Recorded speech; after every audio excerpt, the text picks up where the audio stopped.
What is up, everyone? This is Dr. Blitz. How are you guys doing today? There were so many tournaments today. So much things are happening. It's just January.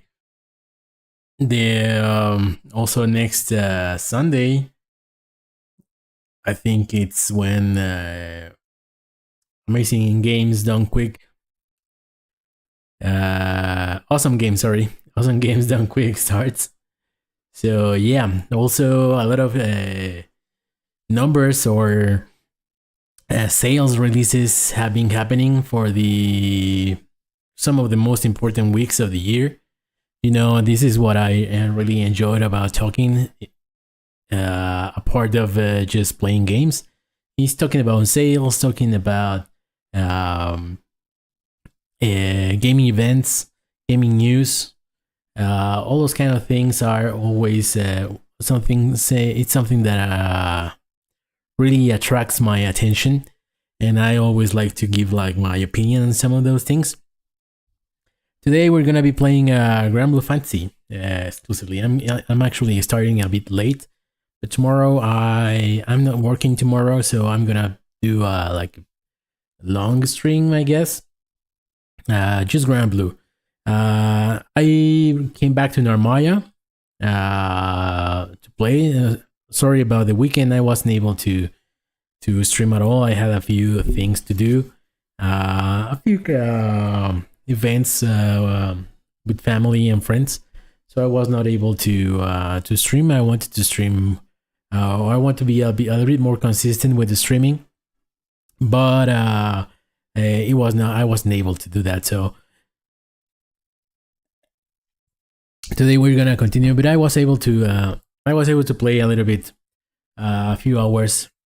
So since I wasn't streaming, I thought, well, let me go back to Narmaya and try some things.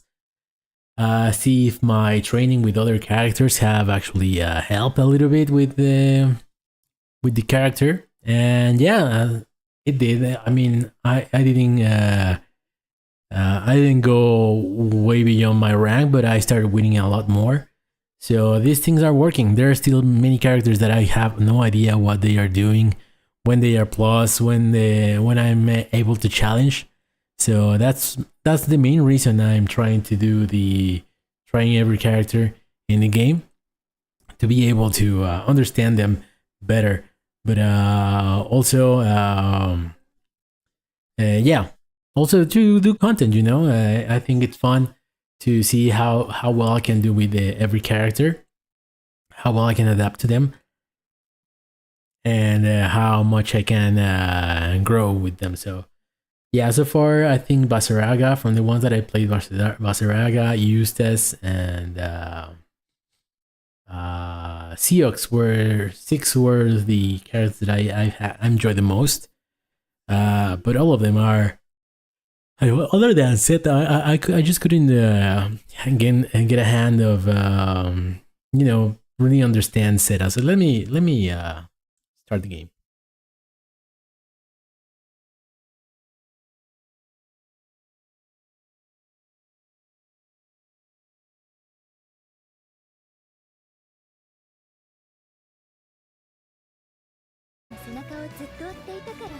There it is. So yeah, today we're gonna continue with no,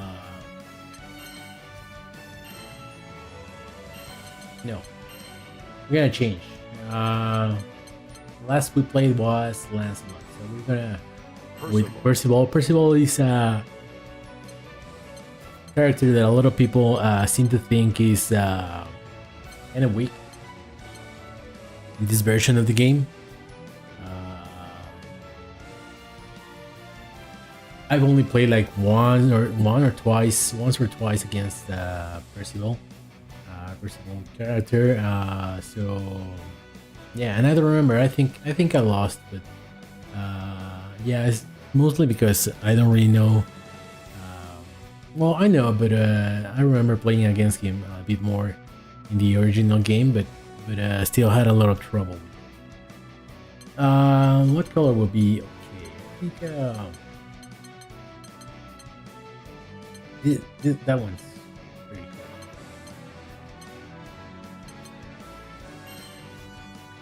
I'm still doing the only shortcuts.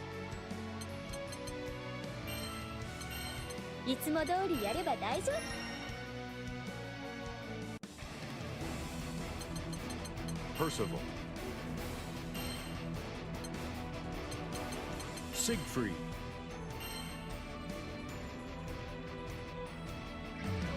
Percival versus Siegfried.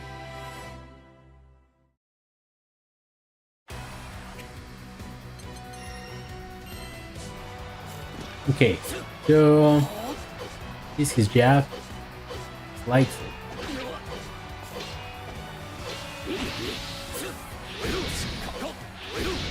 Is it safe? Let me.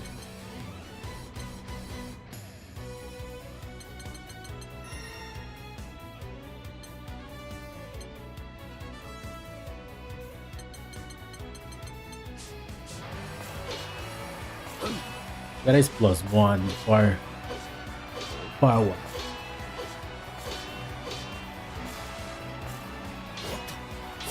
Medium. Oh, it advances. It advances. So you can. I'm not pressing any direction there. Just X, as you can see.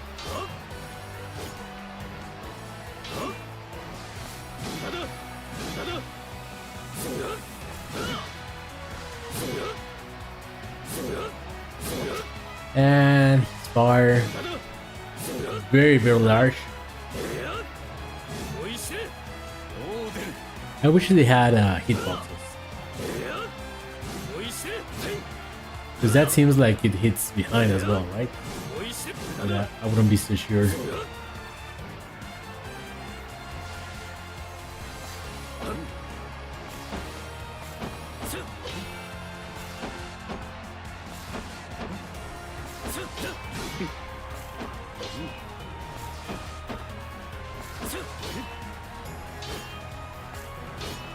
Medium, 0.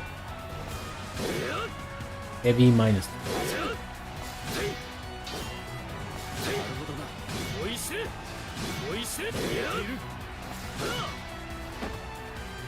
Five frame startup, 6 frames, 7 frames, 9 frames, okay. 10 frames, and 12 frames, okay. Now this is low.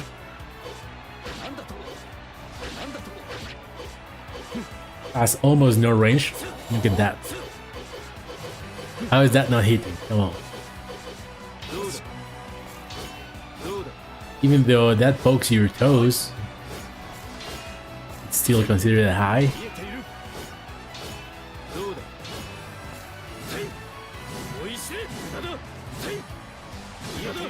And his anti-air is actually very low. I guess he doesn't have like a great hitbox. Okay. Now, air attacks. Okay. I guess you can cross up with this one.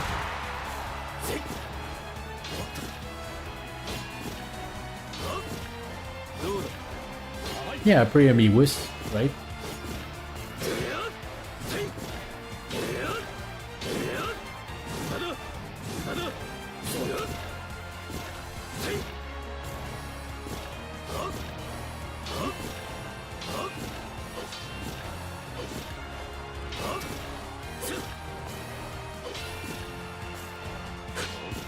That's +4, so you cannot spam this. There, I actually moved a little bit.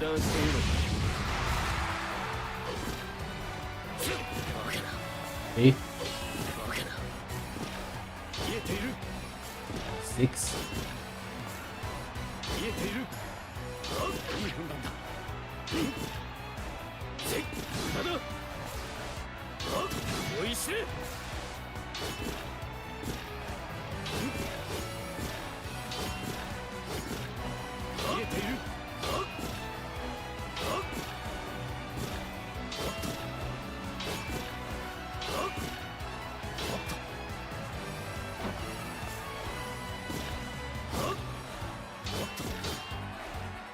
You are +6, +7 there.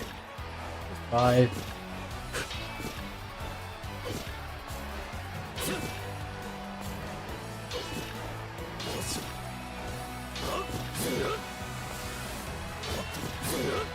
Okay. 7 from the highest point. 2 from it.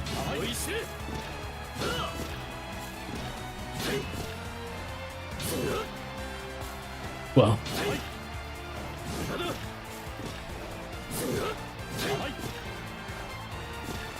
but hitting from that point, oh, it's still.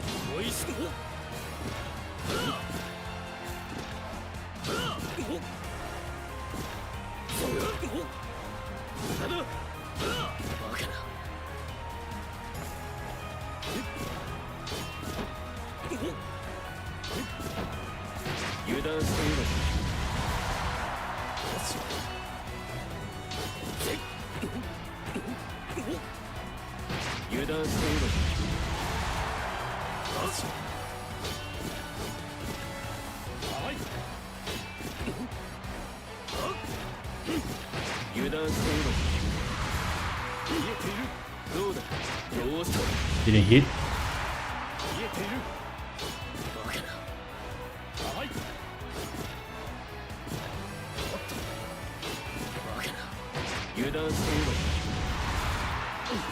Fine. XP 66L. Pretty standard. Actually, no, it doesn't have like the greatest range.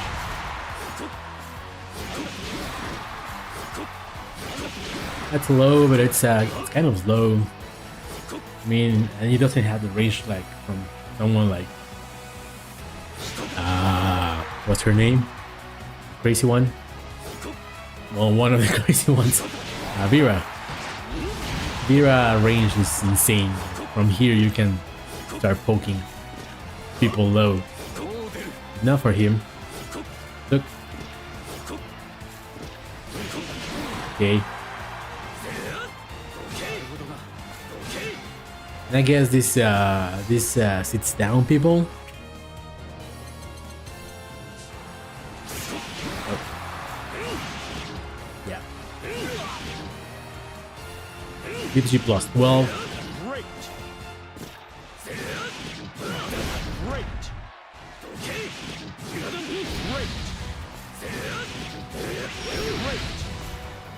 Nope.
Okay, that works.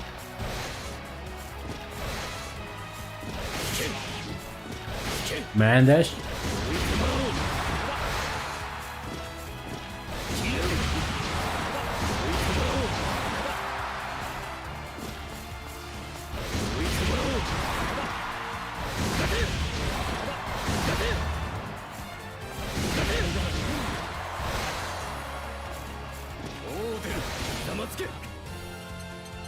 Lock.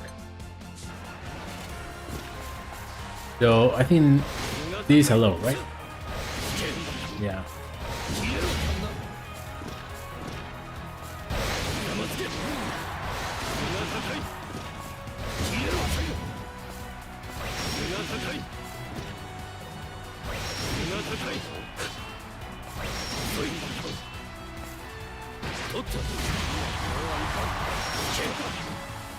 Oh, 0. That kind of sucks.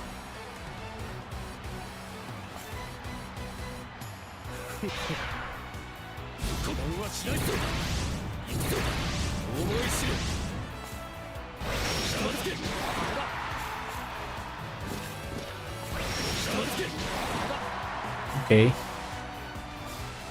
Yeah, I didn't see his action. What is that? Man grab?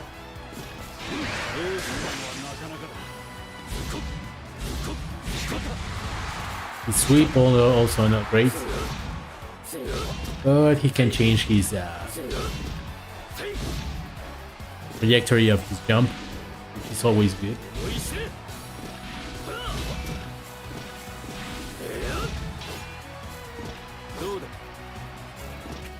Okay, let's see in his character guide. Character explanation. Powerful character who makes up for his slower mobility with overwhelming strength. Okay. From mode A, you can enhance the properties of his skills to do even more damage. Command throw, exceal, can lead up to follow-up attacks for speed. Okay. Close, light.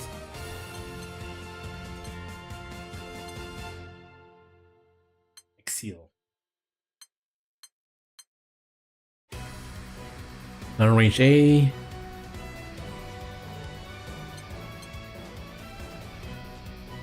And zoomed in.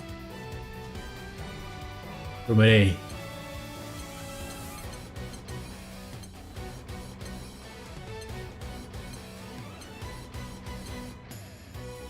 Splats in. Is that a true reversal? I don't think so.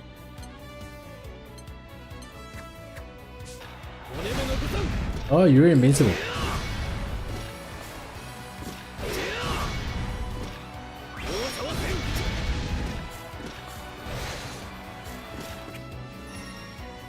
Okay.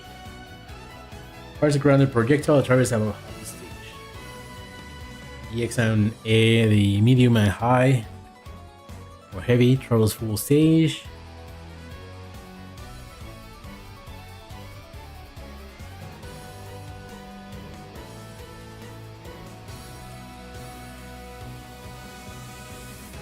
Oh, you're gonna do crossover.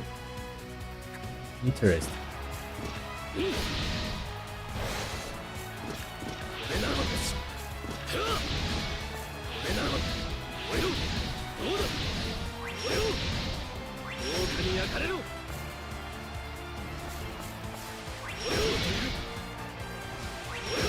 Even. -7.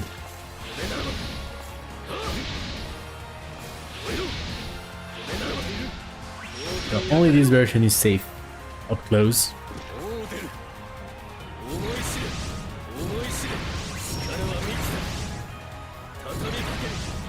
You can only have 5.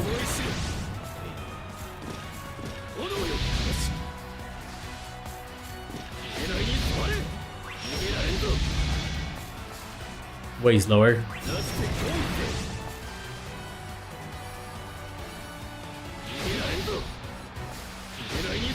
+7.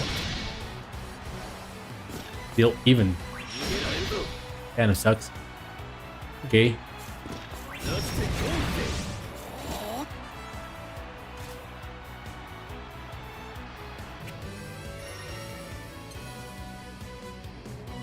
Pressing attack that cannot be blocked by meter force immediately after startup. It's an A, invincible. That's principal forward before rising. This is the number hit consumed. Forward by Narmaya. Okay. Performs a forward dash that can be cancelled into various skills. The X and A follow-up skills will be enhanced by consuming stored permanent. Okay. No slash.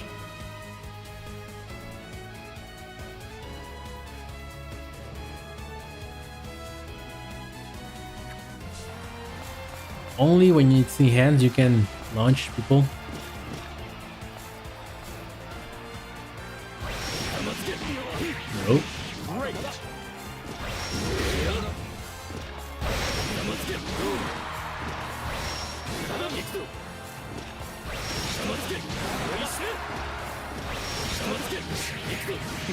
You can go into the mediums, okay.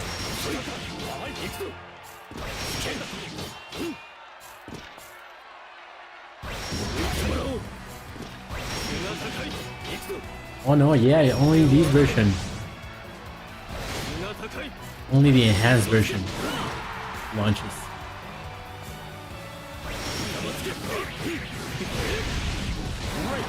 Well, that kind of sucks.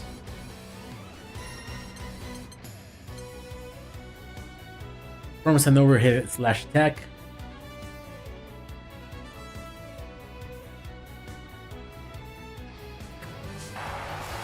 Okay, so that is plus.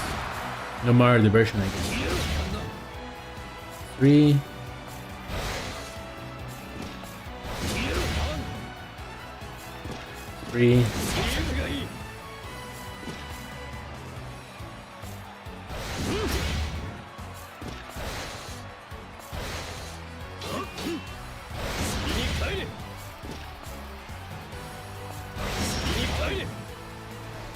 All of them plus 3. Okay.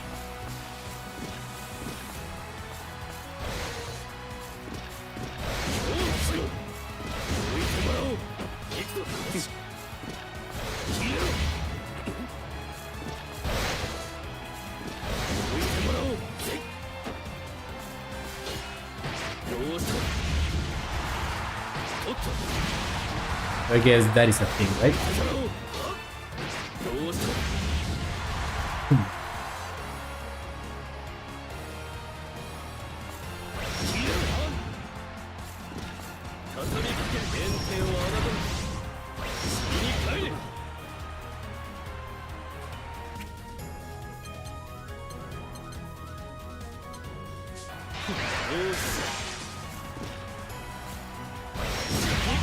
I'm an idiot.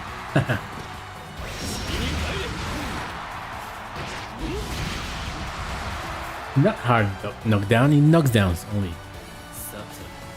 So I guess you can use it on the...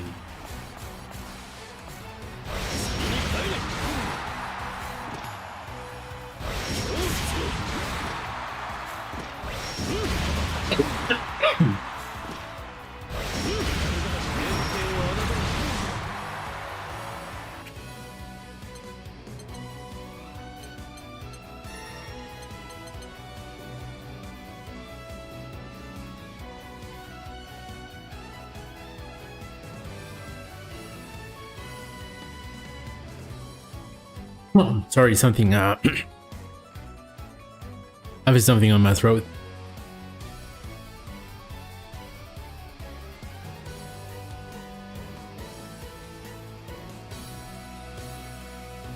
Okay,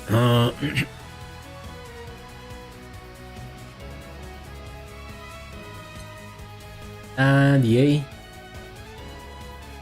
Piercing attack.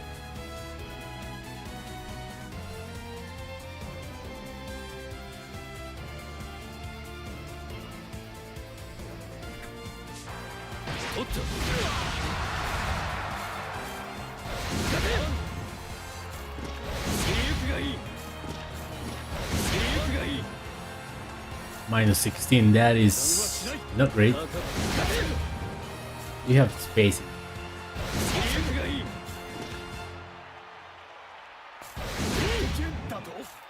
Minus 4, that is, you can actually go all the way with this one. Oh, guard crush is nice.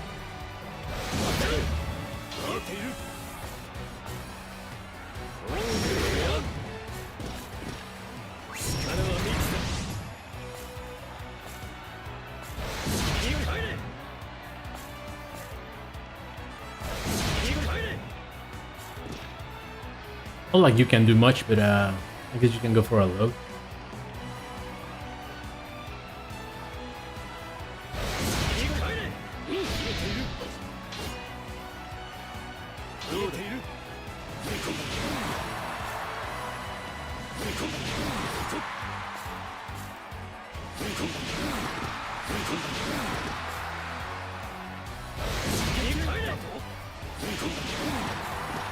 Kind of. Okay. Oh yeah, this let's see the enhanced version. Unenhanced.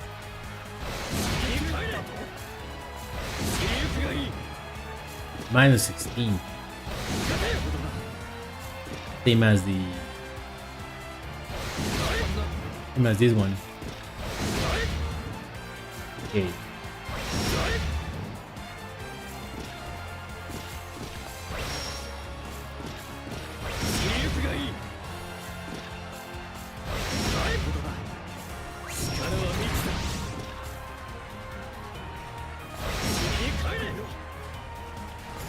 Basically the same. But if they don't block, you catch them. That just pushes them back.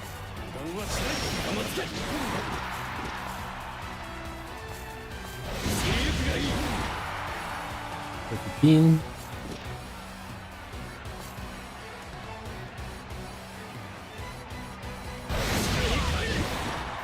Same.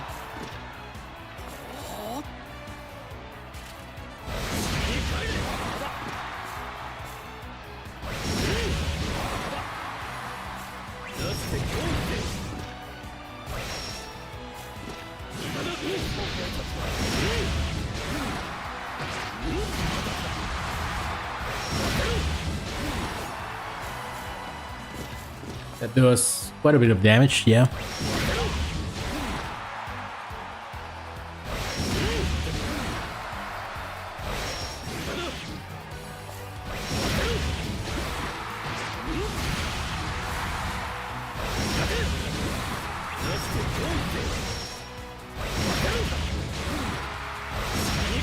I guess you have to be like super close to them for it to be to impale.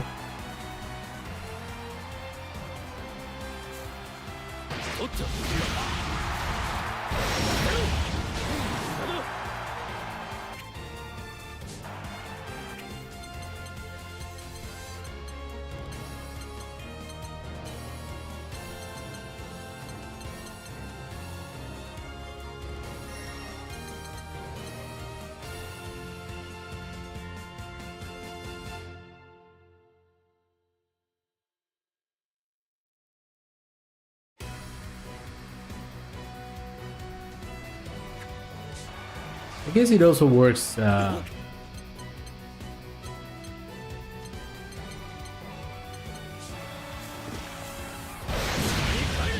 this version as well. Does less damage, of course, but it also works. Okay.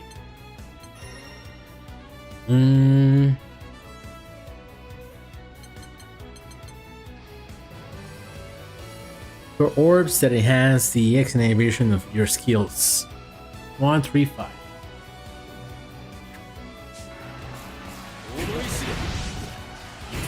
You do damage. Okay.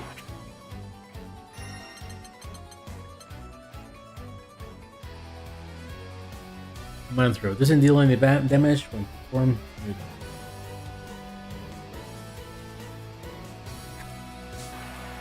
It seems like such a weird thing, no? These special movies just it only works in corners basically.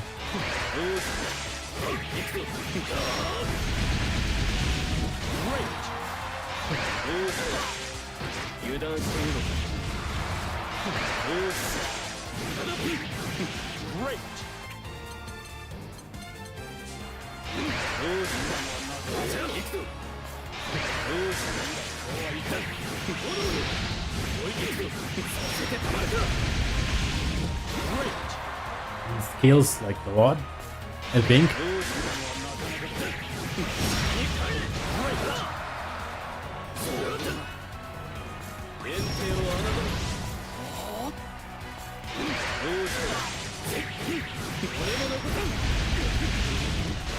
Yeah, what the hell?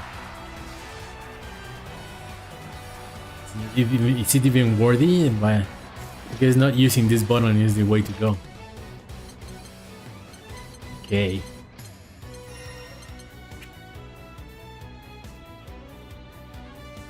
Performs an enhanced version. Fires a massive projectile while putting him down. Little flames dealing incremental damage to foe with stipple.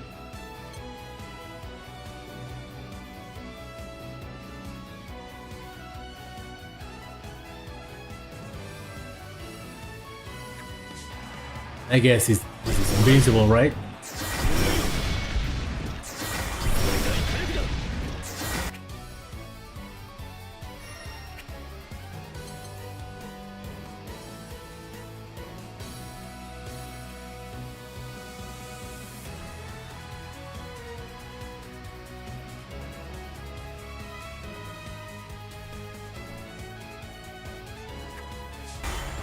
Deals damage depending on how many orbs you have.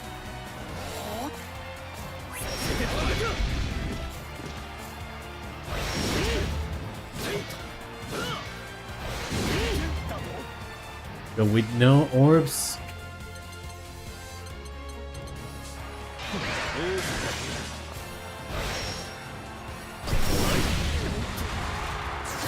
okay, bit more than the enhanced version.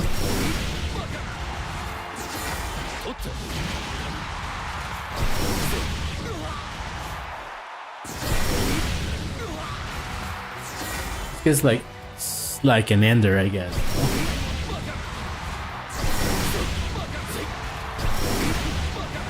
Yeah, because you cannot follow up. But if you have all of them, holy shit! 4200.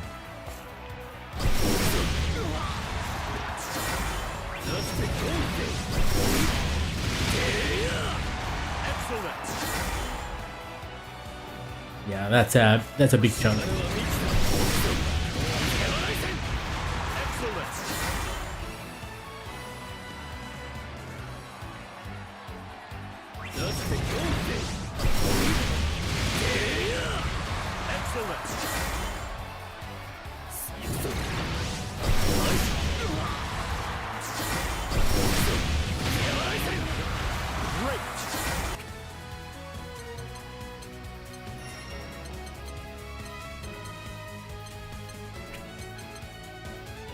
Enhanced version of Narmaya stores up to 9. What? Oh, holy shit. Oh, you're still positive. Okay.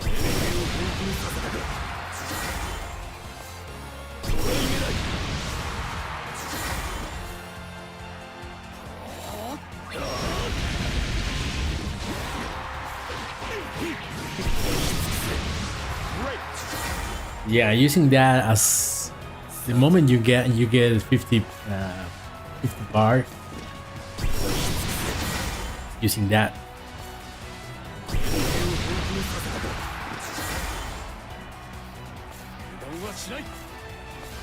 And with this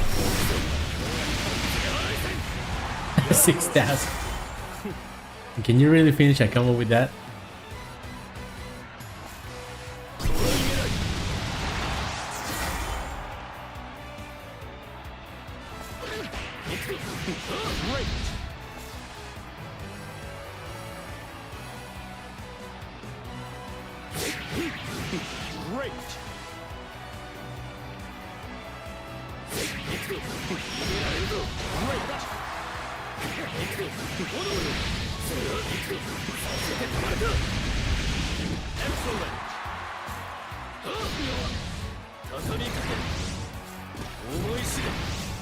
You can keep going?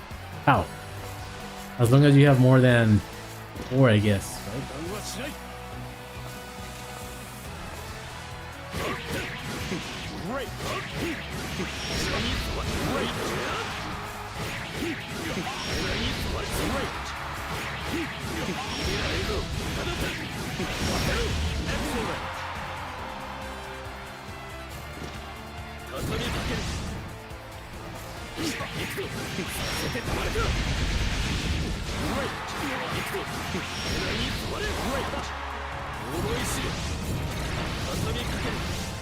What? Couldn't go beyond 5. See? So I guess once you do this,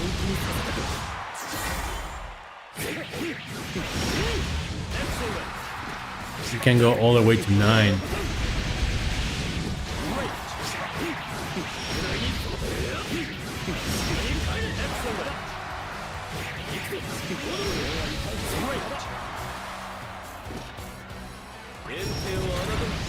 Yeah.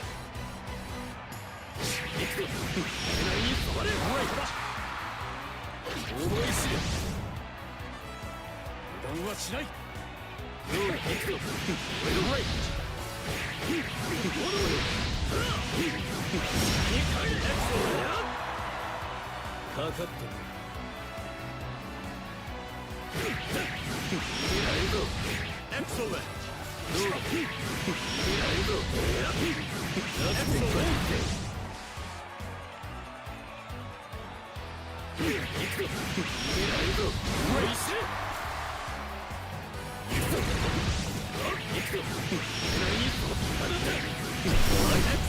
Ah, it doesn't work. I guess you have to be don't do all the hits. Great. Excellent.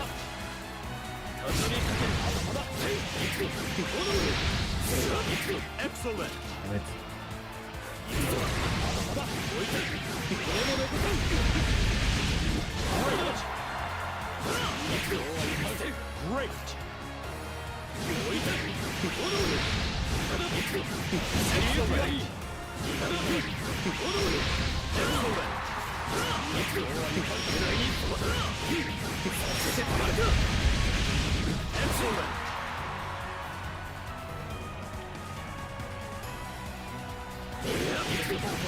Great.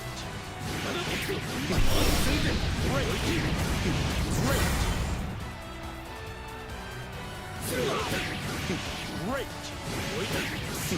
Great. Great.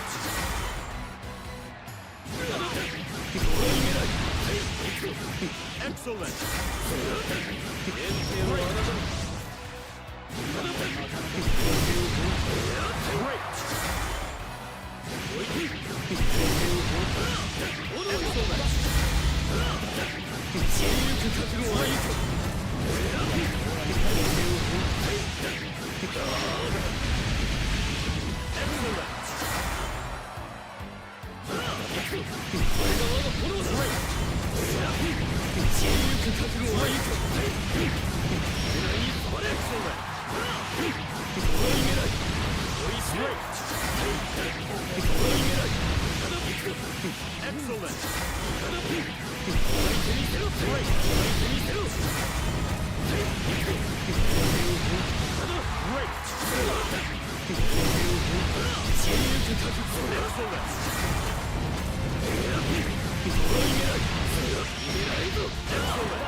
Damn it.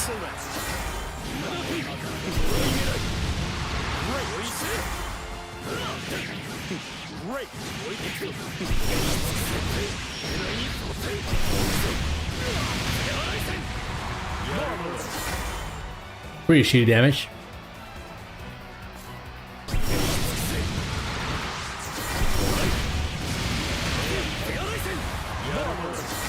$6,000 raw.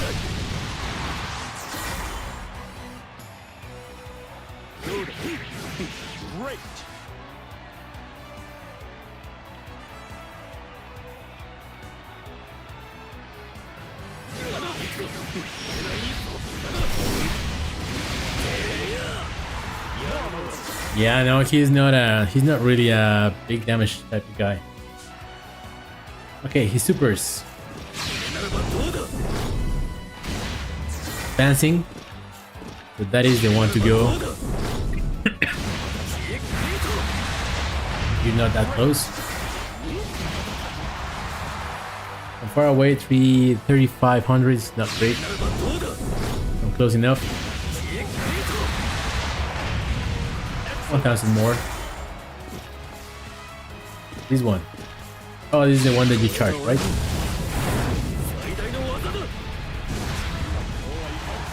Yeah, that's a good idea, right?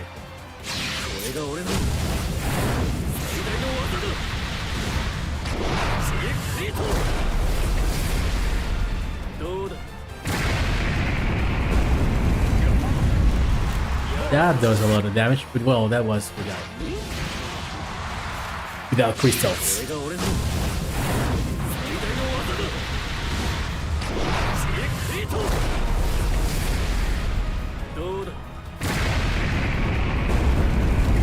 Still good damage.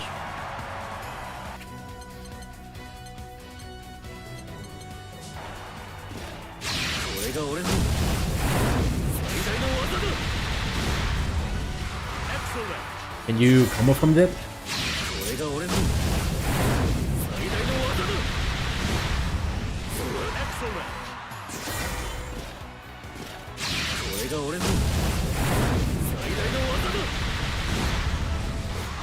Nope.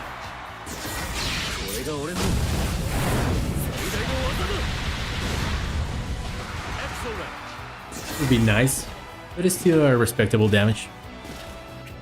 Okay.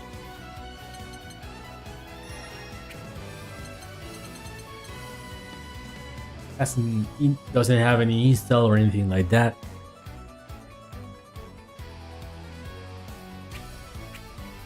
Okay, let's go for his combos.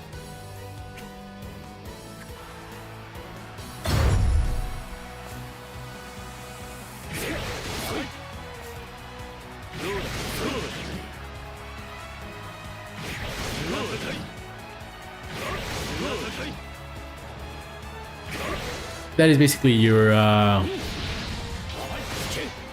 go-to poke.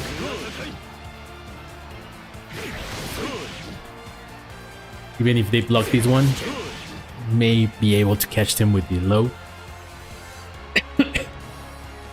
And then you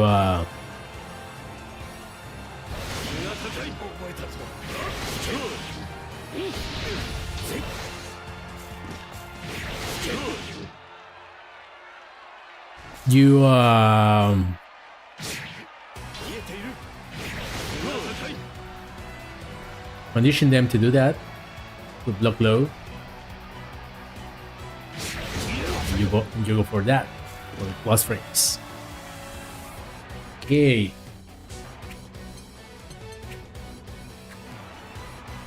Basic close range.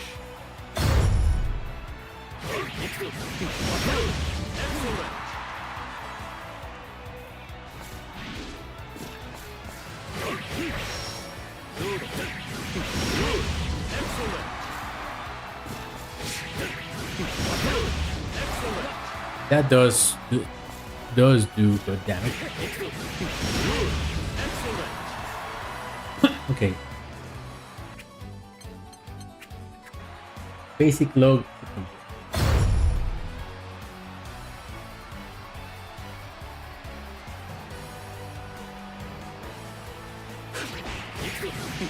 Great.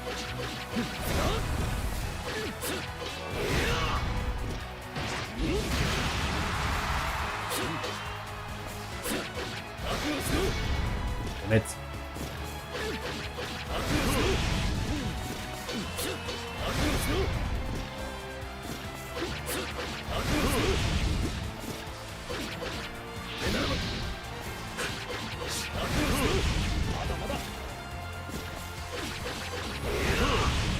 Nice. Corner combo.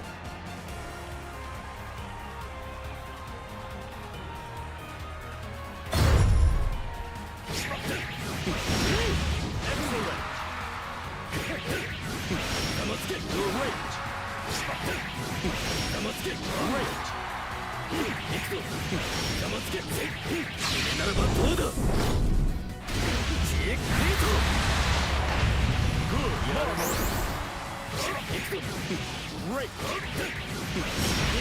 Excellent.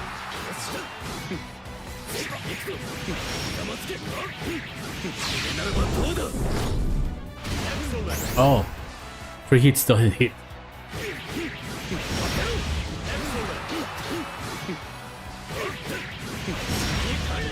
What? I'm not doing that. Am I pressing 8 twice?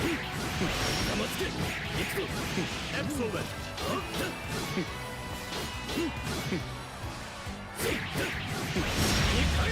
Damn it.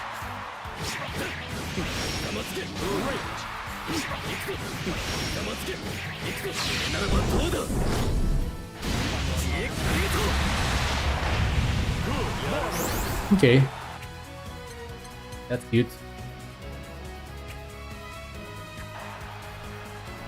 Basic anti-air.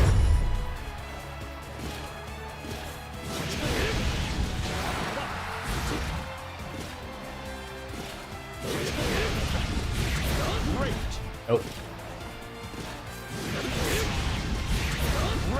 You can go for the A version as well, I guess.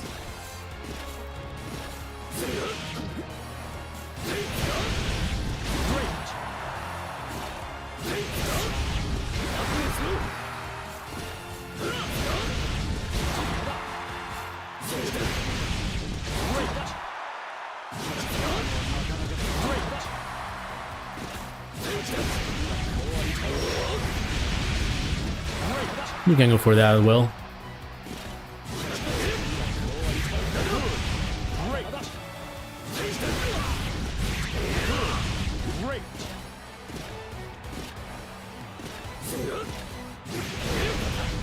Yeah, I'm telling you, it doesn't have good range.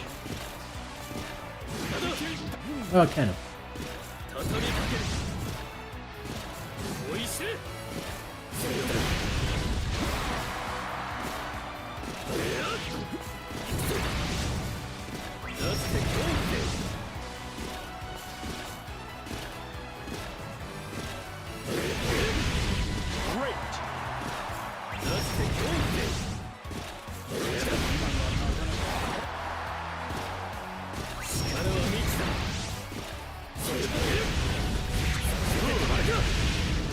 That does even more damage. Counter hit.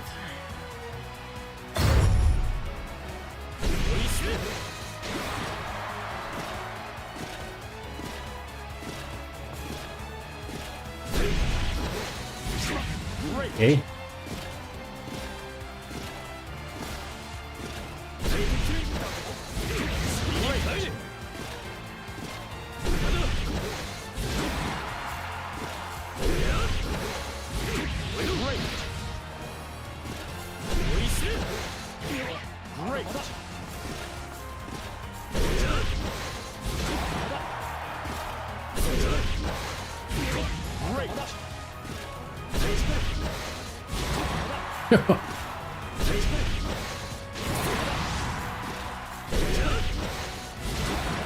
Why? Am I crunching too fast?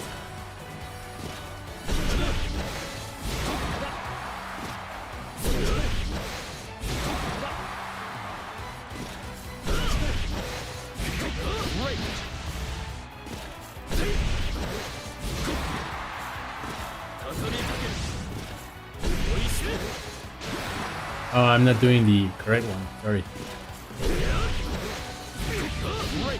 Yeah, I'm an idiot.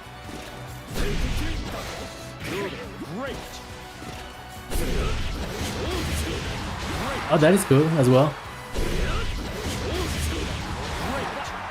Hit them down.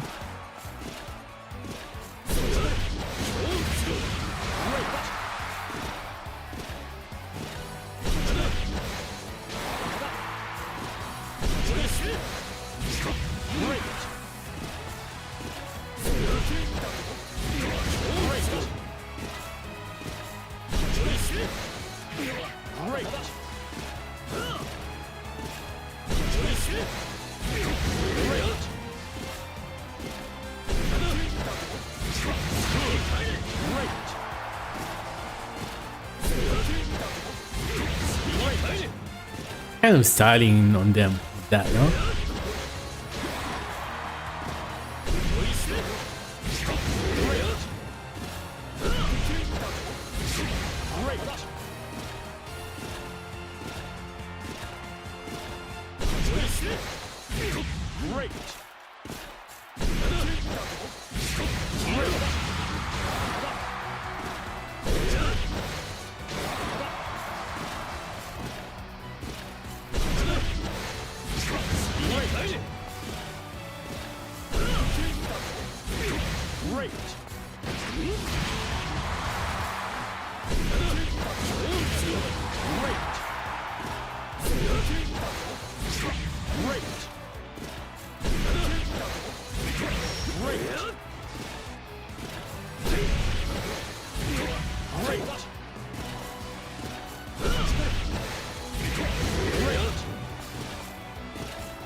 It hit.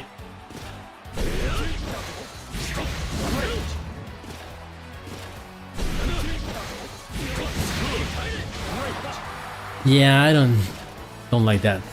It does a bit of damage, yeah. I guess you can go for that as well, right?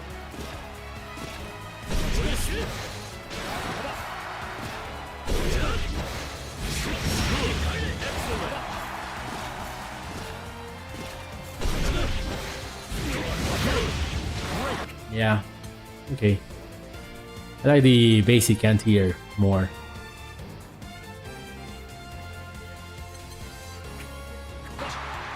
Guard Crush.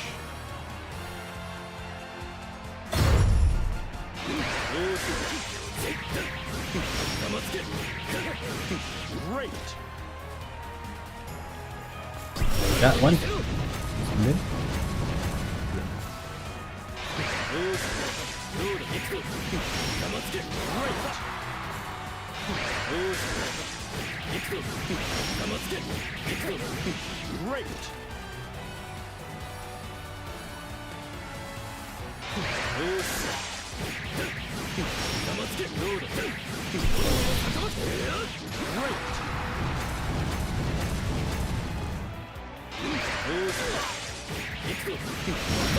I'm an idiot.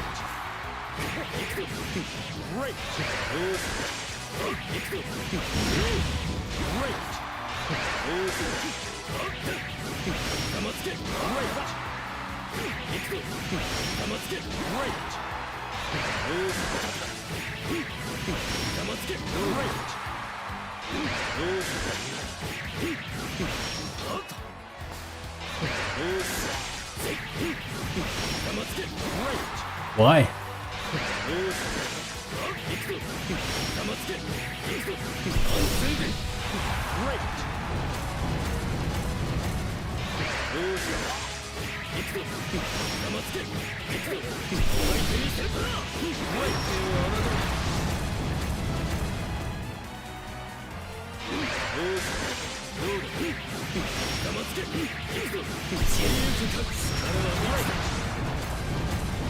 Does it work?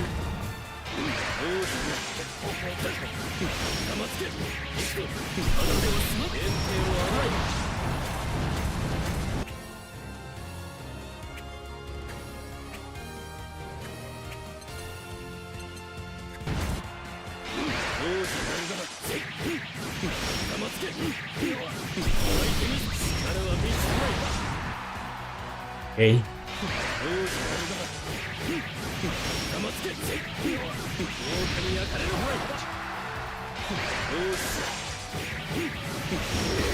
Damn it.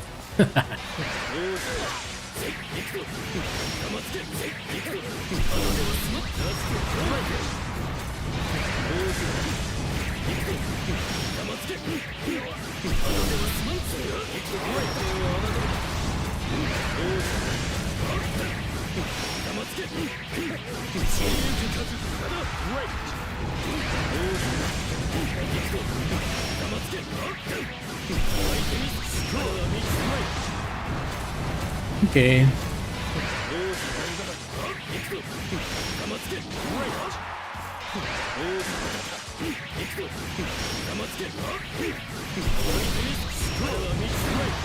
Basically does no damage for 50% of your bar. You know, I don't think that's worth it. Corner combo.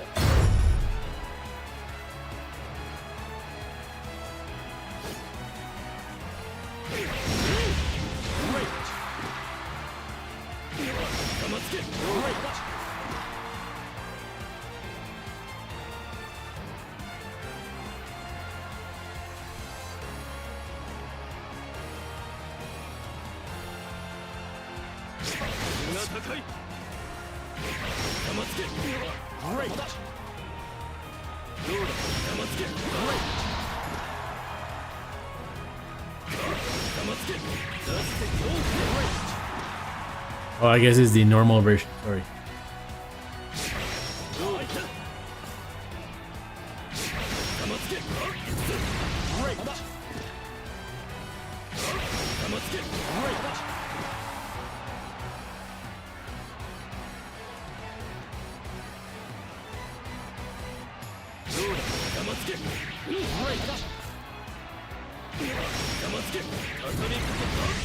Excellent. Oh, you launched them. I see.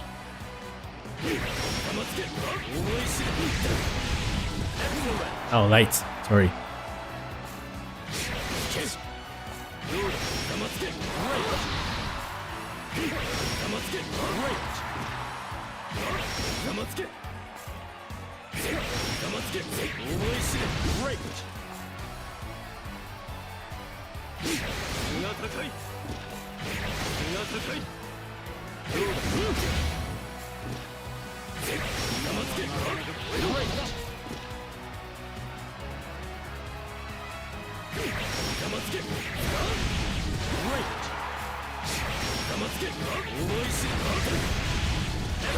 Ah!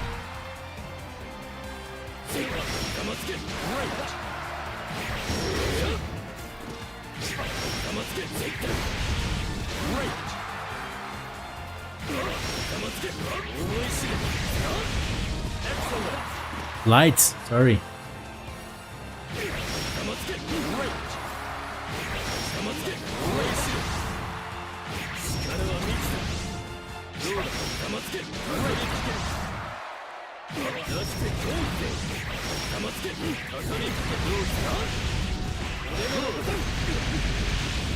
Okay, that is good. That is good because you only need one stock, basically.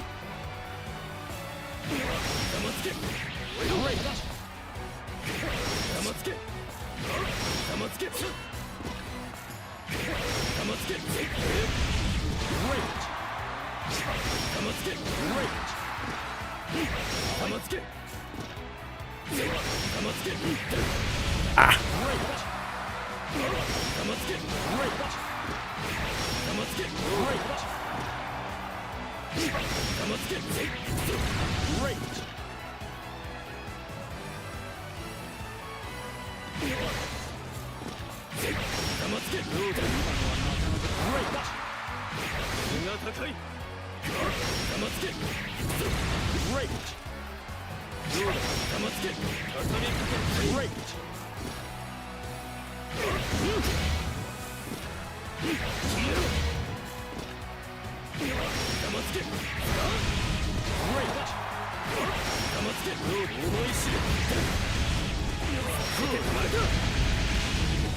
I like that one.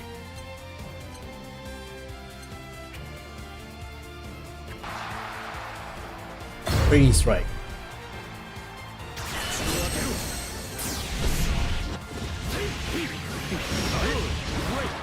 Super basic.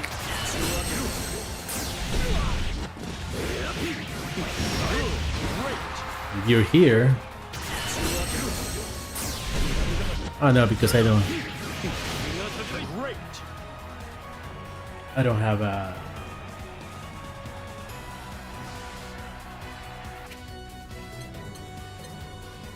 stocks per se.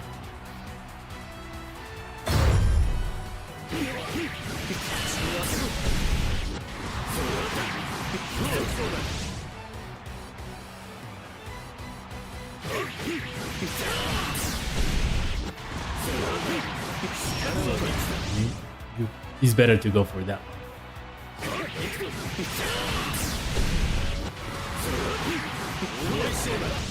And what's the point of using the other one? Well, I guess it depends how many stacks. No, you always want to go to the full, as many as you can. Advanced corner combo.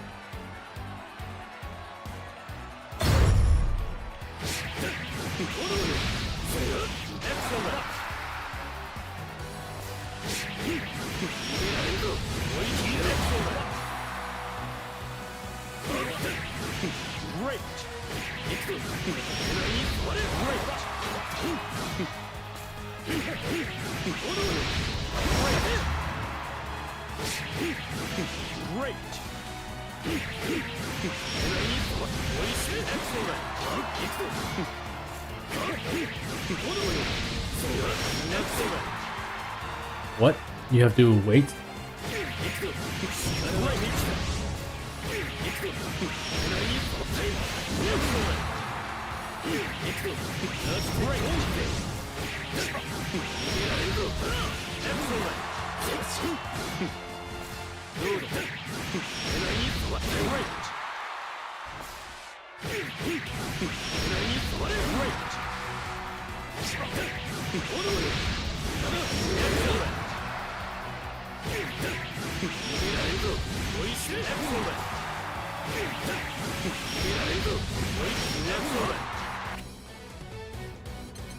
I see the sample because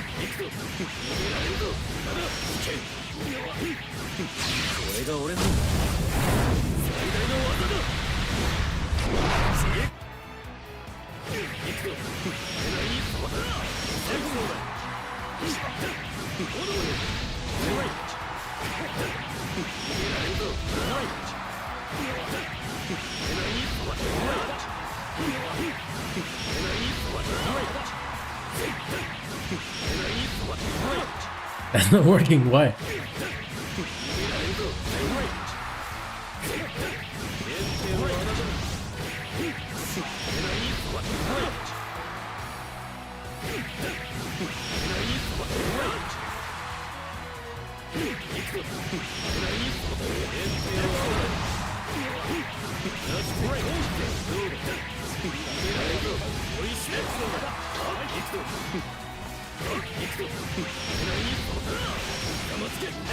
Ah, come on.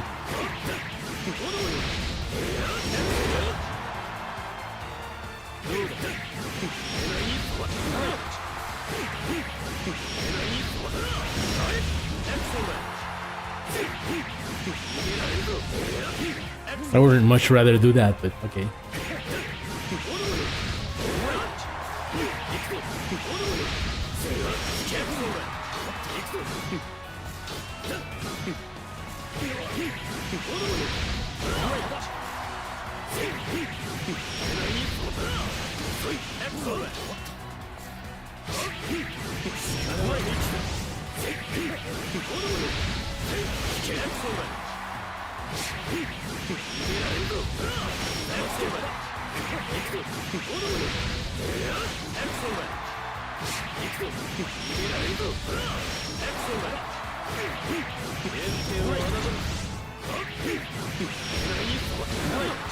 Kind of dumb.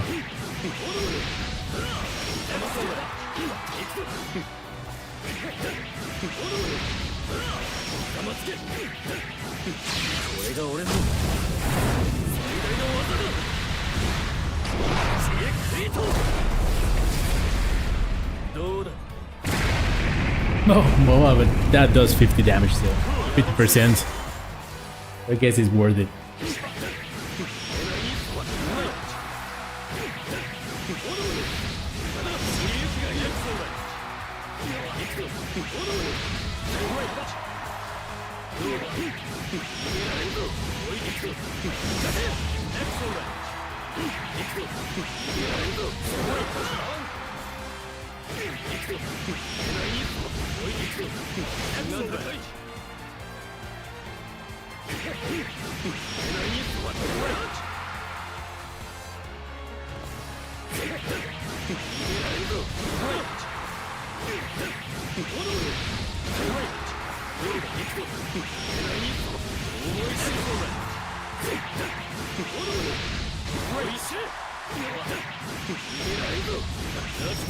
Come on.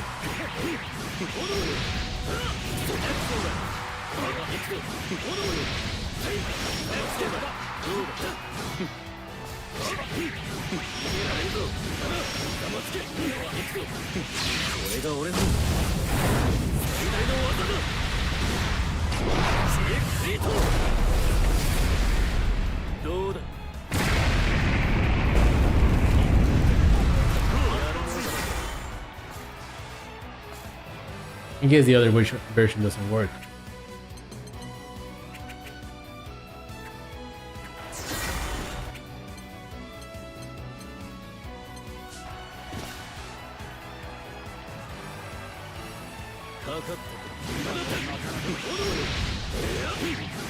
Excellent.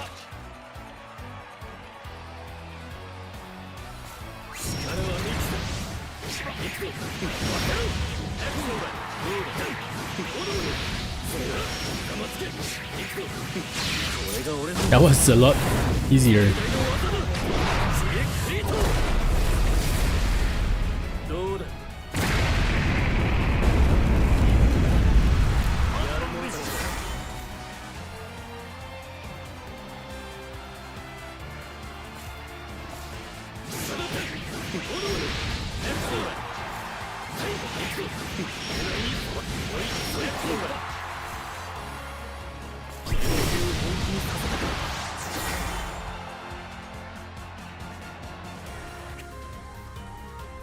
And let's see his original training.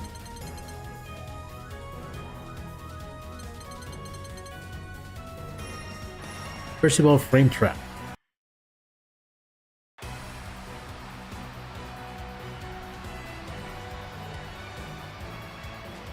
I didn't see what I had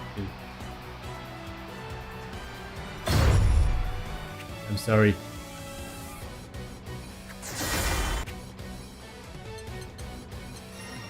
What was it? Form a match in Lord Strike. It's fast recovery, person will be able to move before.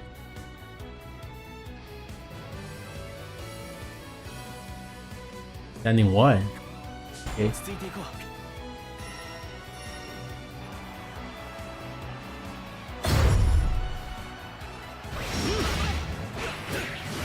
Good.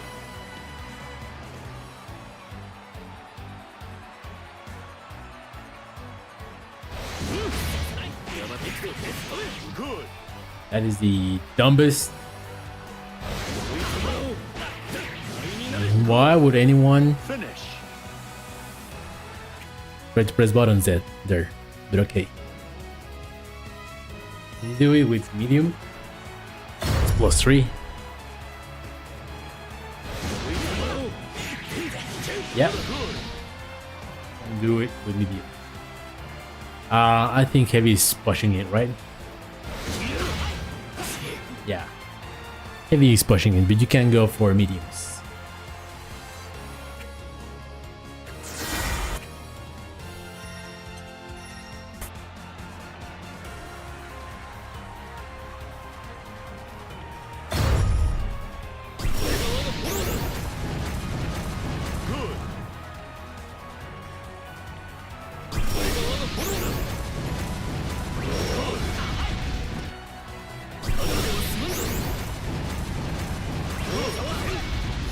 Then he dies.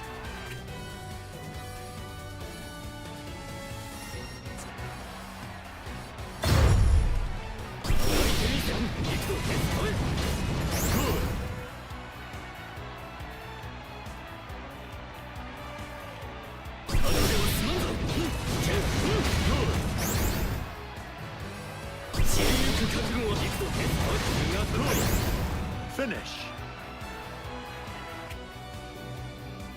Okay. Why they always put Gran? I don't want to fight against Gran. Block, idiot.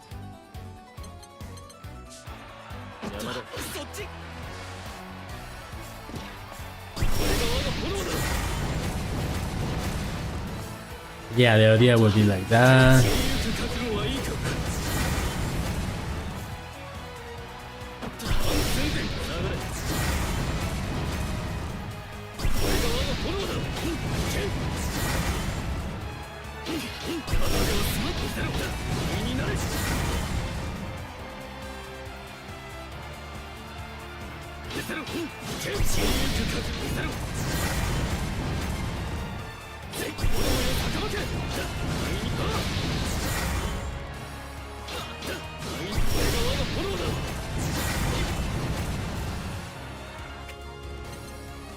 Okay, so let's do some matches. Let's do some matches.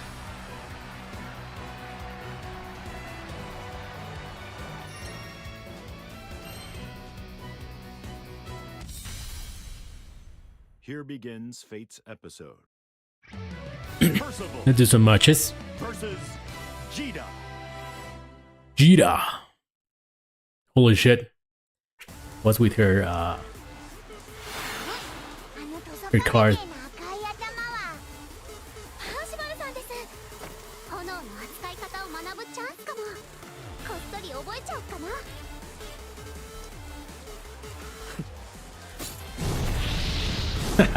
He's so gorgeous.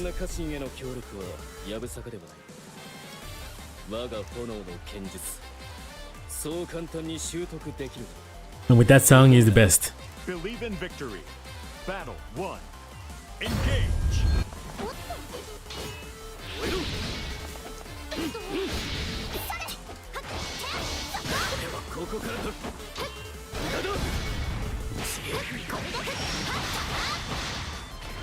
Great. Great.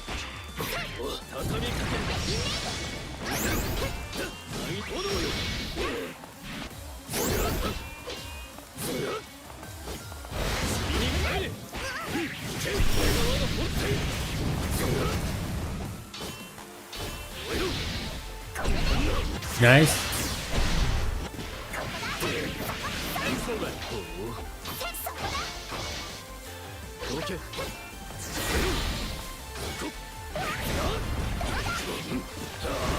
Ooh. I fucked up. Battle 2. Engage.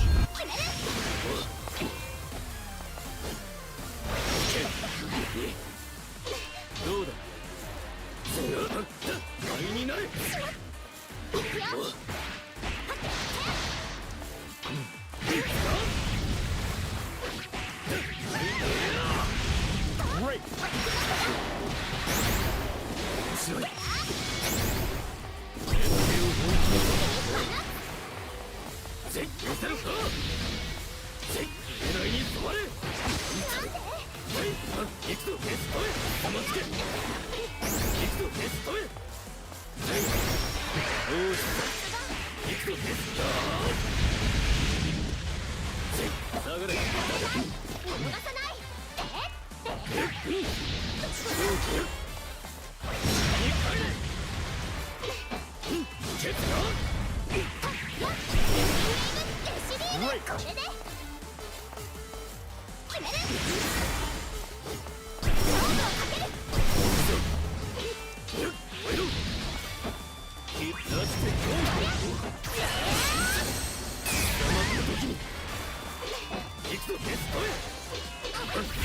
Down. Sugoina. Battle. Okay, yeah, this character is very different.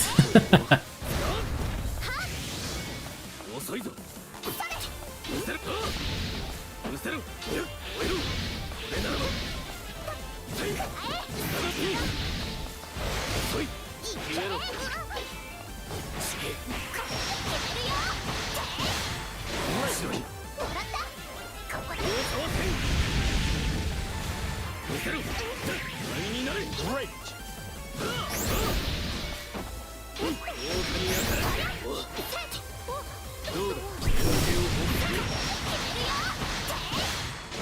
Yeah, doing that in neutral is not a good idea.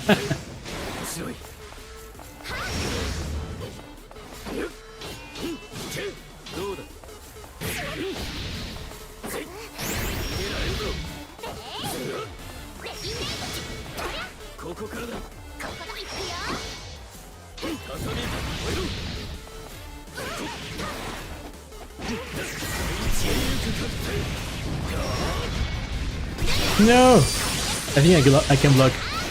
No, couldn't.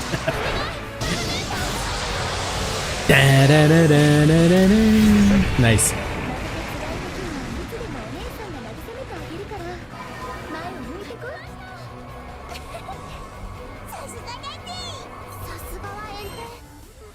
Yeah, I have to get used to his.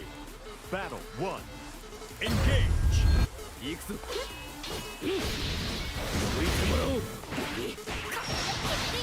I was plus there. How?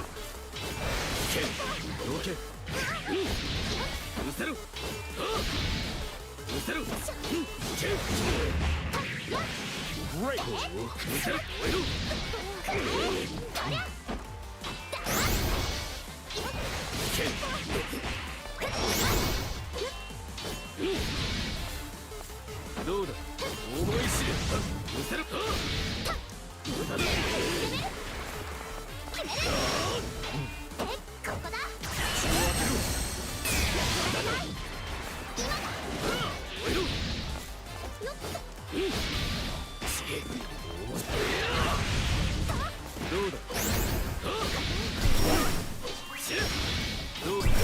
Ah, I'm an idiot. I wanted to do the other one.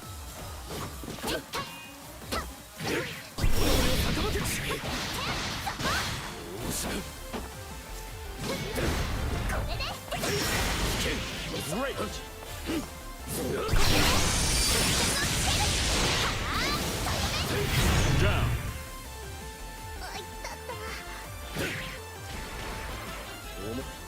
Battle 2. Engage.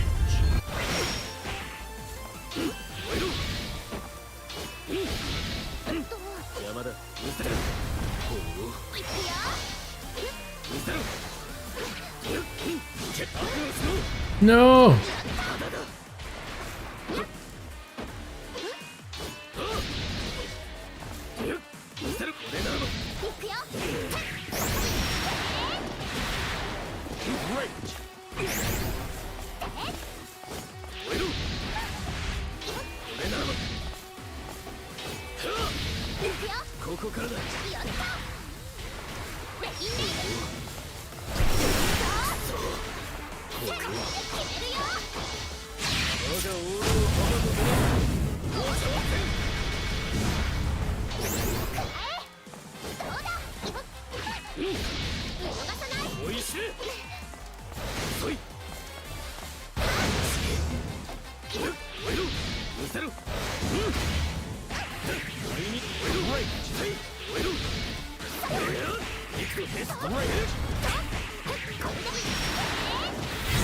Yeah, I deserve to die. I deserve to die there.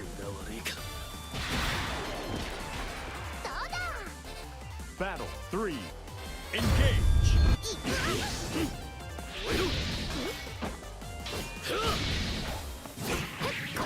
Great.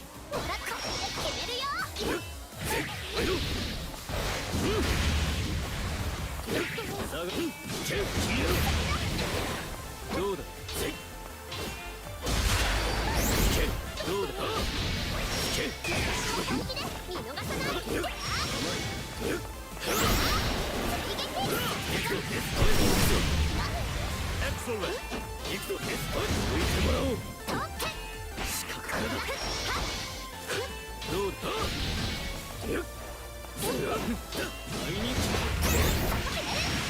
Great.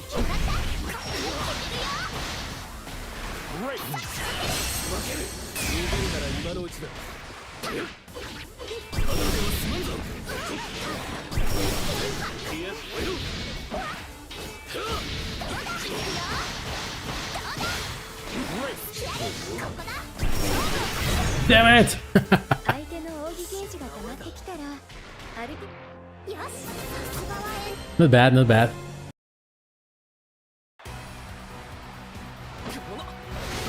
Yeah, I have to practice my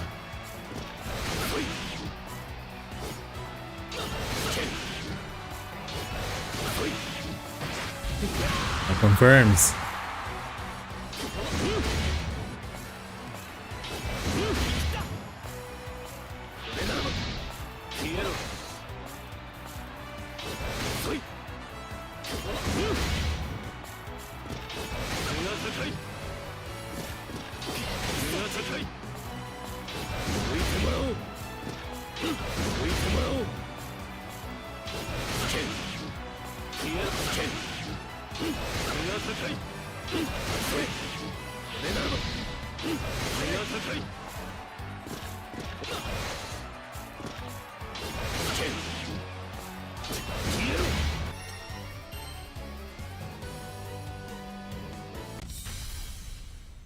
Here begins Fate's episode.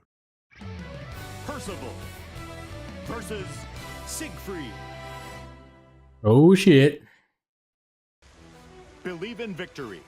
Battle 1. Engage.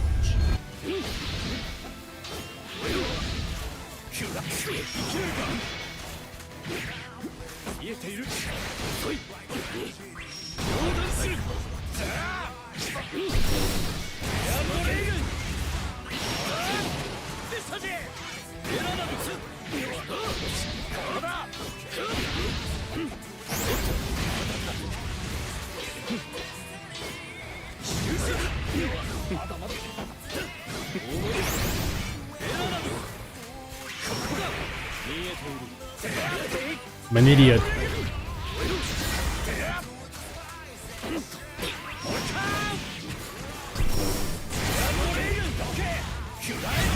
Forgetting you have to evade that one. Cannot block it. Battle 2. Engage.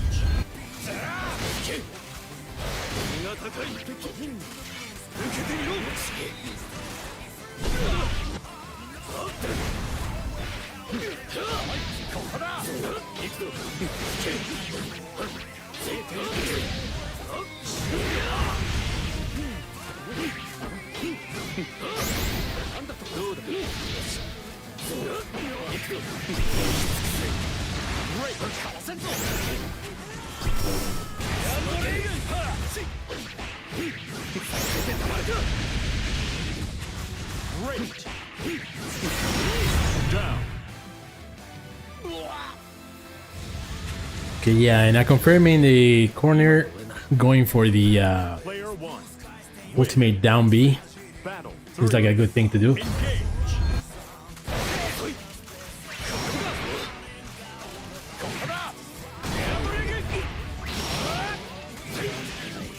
I'm an idiot.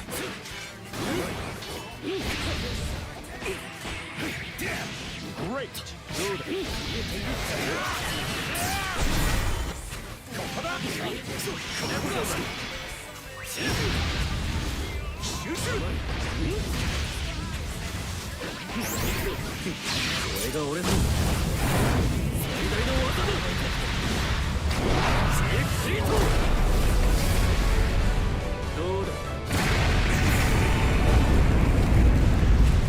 Excellent.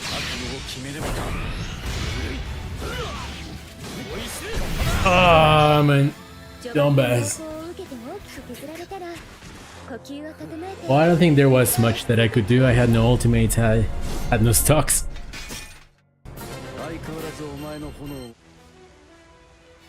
Believe in victory. Battle 1. Engage.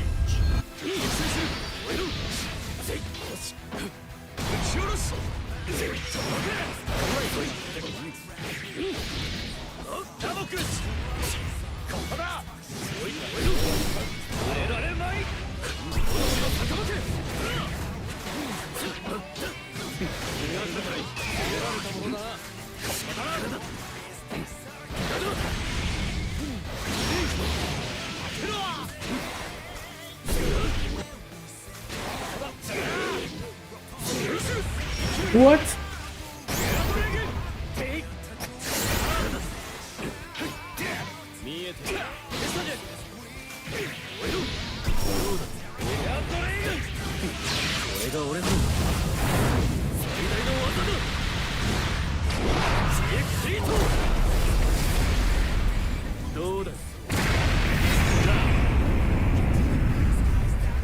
Okay.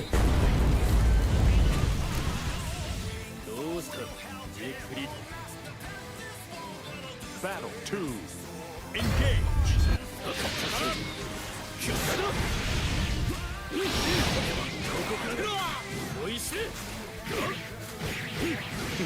Great. Great.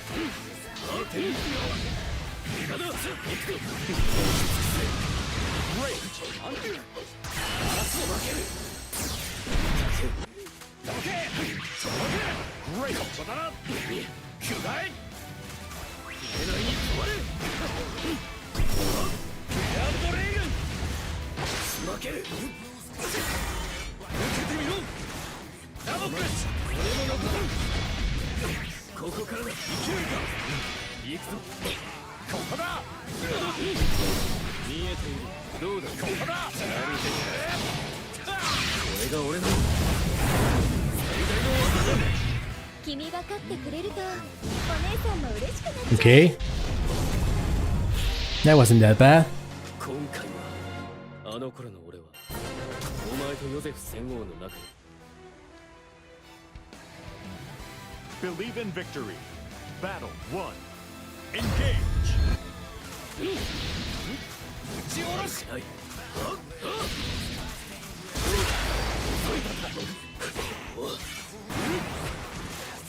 見せてもらう。今だ。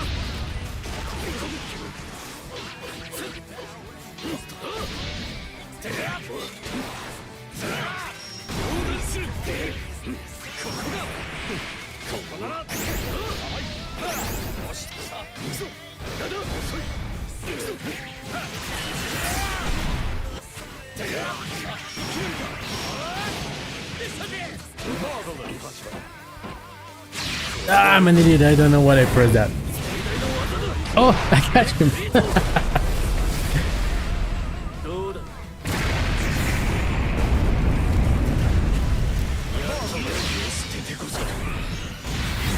Of course.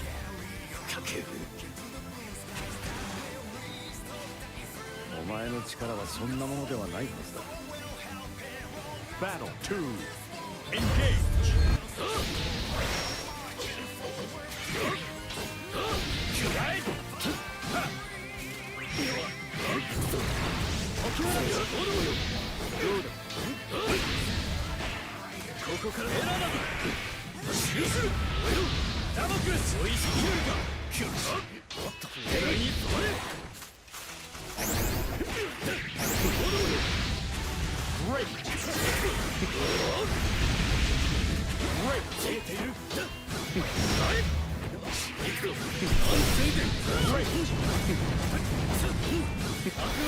Down. Keep damage.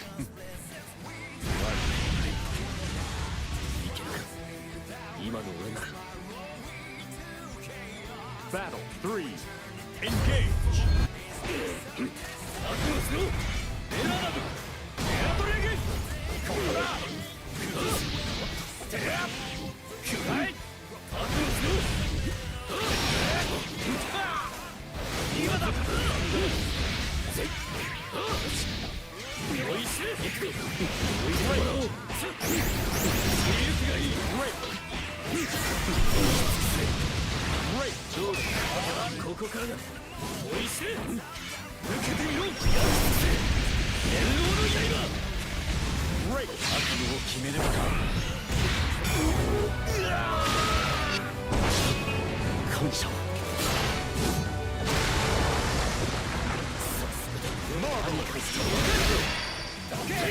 Finish. 思い Okay. 通りに動けてたんじゃないかな。いい試合運びだったと思うよ。今回は Last. 俺の勝ちだ。あの頃の俺は When I live in Pendrache. 戦王の中に理想を見出している。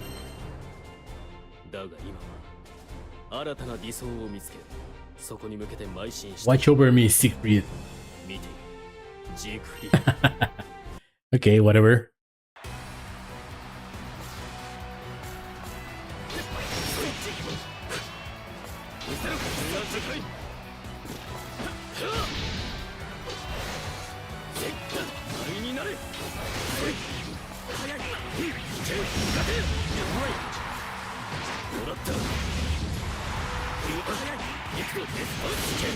Great!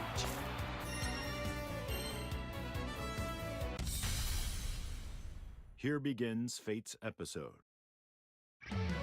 Percival versus Luwayne. Oh no. Well, he's C5, so maybe he's just very learning the character still. 勝けばこれに勝ったらワンチャン俺らも家臣いいっすか？給料どんくらい出ます？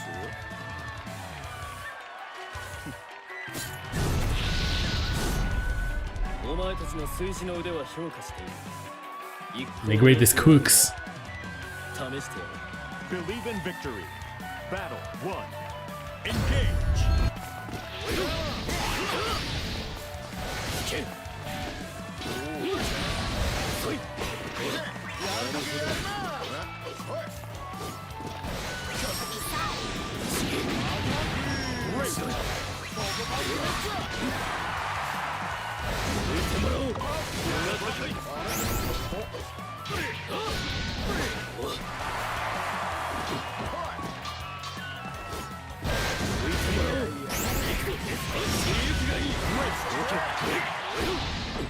マジ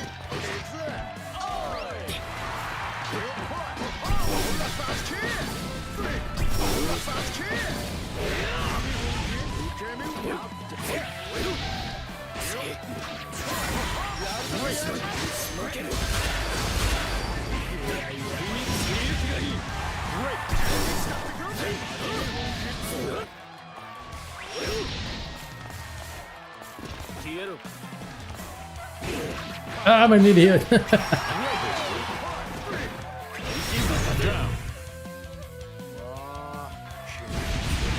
I think I killed him with chip. That's what I went for that. Yeah, I'm not sure. Battle 2. Engage!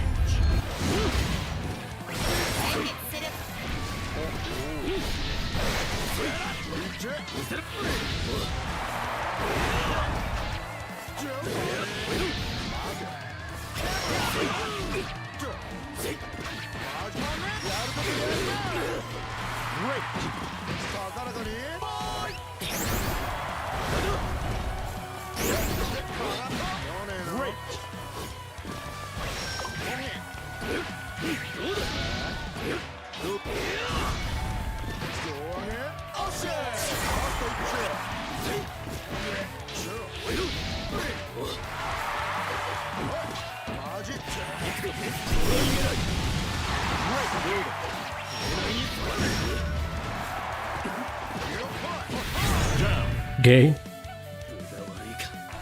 Yeah, I don't really know what I'm doing. で、炎帝の炎ってのはチャーハン美味しく Battle 3.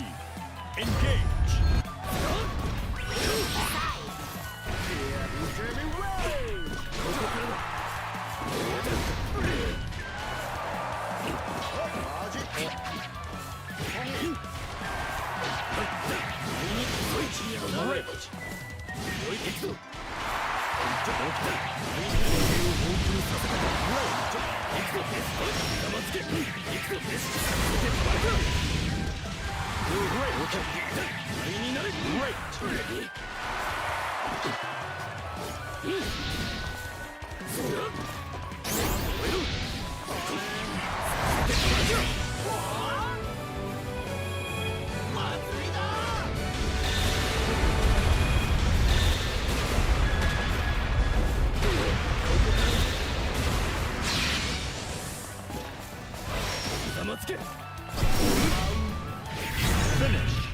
ガードが上手に崩せていたね。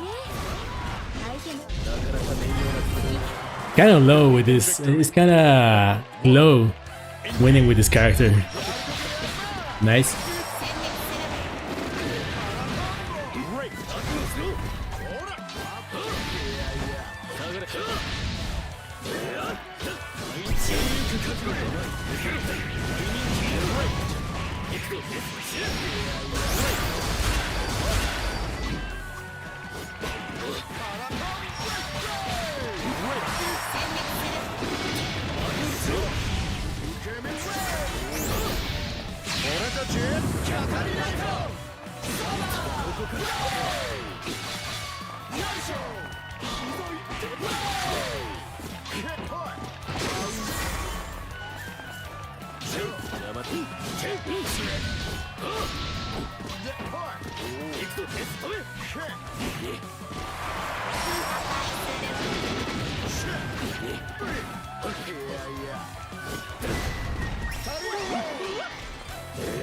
No!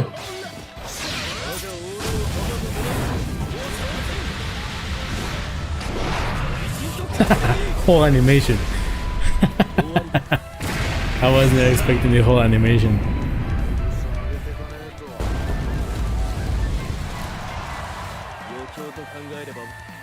Battle 2. Engage.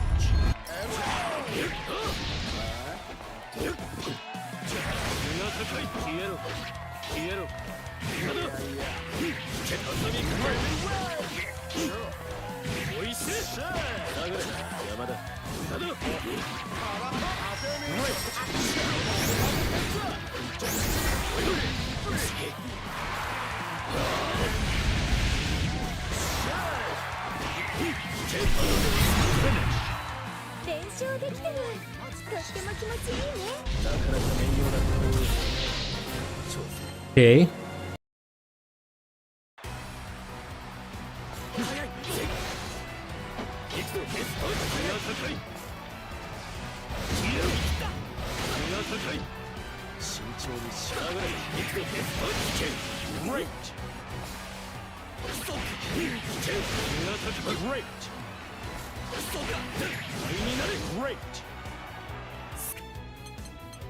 Let's see, counter attack. Block.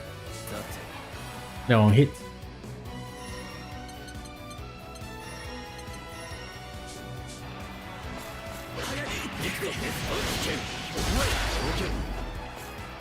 Gives a clash.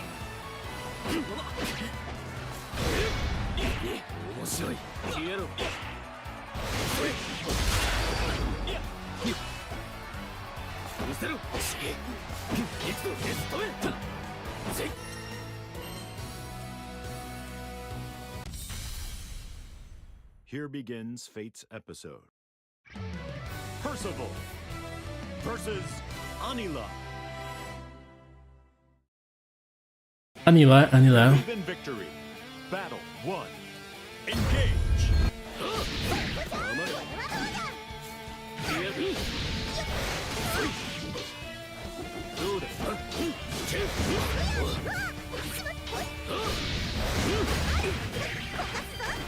Great. Great.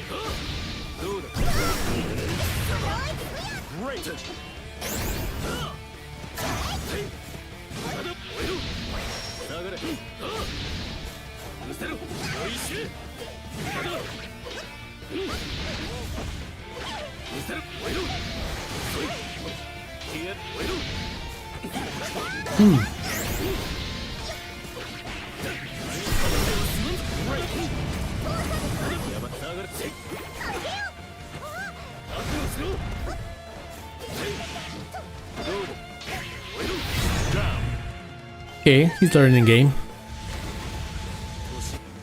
Battle 2. Engage. Oh, I got caught again.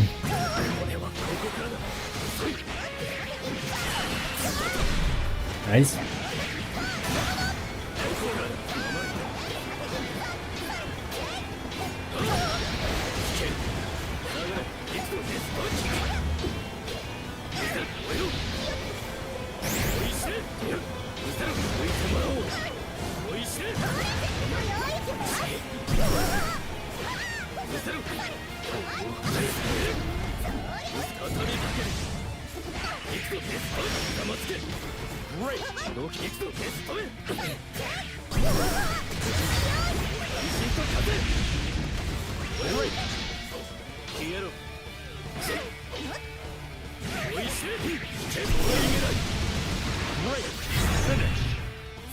I don't know why I did that. すごいすごい We're going for something Believe that did damage, but okay. Battle 1.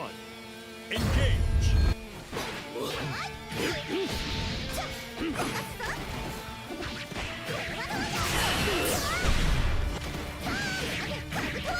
Great.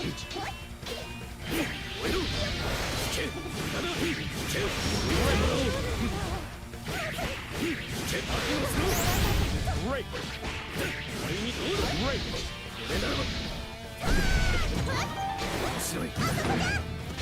Great. Great. Ah, he grabbed me. I cannot believe that.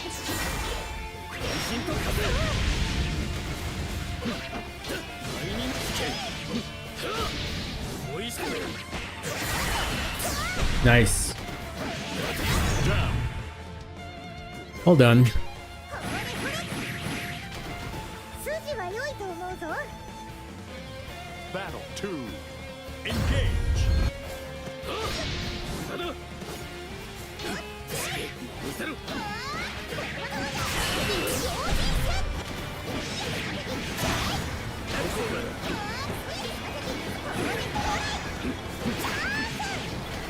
Great.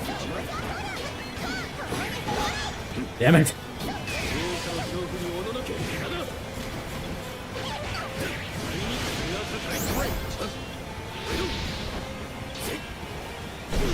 Nice.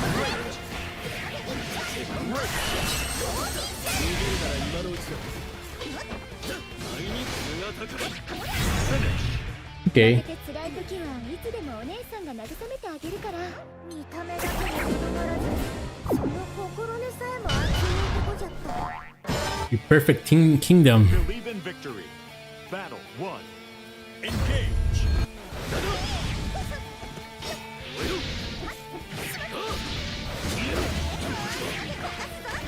Great.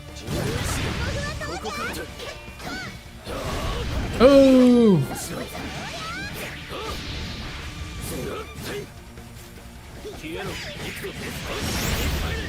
Excellent.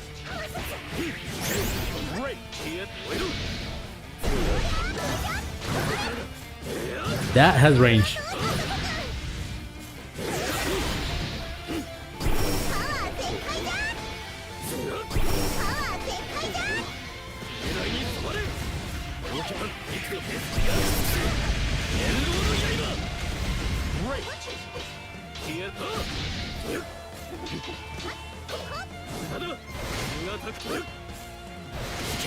Down. 年神の力とはそんなものか Battle 2. Engage. 行くぞ身が高い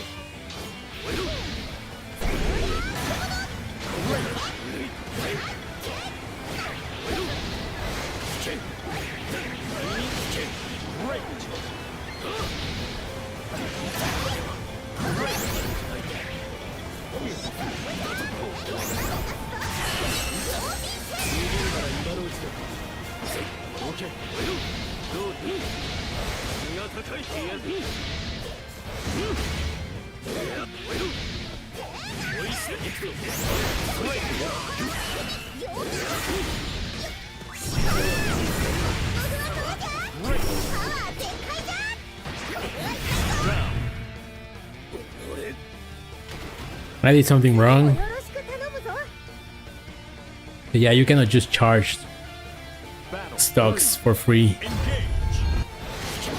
Ah.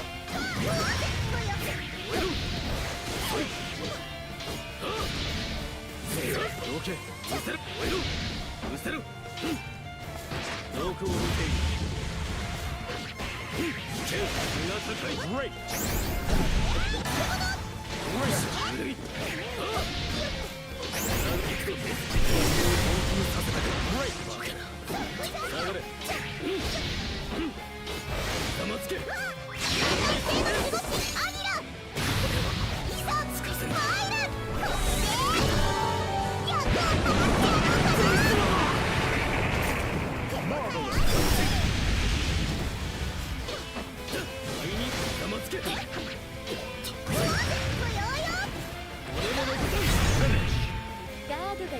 Punish. 相手の動きをよく見れてるし。お前のような傑物が Rank up, really? 不可欠なのだ。 I don't know why. Yeah. Fights with this guy are take so long. 許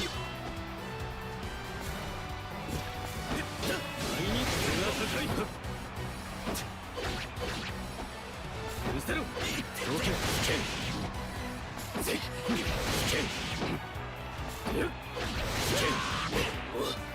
どうせ Here begins Fate's episode. Vera versus Percival. Vapor. Also starting. 城塞都市アルビオン。噂は聞いている。その領主を務める実力見せてもらおうか。 It's Lord. 遠征のご巧妙は受けたまわっております。以後お見知りおきを。 Believe in victory. Battle 1. Engage. いますよ。どうです。見えた。どうだ。ここからだ。見えます。 Great. ここですか。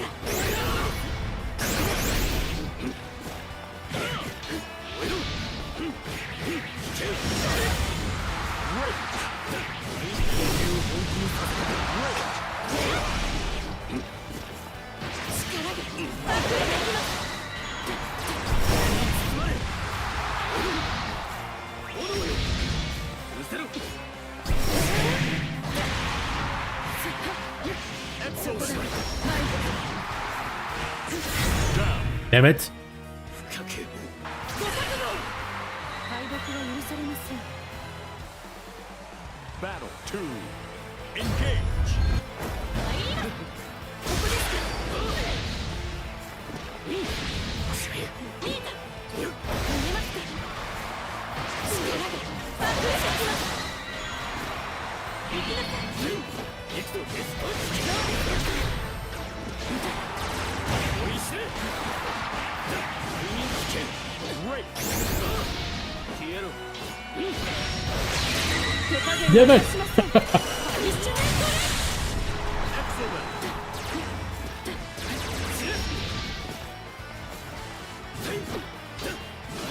Oh no. Great.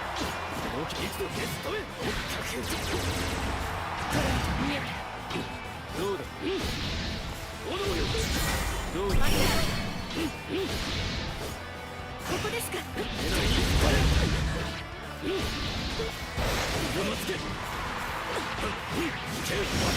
Down. 次は Battle 3. Engage.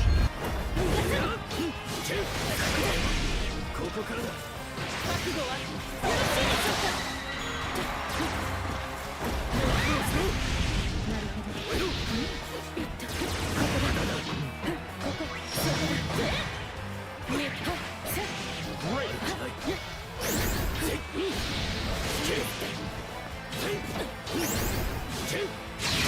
手加減はいたしません。パニッシュメント。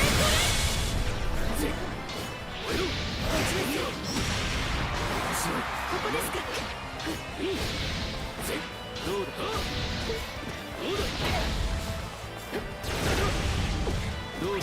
Ah, come on. いますよ。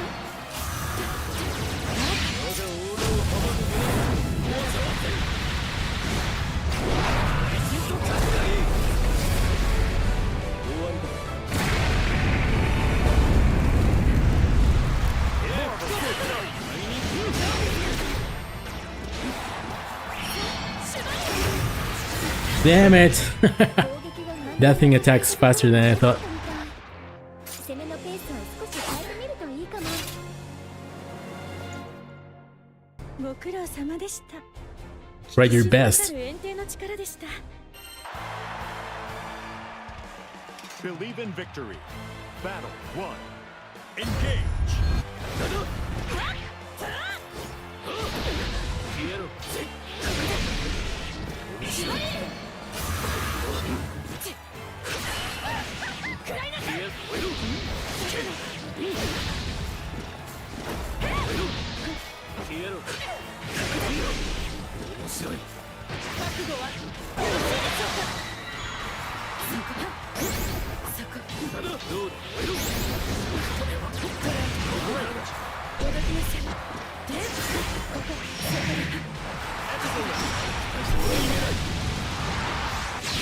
手加減はいたしません。一瞬で I thought I had time to block. 敗北は許す。 Battle 2. Engage. 道をあげなさい。ここですか。ここですか。面白い仕切られた。道をあげなさい。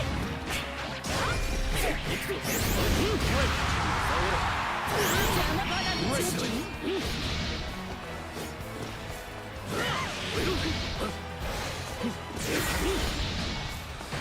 のしみえた。参りましょう。シュバリエ。ここだ。思い知れどうだしまった。 Down.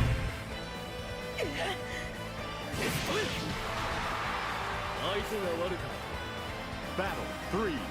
Engage. ここですか。遠くを見ている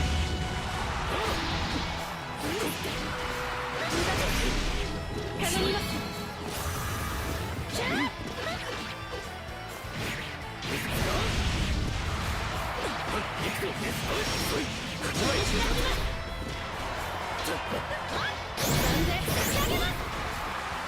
覚悟はよろしいでしょうか。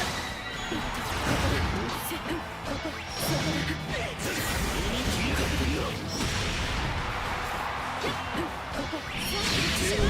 僕と味わえ Okay. 君にはすごい才能がある。お姉さんがアルビオン両親の強さ Believe in victory. Battle 1. Engage. いきますよ。見えた。ここですか。ここです。強い刃よ。いますよ。見えた。向いてもらおう Great. どけどこを見て参りましょう。シュバリエ。タイミングが高い落ちなさい。行くぞ面白い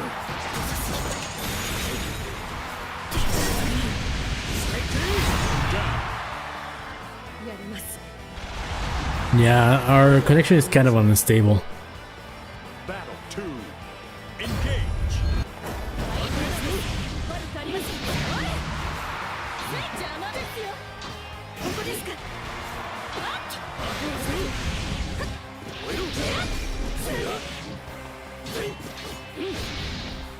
見えますか。邪魔です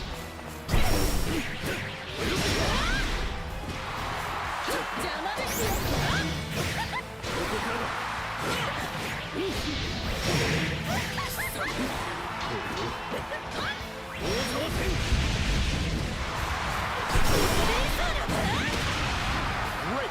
シュバリエ。参りましょう。邪魔をするの。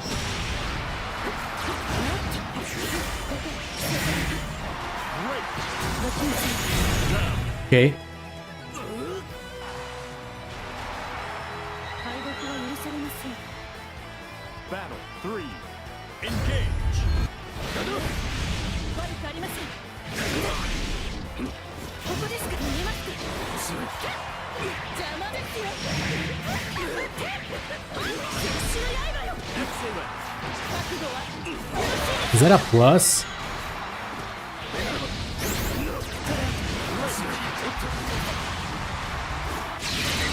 せしましょう。こちの騎士の力を。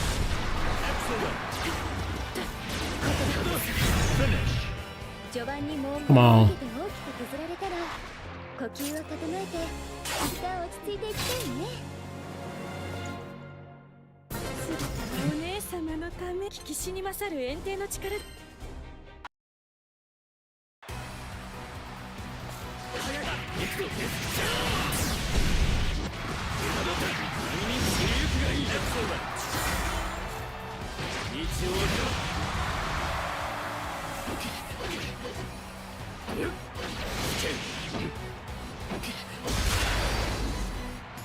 どうだ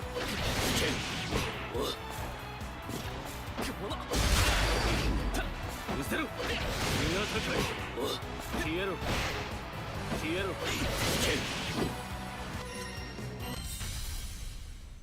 Here begins Fate's episode. Gran versus Percival. Grambuzy.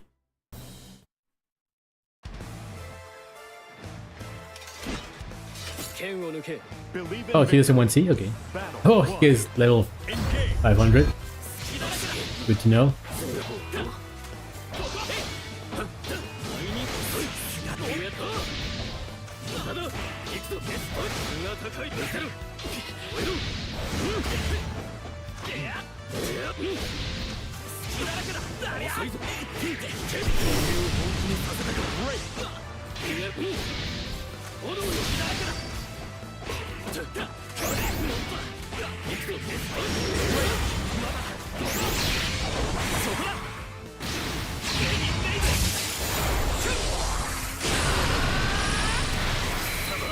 Marvelous. Great. He's grabs do a lot of damage when you are alone on. Oh well, it was because he took. How many crystals he took?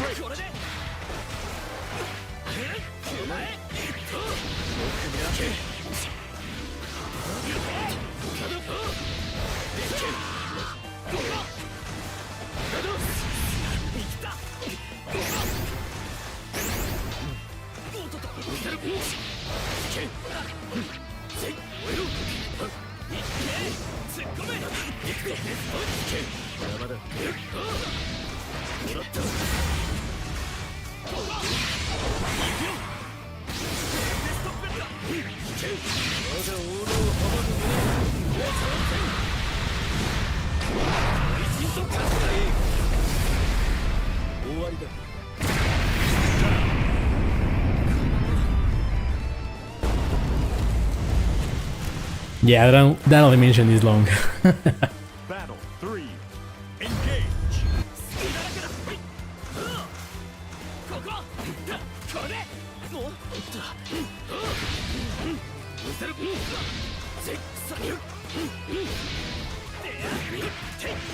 Great.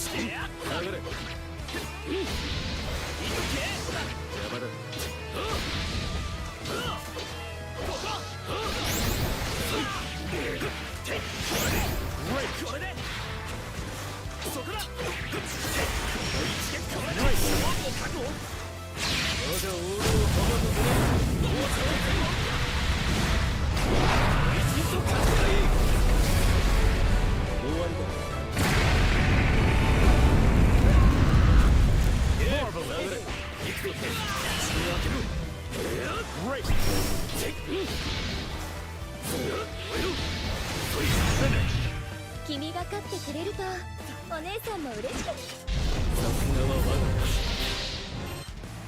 Believe in victory. Battle 1. Engage.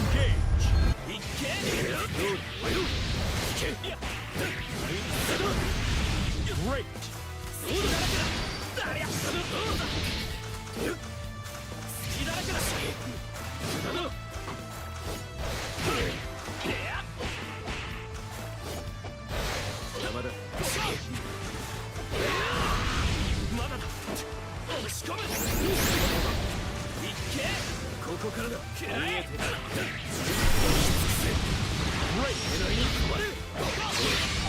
Damn it.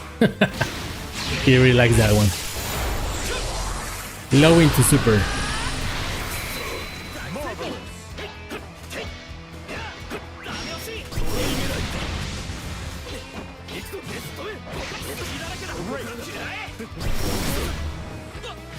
Down.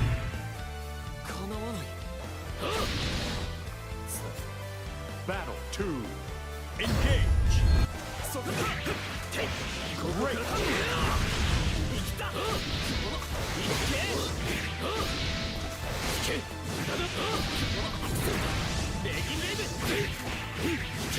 Great. Great.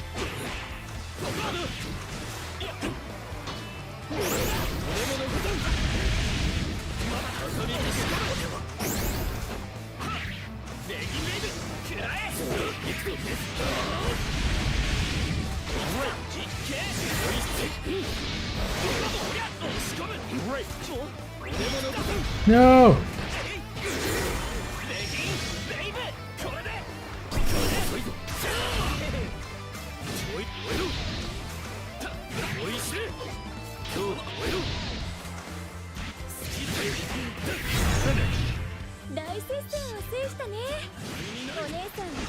I shouldn't be jumping that much. That is a bad habit. But yeah, well, they like to throw fireballs.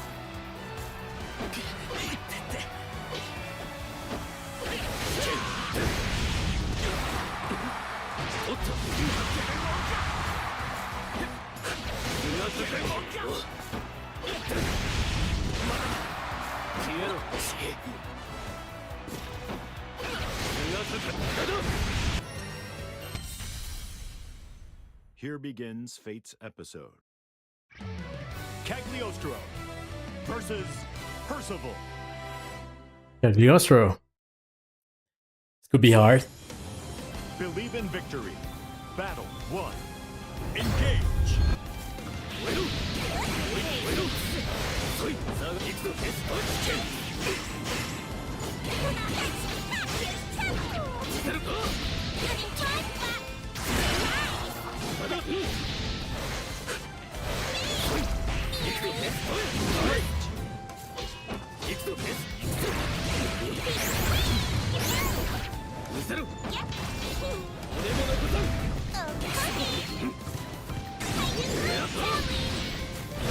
Ah, what? What am I doing?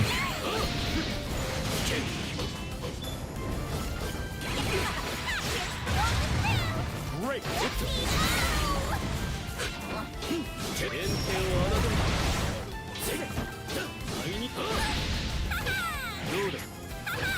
Down.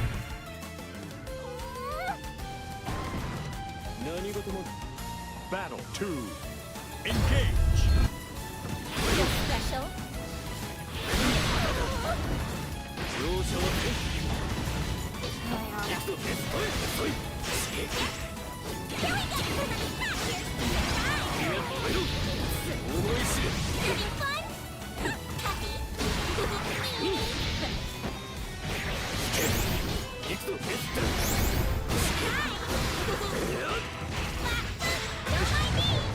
Great.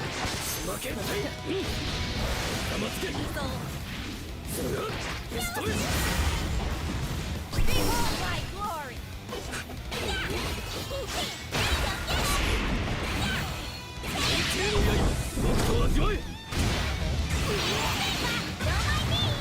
Great. Yeah, throws do a lot of damage when you are low on health. I don't know why. Believe in victory. Battle 1. Engage.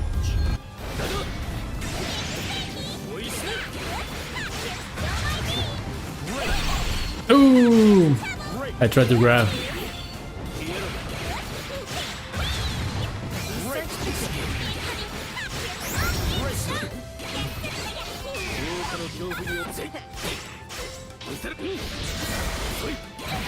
Down. Maybe he downloaded me. Battle 2. Engage. Oh, why do I keep doing that?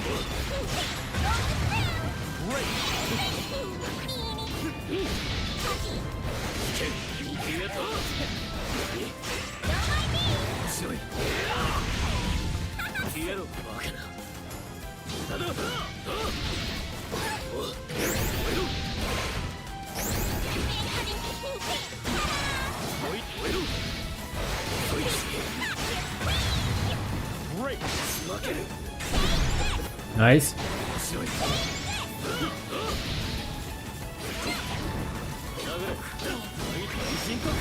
No, I keep doing the same thing. 負けちゃったね。悔しいけど次は That was interesting. Believe in victory. Battle 1. Engage.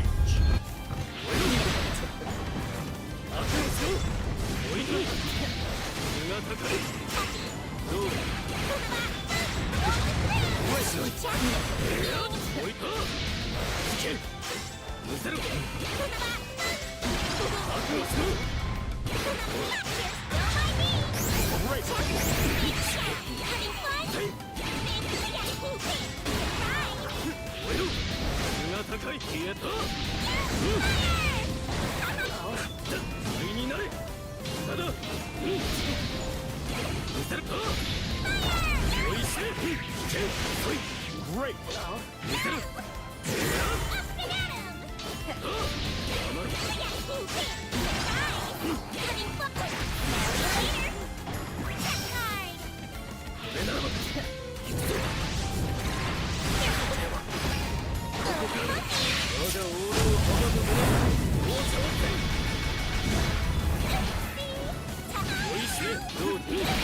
Down. Damn it.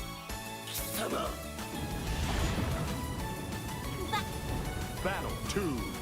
Engage.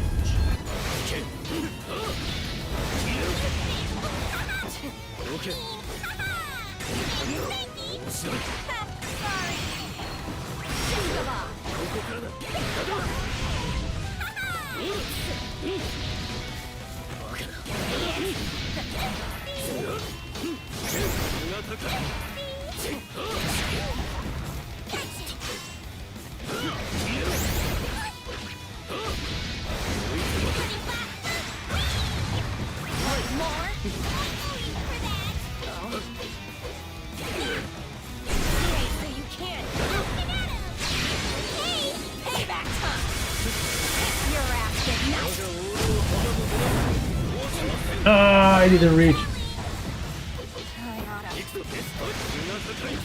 Down.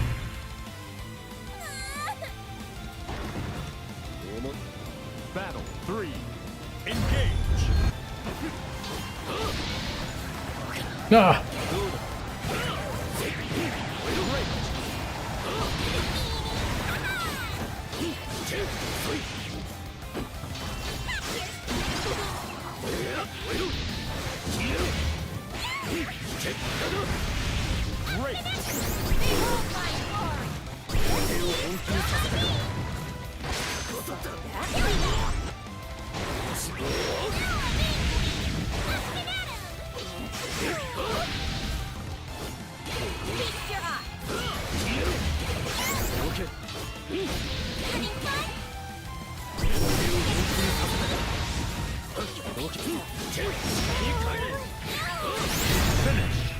剣道ちょうだい。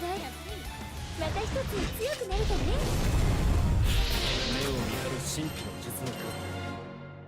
That wasn't pretty.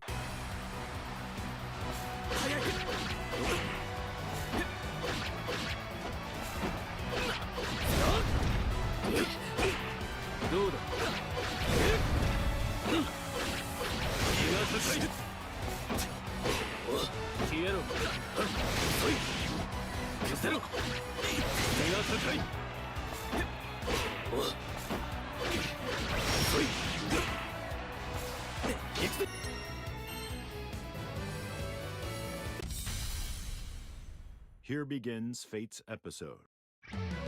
Percival versus Let's see if I can take them to A.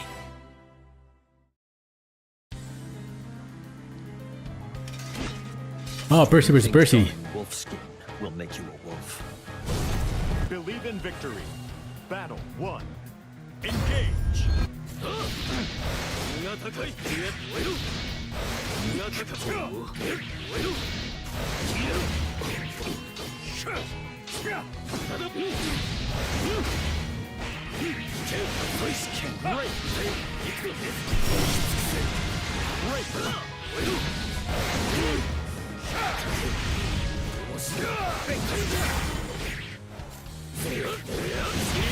Down.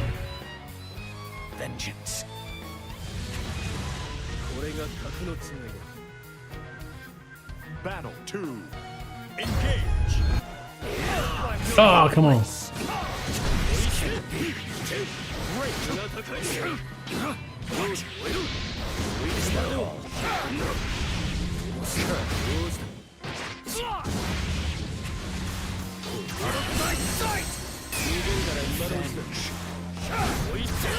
Ah, what happened? I don't know what I wanted to do. I don't know what happened there. You have grit. Battle 3. Engage.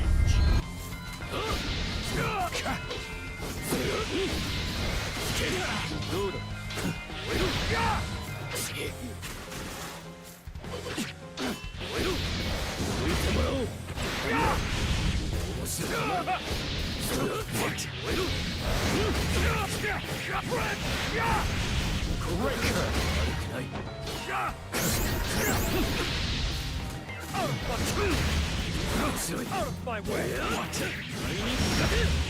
played.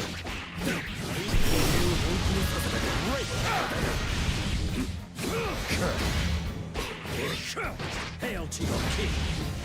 Fly! Feel the fire! My royal wrath!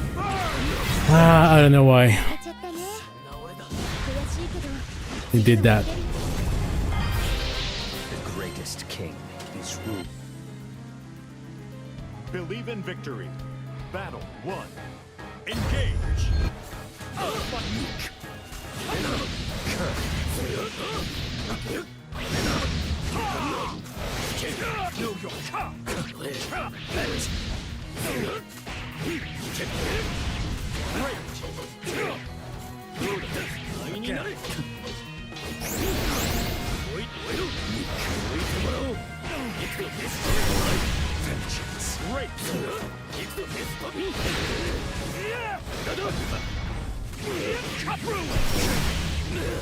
Excellent.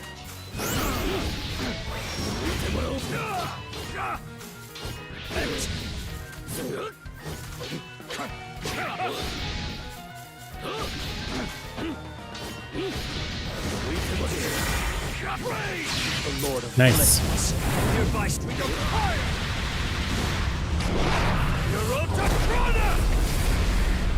Evil's debt is paid.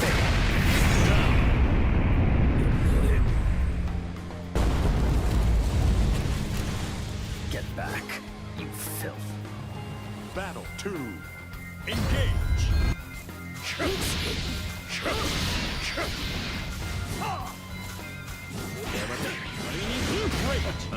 There's no mercy.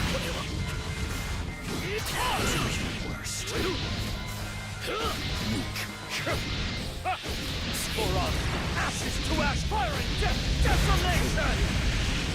For honor, casket, doom! My sight!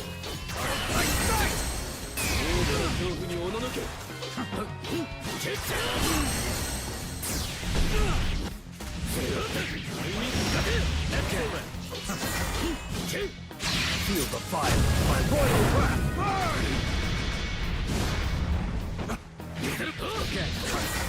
Fire and death!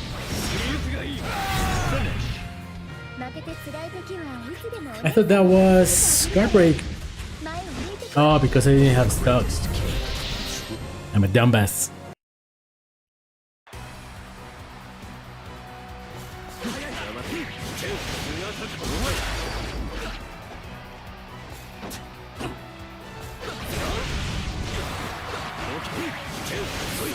Great.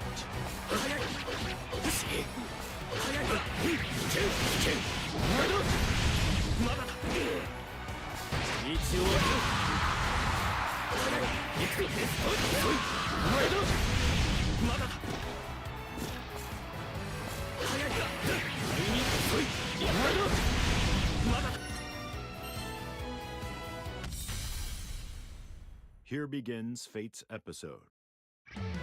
Percival versus Gran. Run.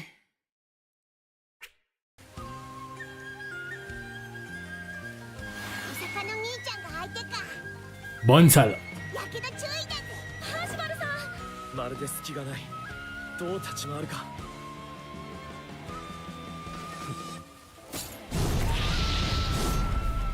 グラン、お前は戦いの中で成長していくから楽しみだ。 Believe in victory. Battle 1. Engage. 隙だらけだ。行くぞ。行くぞ。仮に燃えろ。そこにレギンレイブ。どうだ。燃えろ。仮に身が高い。 Great. ただ燃えろ。これで見せろ。それだけだ。生きた。もっと思い知る。いっけ。下ろしさせてたまるか。てもっと Great. そここれでレギンレイブ。よしこれで Down. I don't know what I was waiting there. Sometimes I just blank. Battle 2. Engage.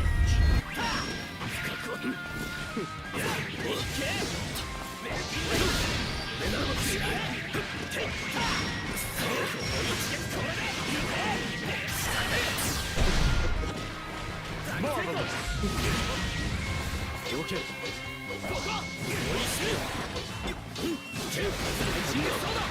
面白い。身が高い。気だらけだ。いける。レギンレイブ。行くぞ。ここからだ。 I always do the same. 結果なんて気にする必要はないわ。今の 遠征の船。 Believe in victory. Battle 1. Engage.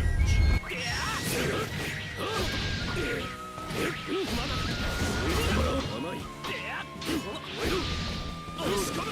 レギンレイブ。どうだ。隙だらけだ。ここだ。山だ。見せる。遅い。ここだ。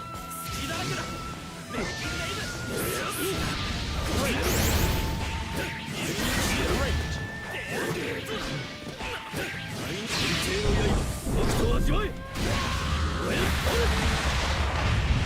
Excellent. 面白い。 Down. 思い Battle 2. Engage. おいしい。どうだ。まだだ。レギンレイブ。まだ。いっけ。身が高い。燃える。ここだ。おっとっと。見せる。火だらけだ。行くぞ。すまんぞ。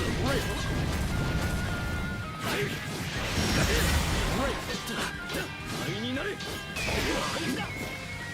そんなけれも畳みかけ。そんなか。黙り。これならどうだ。隙だらけだ。見えた。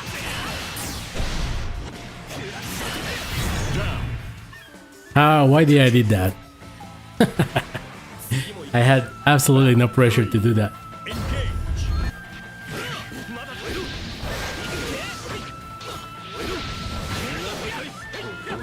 おっとっと。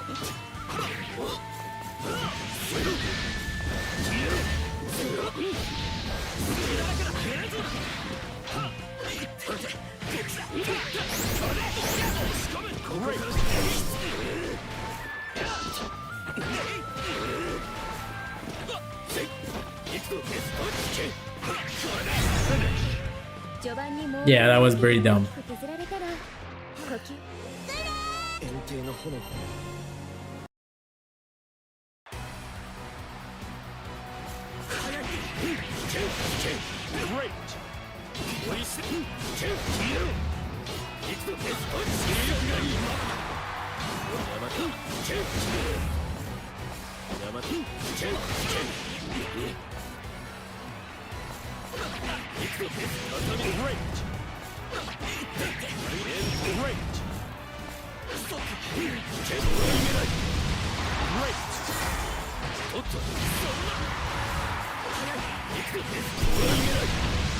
Great.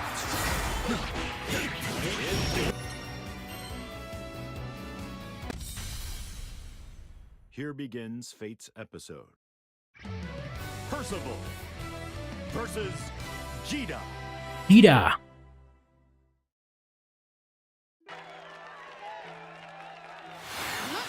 あのトサカみてえな赤 Believe in victory. Battle 1. Engage.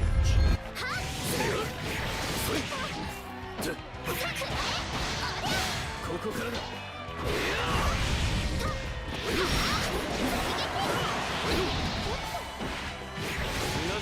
Great. どうだ置いてもらおうおいしく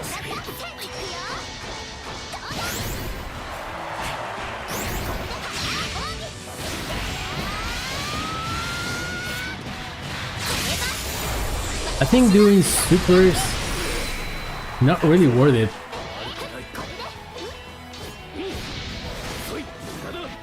HSBA, yeah. Supers, I think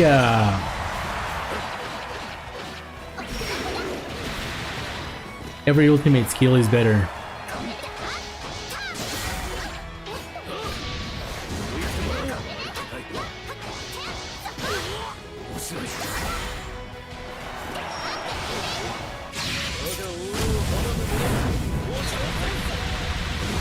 Down. まだ力を隠している I mean, you get a bar very fast, but I think using ultimates is a lot better. 邪魔だ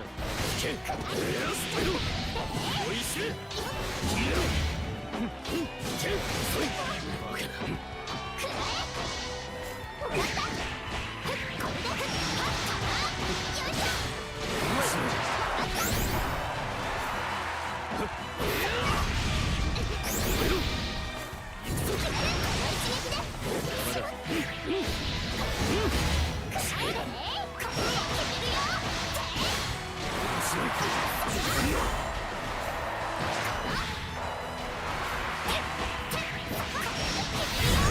Nice.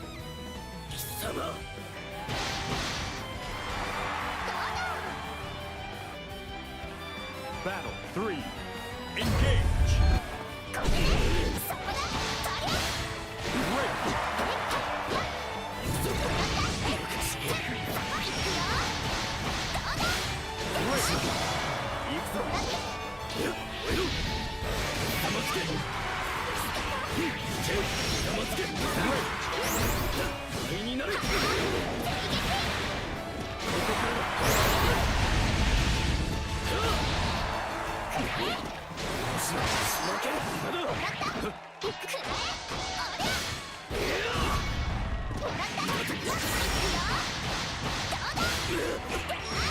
Super there, yeah.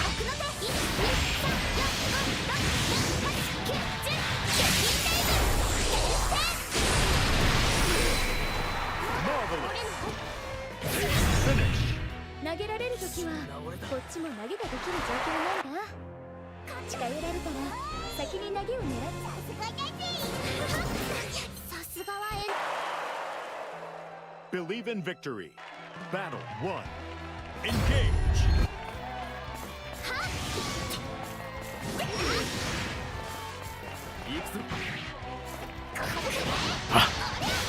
Great.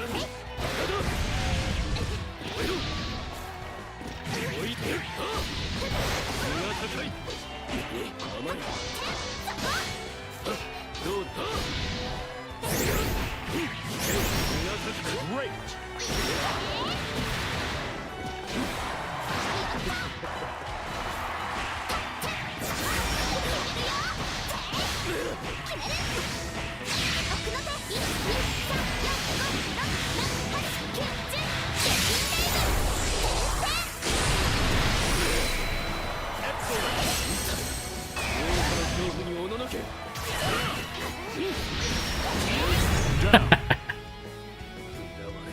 Okay.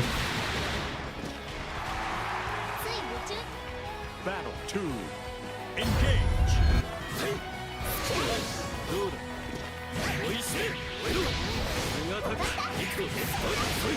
Great.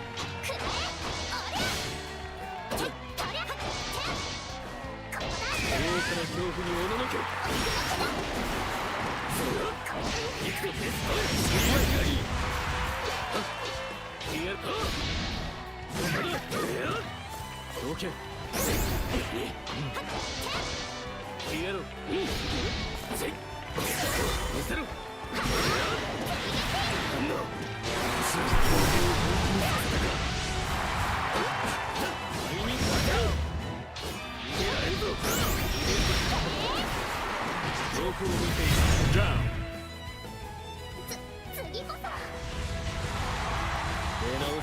Hmm. Battle 3. Engage.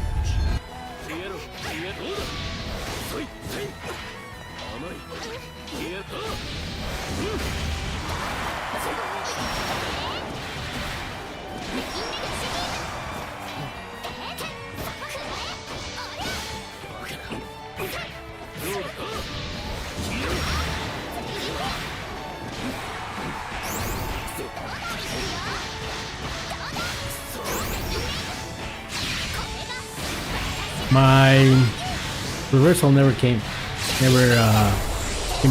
I don't know why.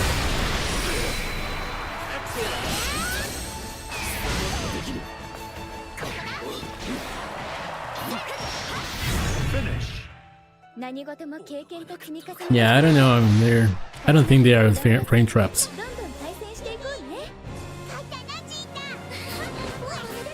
Okay, I think that's going to be it for Percival. I want to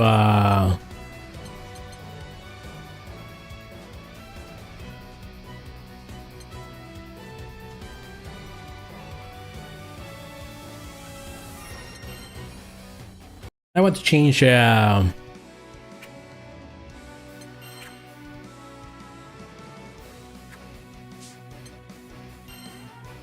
subjects. But first, let me go and Fantasy versus go to the bathroom super quick. Rising. I'll be right back.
Okay, guys. But there are a few things that I'd like to talk about. Give me 1 second.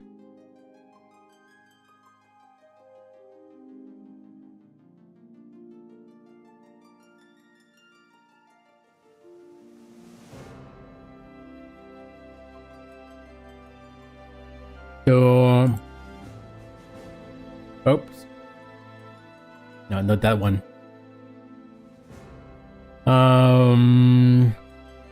Yeah, something that I really enjoy is talking about the industry, especially when it comes to like sales and stuff like that. The how you say, strategies that game companies do or take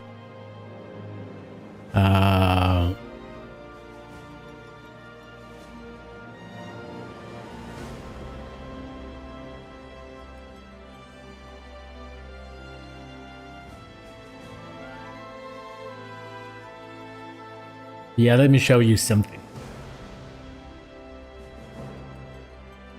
We're gonna translate this page so you can we can understand a little bit. So I think the one of the regions where we have like the most information about sales and stuff like that is Japan. And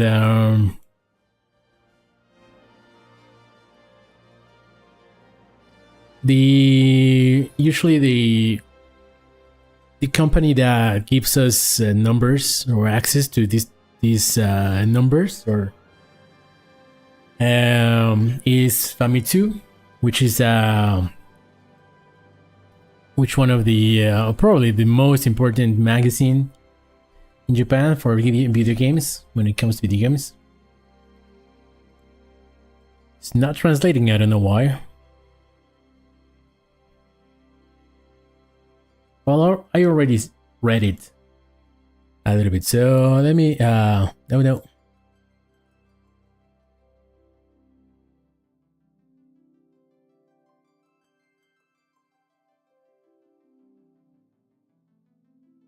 But yeah, basically they released the month of December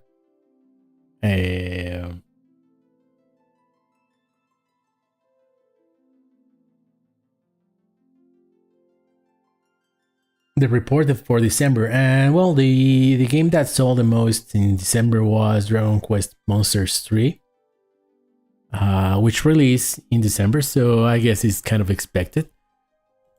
It sold 510,000 units. The next title to in second place would be Super Mario Bros. Wonder with 460,000 units. Third one would be Momotaro Dantetsu, which is like a board game, and that sold 3,000. This came out in November. Mario Wonder came in October, and yeah, Momotaro Dantetsu is like a board game, kind of like a board game. It's very typical of Japan. Like it doesn't really have like that many. It doesn't have. I don't think it's ever been released in other parts other than Japan. I could be wrong, but it's definitely not like a big game here. But in Switch, it actually kind of exploded. It became one of the best-selling games of all time. Not this release, but the previous release did really well, selling I think more than 3 million so far. So yeah, it's kind of like a small phenomenon. That game is from Konami, which is interesting because a lot of people think that Konami they don't really make games because, well, they stopped doing Metal Gears and no more Silent Hills and so on. Now they are some of those in development, but I think Konami has transitioned into releasing more like AA type of games. But maybe if Silent Hill games, which seem a bigger budget, and the Metal Gear Solid 3 remake do well, maybe that encouraged them to start selling more or making more of these kind of franchises again. Then number 4 is Pikmin 4 for the Switch. That sold 153,000 units. Pikmin so far is done exceptionally well in Japan, and I think it should be close to 2 million units during the year. That came out in July, I think. I haven't been able to try it, but yeah, I'm a big Pikmin fan. I remember the Pikmin 3. I played Pikmin 1 because maybe I rented it back in 2002 when renting was still a thing, renting video games. And it was a very short game, the first Pikmin, so I finished it and in that like weekend or something like that. Fun little game, but after that, Pikmin 2 came out, I don't know, maybe 2004 or something like that. Much more low-key type of release. They were released on the Wii with Wii controllers and stuff like that. And but I never tried it. And Pikmin 3 was when I came back to the franchise. Remember that Nintendo was doing so bad with the Wii U that they made a promotion where if you bought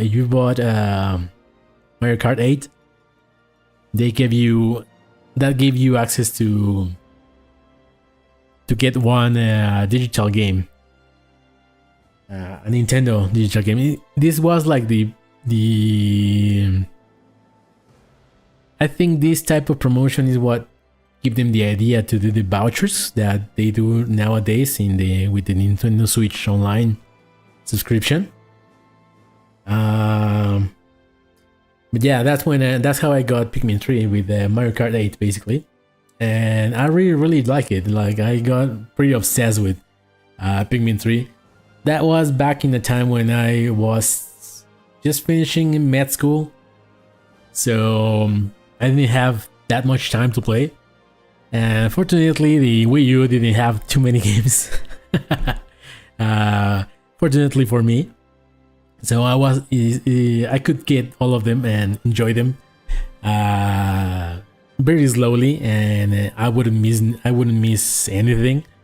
So I got to play a lot of the Wii U library at my really slow pace at the time. But yeah, I really enjoyed it. I obsessed about it. I tried to do not really speed running, but it's one of the few games that I actually like replayed at the time. And yeah, but I haven't been able to play the 4th because, well, now the Switch has way too many games, and I have to pick my battles, you know. And in 5th, it's Super Mario RPG, which is something that I'm really happy. This is Super Mario RPG, and that's all 92,000 units. So basically now with the life to date of all of these games, well, Brown Quest Monsters it came in December, so this is the total sales so far. And remember, this is only retail. And yeah, the Brown Quest Monster had a lot of trouble when it came to Square Enix shipping enough, which has been a problem for Square Enix. I guess the making cartridges or for the Switch is more expensive than making discs, so that has Square Enix don't want to lose that much money if the game doesn't do as well, so they don't print that many. But when the game does well, they have a lot of trouble restocking the game in time. So they even published, they posted in Twitter messages about telling people to please get the digital version of the game. So it's very likely that this game also got a really big digital split. So maybe it has, let's say, being generous, I mean, most games don't really have like 50% digital in Japan.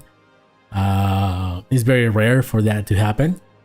But let's say it has like a 40% digital, that would be around 200 extra units, 200,000 extra units. So yeah, it should be doing pretty well, especially in Japan. And well, in France also the game did really good, but I guess we're gonna talk about that at another point. Today I want to talk mostly about Japanese sales, right? So yeah, Dragon Quest, that's what it has sold. Now when it comes to Super Mario Wonder in Japan, with this result, it has sold 1,549,000 units. So yeah, that's more than 1.5 million for the game, which seems pretty good. It wasn't explosive as Super Mario Bros. Wii, New Super Mario Bros. Wii, or I think, yeah, New Super Mario Bros. Wii was the one that really exploded. But New Super Mario Bros., the one for the DS, is the one that actually sold the most in Japan. I think it sold more than 6 million. So this game, although it's doing really good, it's not doing the same numbers that the first two games did. The first two revival type of games. And I think that's the main reason. The games were more like a revival of the franchise, because there was a really big gap between Super Mario Bros. Super Mario World or Yoshi's Island. You want to count that, because in Japan it was called Super Mario World 2. So even if you take that in account, from Super Mario World 2, from Yoshi's Island to New Super Mario Bros. On the DS was like an 11-year gap.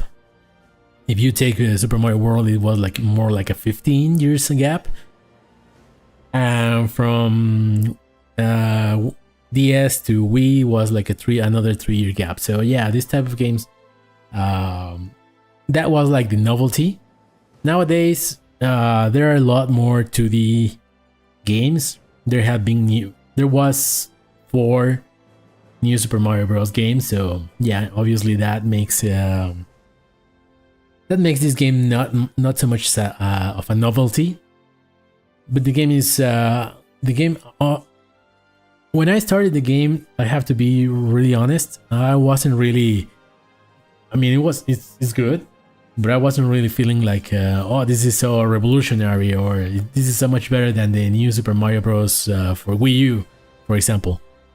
But the farther I went into the game, yeah, the differences started to show, and yeah, some of the levels, especially in the fungi, in the mushroom, what is called, yeah, like fungi mines or something like that. Some of those levels are really inventive. It's really fun. Also the desert world, the desert world in Super Mario Wonder is like incredible, and yeah, that changed my perception and really made me think that these games are really way better than the Super Mario Bros. Wii U. But yeah, in terms of sales, this game is most likely not going to sell as much as the DS and Wii versions, which end up selling more than 30 million copies worldwide. I'm thinking this is going to end up a little more in the 20 to 25 million range, because, well, also those games had a lot more time to sell. You know, these were really good sellers, but for a very long time. They had a lot of time to sell before they were like the platform was replaced with something else. And, well, according to most people, and because of what we're going to see next, which is the hardware sales, it seems pretty likely that the next Nintendo console is going to come this year. And even if there's been reports that the backwards compatibility is going to be harder than expected because of how that generation of GPUs from NVIDIA, how they compile shaders and stuff like that, is going to be a lot more harder to do backwards compatibility than I think most people were expecting. But I think Nintendo's going to do as much as they can to maintain that retrocompatibility, but I wouldn't bet on it like upgrading your games or anything like that. For example, a lot of people, I think, is thinking that maybe if you put just your Zelda cartridge on the new Switch, is going to just reproduce it at 4K, 60 frames per second, stuff like that. I really doubt that's going to be the case. Or maybe not. Maybe yeah, now that I'm thinking, if the backwards compatibility, they will need to touch the games, because apparently they don't. It's not going to be like super straightforward. So most likely they will have to touch the code in the games. So if they're going to be doing that, maybe, now that I think about it, is more likely for backwards compatible games to actually have to not have to, but yeah, maybe that gives the chance for Nintendo to touch the game a little bit and maybe make them more stable. But it's Nintendo. I wouldn't really bet on it. Like, it's weird. Sometimes they do things like for free a lot, and sometimes they really don't. They charge you for a little bit of upgrade, but we'll see.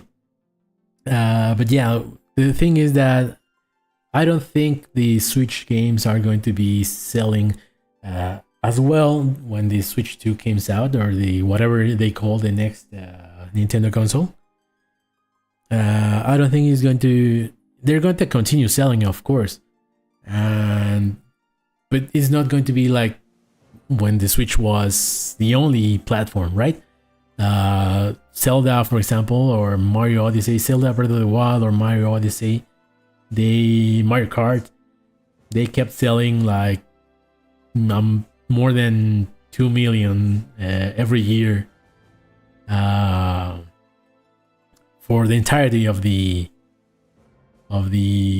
Switch lifespan. So I don't think that's what's going to happen to games that released late. For example, Tears of the Kingdom, or Pikmin 4, or Super Mario Wonder.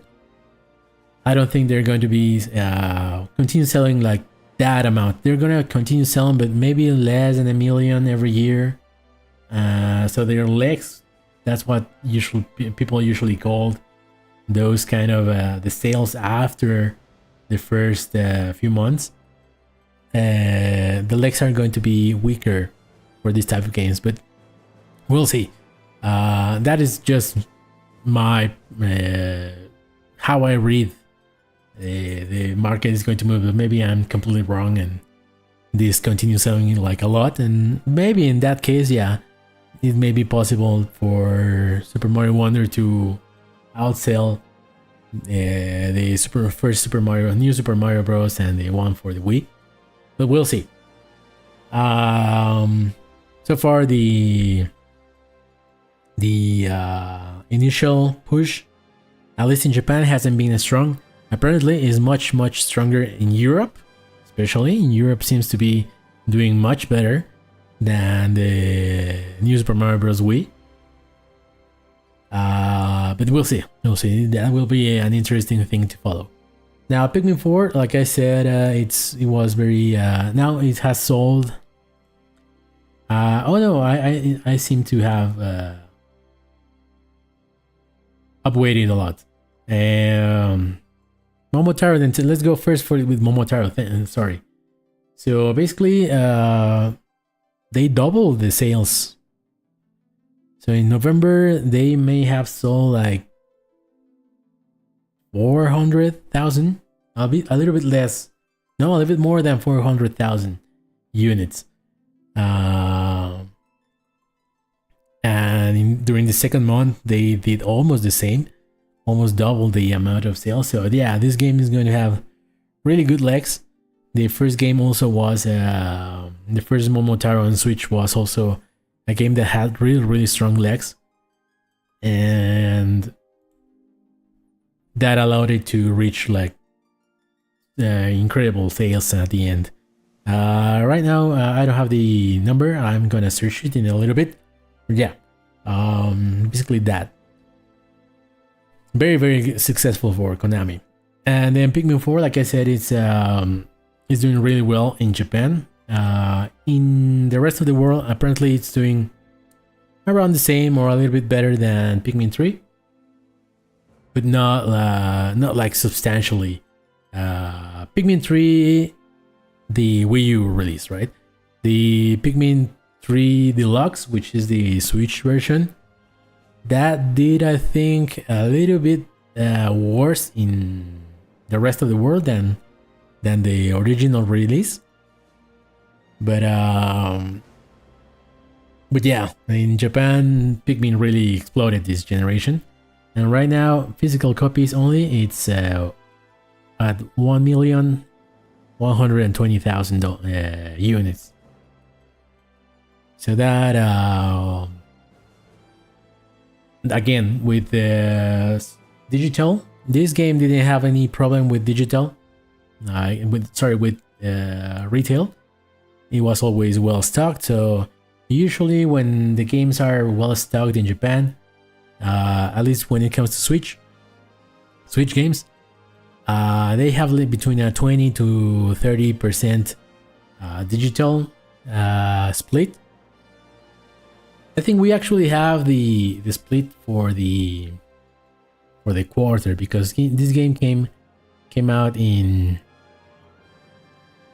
July, so Nintendo has already reported the amount of shipments. Obviously, shipment and sold through, they are different numbers. Shipped is whatever Nintendo have sold to retailers, plus the digital that they have sold directly to consumers.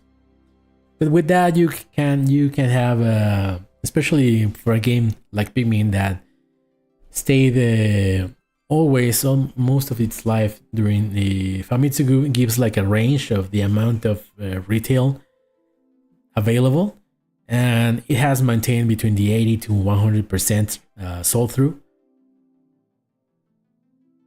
which means that the shipment numbers and the sold through numbers are kind of similar. So let's see. I can look for that. I'm gonna put here a few web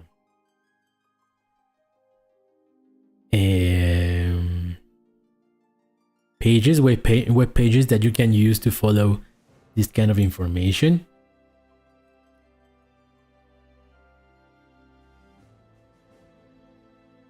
Pikmin 4.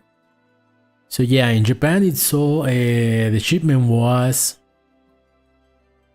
1 million and 1.36 million. That is combining the sell-through with the digital. And at the time, we can actually search that as well.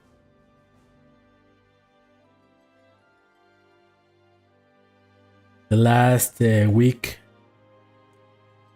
that they took an account for this was September 30, I think. So let me...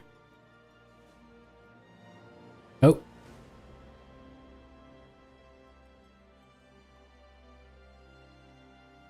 September 30. So up to that date, October 1st, which is almost the same, the sold through for Pikmin was 882,000 units. So from that to the shipment, it's almost 500,000 units. So it actually had like a really big digital split, apparently.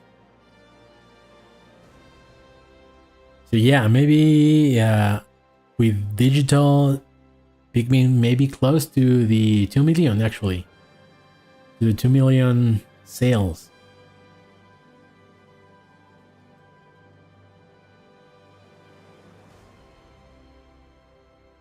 Yep.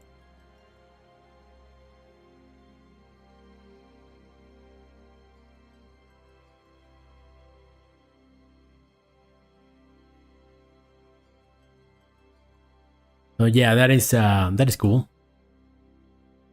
That is really good, I think.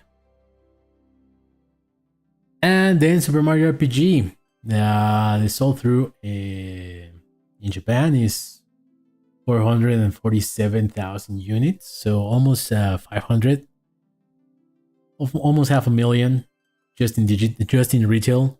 With digital, let's put the same 20%, 20 to 30%. That will give it like 700,000, which is I think a really good number. The first the original game in the Super Nintendo, it did really well. I think it did almost 1.5 million. So again, I don't expect this to outsell the Japanese numbers, but in the rest of the world, the Super Mario RPG was only available in basically Japan and United States and Canada. Mexico as well, for being part of the America's region. And that did really well. I think it did like 2 million, 2.1 million, something like that. Most of it was obviously in Japan. This time around, I think the game is going to end up maybe at the million mark for Japan. But the game should do much better everywhere else, and now it's also available in Europe and a lot of other areas like Korea, South Korea, and Taiwan, and all East Asia and Southeast Asia, where the Switch has grown quite a bit. So yeah, that is good for the Super Mario RPG. I'm really happy about that because yeah, that game is really it's very beloved from me. I really love that game back in the day, and now the remake, I think it's good. The few additions that they made the game a little bit too easy, but the rematches are cool. Rematch Kulex is also cool, but that's also kind of easy. I mean, I never like dive to it. I think I died to the more gimmicky type of bosses, like Jonathan Jones, the shark. But yeah, that is for the. Also, this is just for the month. Famitsu usually releases numbers weekly. Every week they release a a report with the top 30 best-selling games of that week, and the weekly sales of the hardware, be it Nintendo Switch or PlayStation 5, PlayStation 4, Nintendo 3DS. I think Nintendo 3DS is no longer being reported. Let me check. But Xbox Series. Let me check.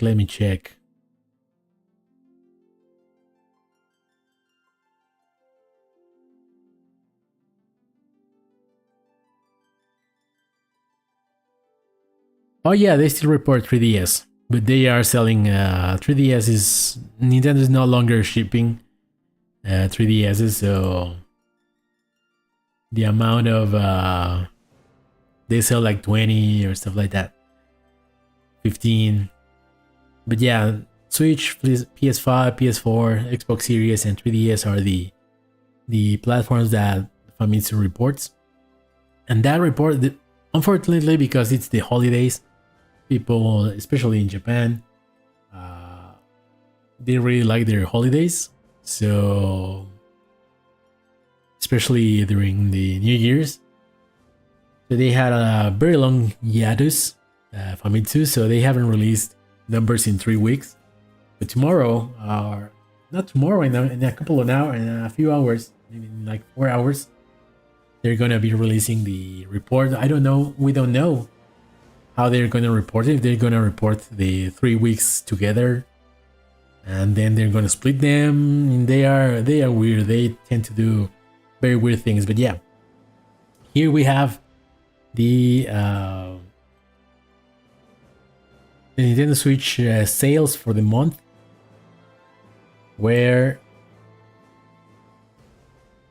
435,000 units, which is up from November, where they sold 296,000, almost 300.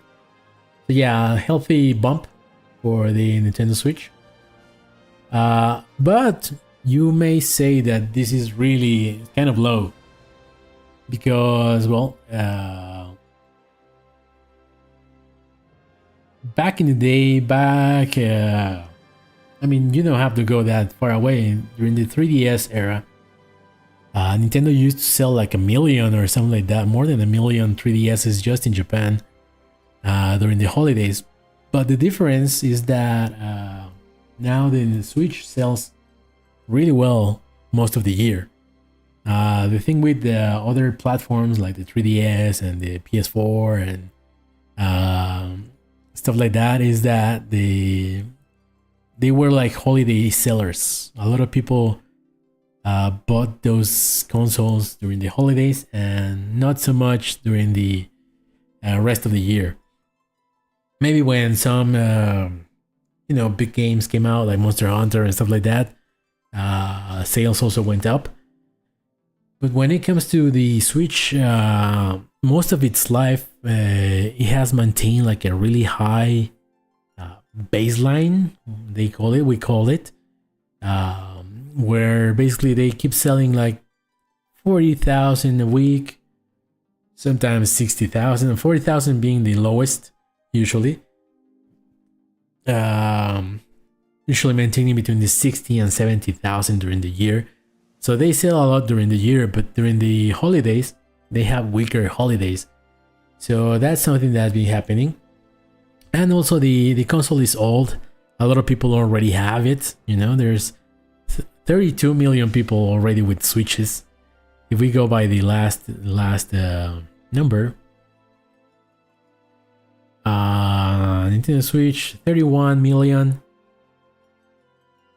That was 3 weeks ago. So with these numbers, it would be almost at 32 million. So yeah, there's only so much that you can sell, right? The market is just so big. It has not a fixed number. Obviously the market and the amount of people buying consoles is gonna be shifting all the time. But you know, when you have a population of 120 million people, and this has sold one fourth or around one fourth of that population, not everyone is going to go out and sell and buy a console, you know. So yeah, I think it's very, especially because consoles, well, the Switch a little less, but consoles usually are per household, not really per person. But when it comes to Switch, because it's versatility and stuff, I guess there's a lot of people that have more than one. A lot of families that have more than one. Because for the brother and stuff like that, being a portable as well, that gives that that advantage to Nintendo, right? Compared to something like PS5, where most likely you only get one for the whole family or just for yourself. And if your brother wants one, maybe they play with the same PS5. It's very unlikely that there are two in one household, especially in Japan, that where houses are smaller and families in general are smaller.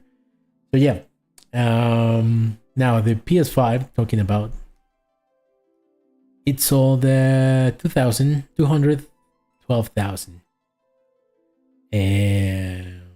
units in December, compared to 231 in November. So it actually declined during November, which is rare. Most of the time, December is a month that has like a bigger demand. Because, well, although Japan, they don't really celebrate like Christmas like the Western world, still a lot of people tend to give gifts during those kind of during those days. So yeah, kind of disappointing for the PS5, but that has been the story of the PS5 for in Japan and the PlayStation in general. They've been seeing diminished returns in every area. PlayStation software is not selling as much as it did.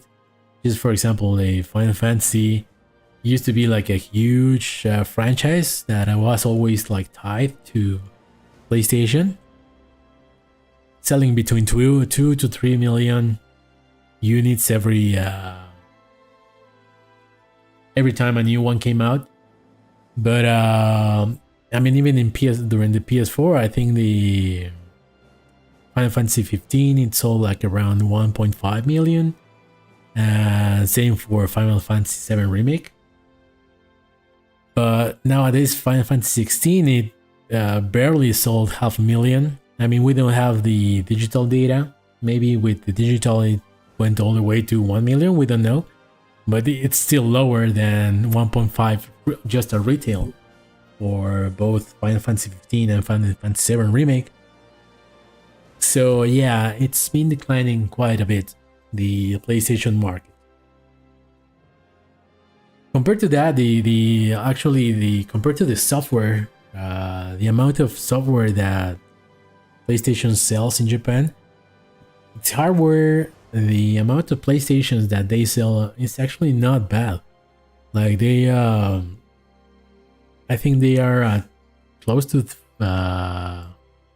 5 million sold, which is not bad. I mean, it's doing better than PS4 was at this time, at this moment in time. PS4 ended up like at 9,500,000 around.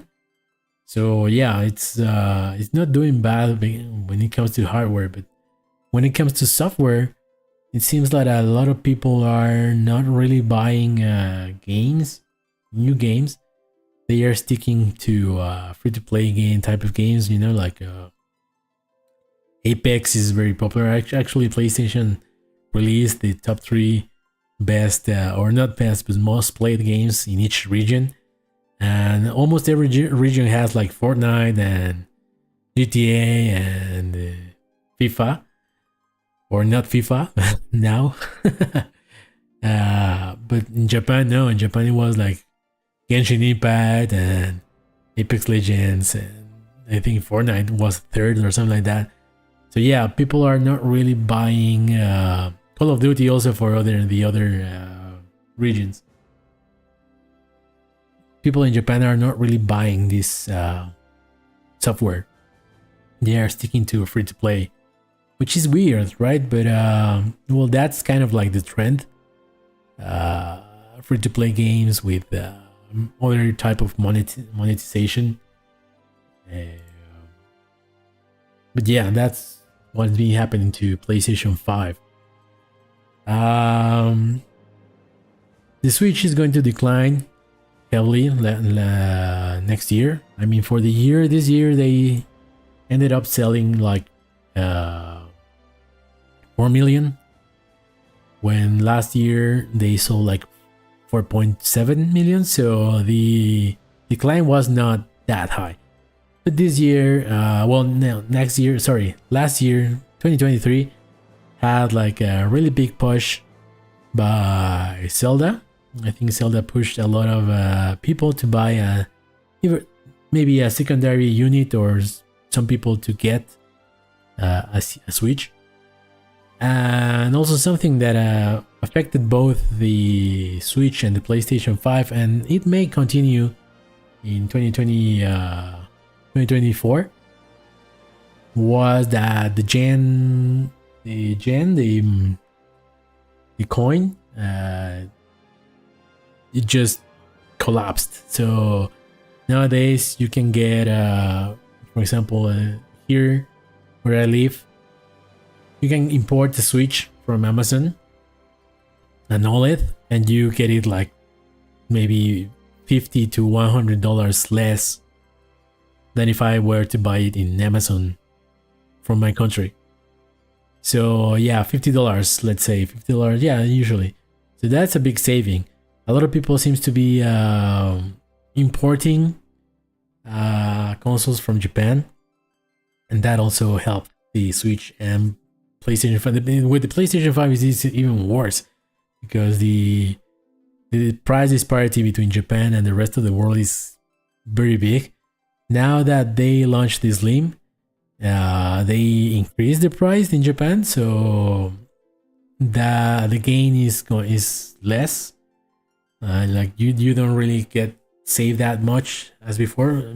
I mean, during summer, yeah. Also, for example, here where I live, you get like a PS5 for $550 around. But if you got it from Japan, you got it for like 400, less than 400 US dollars. So yeah, it was a very big disparity. Now that they upped the price, it's more like 100, but it's still a big saving. So yeah, I think that's going to continue helping both to keep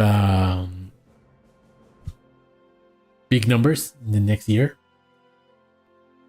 but we will see. Now,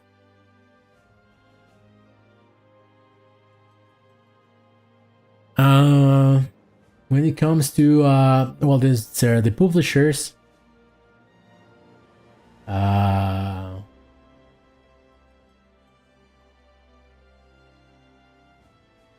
Yeah, for the publishers, the first one was, well, Nintendo, obviously.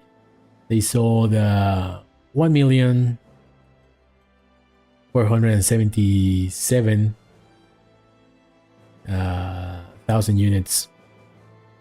Then Square Enix with 598,000, and Konami, the third, with 444,000. So yeah, that's just for like December, right?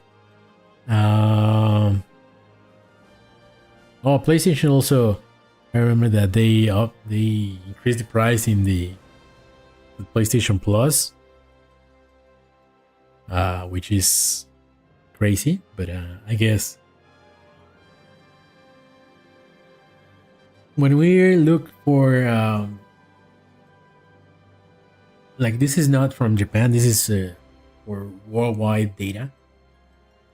PlayStation 5 is obviously doing good. They are trailing PS4 at the first few years for PlayStation 5. They were selling all they could. Sony was making as many as they could, and all of them were selling out. And it was more because because of the pandemic and stuff like that. It was very difficult to make new machines. So that was the reason that PlayStation 5 was like trailing before PS4, right? But now from 2023, the end of 2022, beginning of 2023, finally Sony managed to make more PlayStation 5s, and the amount of PlayStations they sold was incredible. They sold a lot. They had like the biggest quarter, January to March quarter of ever, of any kind of console. But after the demand for that demand that was unsatisfied during the first few years, once that got solved, the demand not collapsed, but it's on a downward trend, right? And well, PlayStation 5 is a very expensive console. You know, $550 is what it costs now. In Europe, it's even more. So yeah, it's not easy to sell that much. To sell that many consoles at that price. So I think PlayStation 5 is gonna need a price cut soon, because it's gonna start trailing the PS4 even more. Thanks to this past year, to 2023, PS5 almost catched with PS4. But from this point, I think the gap is going to start to widen between the PS4 and PS5. Unless Sony is willing to make a price cut for the thing. But we will see. They've been talking a lot about they want to maintain profitability. That their goal for this fiscal year was to increase their profits, not so much the amount of the console sold. Because they put themselves a really difficult and lofty goal of selling like 25 million consoles during this fiscal year, which goes from April 2023 to March 2024. And it's looking very difficult for them to achieve that. If they have sold out those 25 million consoles in that time, they would be ahead of PS4, right? But when it comes to the actual amount of consoles they've been selling, it seems they're gonna fall short, and they're gonna have their best year ever. This 2023, the fiscal year 2024, is going to be their best ever, without a doubt. But they're most likely not gonna reach that number of 25 million consoles sold. So that's gonna maybe remember that these are public companies, and they by being public, they are using money from other people, from investors. And the investors are the ones who sometimes not decide, but they start, when things aren't going as well as they want, they start getting impatient and start demanding some kind of result. And well, sometimes the CEOs and executives of the companies, well, they try to make them happy somehow, right? So yeah, I think the thing the PlayStation will try to do is, with all the increases in prices, both in PlayStation Plus and the console and stuff like that, even if they don't reach that goal of 25 million consoles, they're like, well, but the profitability is better than ever, and we're making more money than ever, both in revenue and profits. So I guess that's how they'll try to manage that situation. But yeah, it's always to me, it's a super interesting topic, all of this, how companies, the type of strategies that they take. Now let's talk about Nintendo Switch, right? So like I said, the in Japan, the hardware sales went down, maybe like, what is in percentage, like 600 less. Let me do the calculus.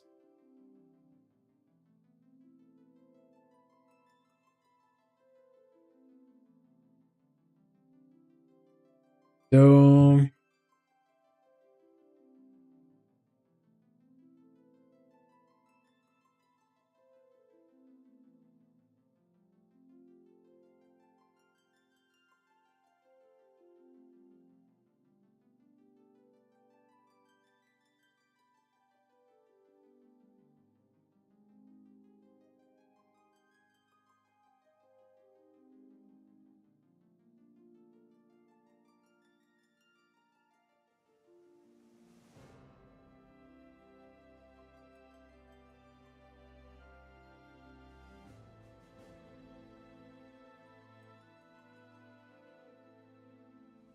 like 12%. 12% decrease in when it comes to hardware, and when it comes to software, it's going to be like 17 or something like that percent. I don't have the real amount of software from last year to this year, but it's going to be something like that. But we have to remember last year in 2022, they had Pokemon, and they had Splatoon. They had a lot of bigger games, I think. This year, or this past year, they had especially Tears of the Kingdom, which did really good out of the gate, and Super Mario Wonder. Those were like the big two, I guess. Pikmin is also going to increase, and is going to but there were also Xenoblade. I mean, I guess the games were a little bit bigger in 2022 compared to 2023. So the decrease would be expected, because when it comes to software, the amount of software that a company sells during the year is determined. The main reason is what games you release, right? So yeah, but next year, and that is just Japan, and that is in Japan, right? In Japan, Splatoon and Pokemon are like much bigger than both Zelda and Mario. So yeah, it was expected, right? But this year they had a lot of like third parties that fill that niche. For example, Dragon Quest and the Momotaro and stuff like that. When in 2022 they didn't have like any. I don't remember any big like third party release really. Then they that is in Japan. We have the report for the UK.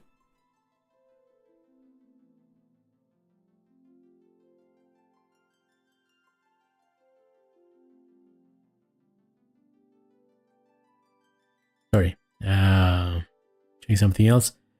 UK during the year 2023.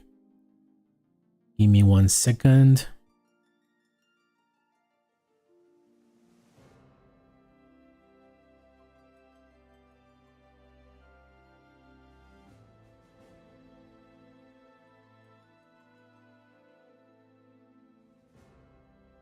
Where is it?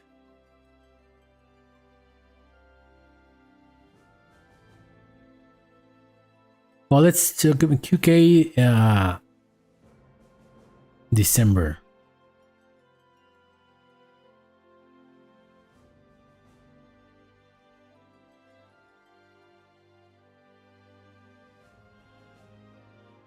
Can't find the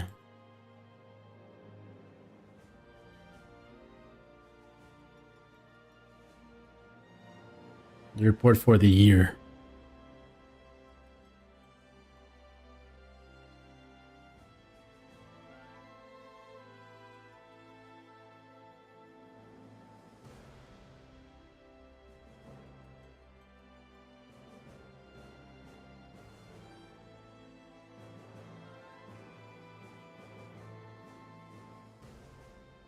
Yeah, like a lot of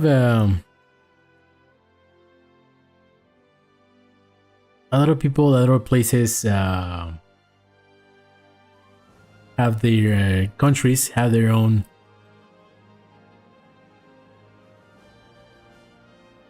like agencies that track these kind of things. Some of them report it, some don't. Some give more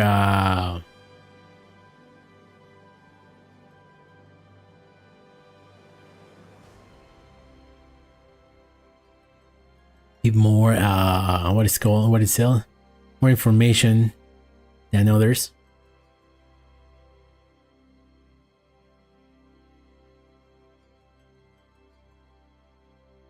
Can't find it. I only see the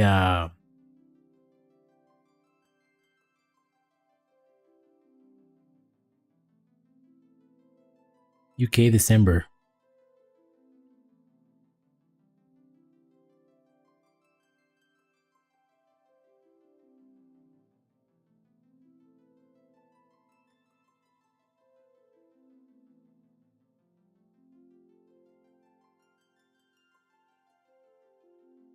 Oh, there it is.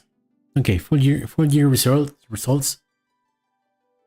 So in the UK, they don't really talk about units, more about the money and percentages up, percentages down. So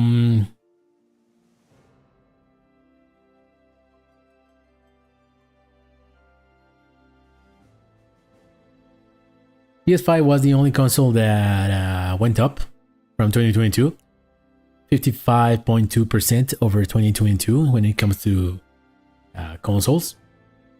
I checked some places and they have estimates of what these percentages, how much of them amount when it comes to units. But we'll talk about that a little later. And this is the biggest year for the PlayStation. And the best year, PlayStation 5, sorry. It's actually the best year for a PlayStation machine since 2014 with the PS4. What's interesting because the PS4, at least in the UK, it peaked like super early. Like the PS4 launched in 2013, right? And then 2014, 2015, 2014 was the best year for PS4 when it comes to console sales. But 2015, 2016, 2017, and 2018, they were all like pretty similar, like a little bit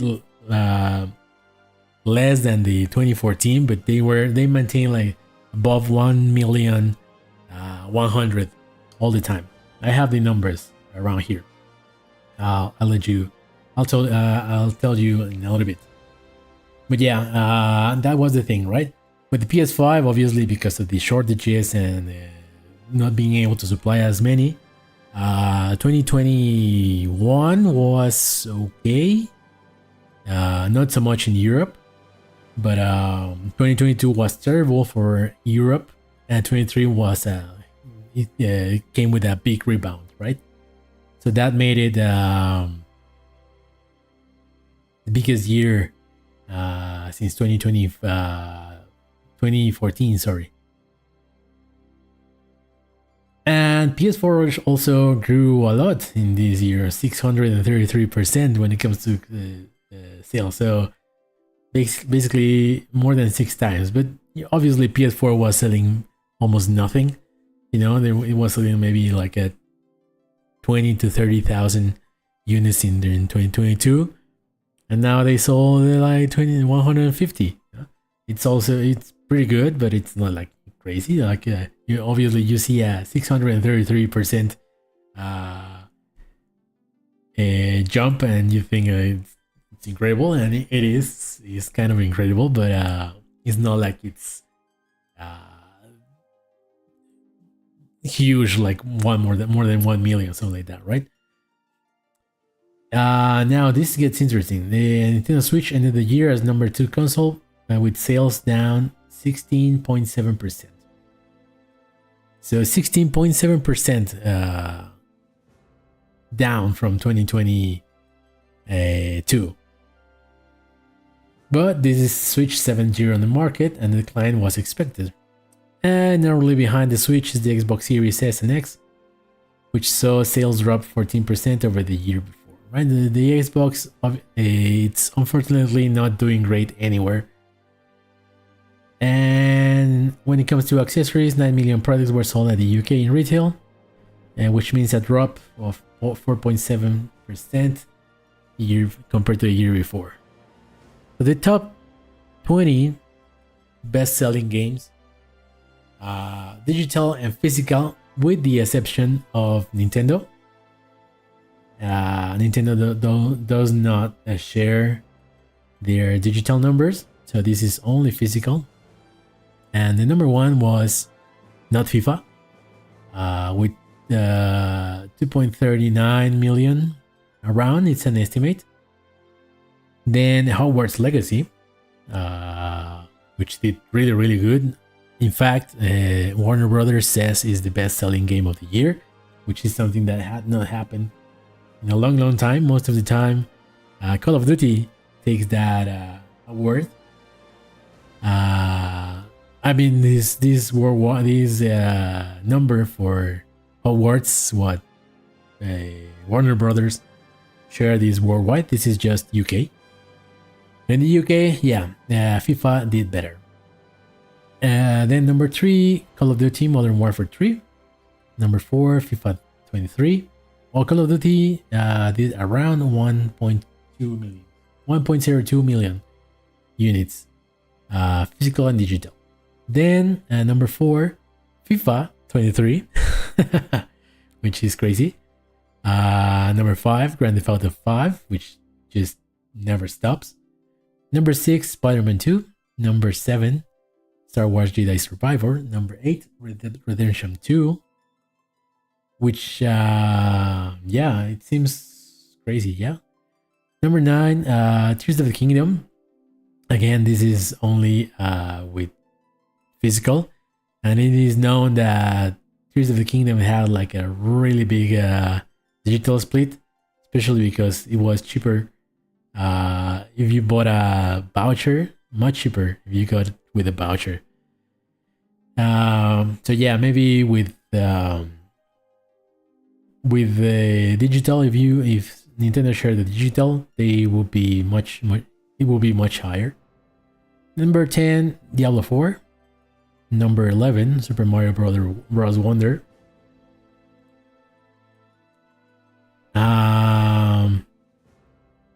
Again, not digital. Number 12, Call of Duty Modern Warfare 2 from last year. Number 13, Mario Kart 8 Deluxe, also not digital. Number 14, Assassin's Creed Mirage, which seems to kind of a good placement for a game that, well, was kind of like spin-off, kind of. Like it is a smaller scale than the huge games that Assassin's Creed have become. Apparently, this is a much shorter kind of return to the 360 type of games. Haven't played it. Number 15, Resident Evil 4 Remake. Number 16, NBA 2K33. Number 17, Lego Star Wars: The Skywalker Saga, which is also a game that keeps on trucking. Especially UK is very heavy to like. They really like their Lego games. Number 18, WWE 2K23. Number 19, F1 23, you know, the racing game. And number 20, Grand Theft Auto Online. I don't know how they count that. Like, how are those like Grand Theft Auto 5? But I'm not sure about it. But that is the report that they gave us, right? But there are some estimates, right? Let me look for them.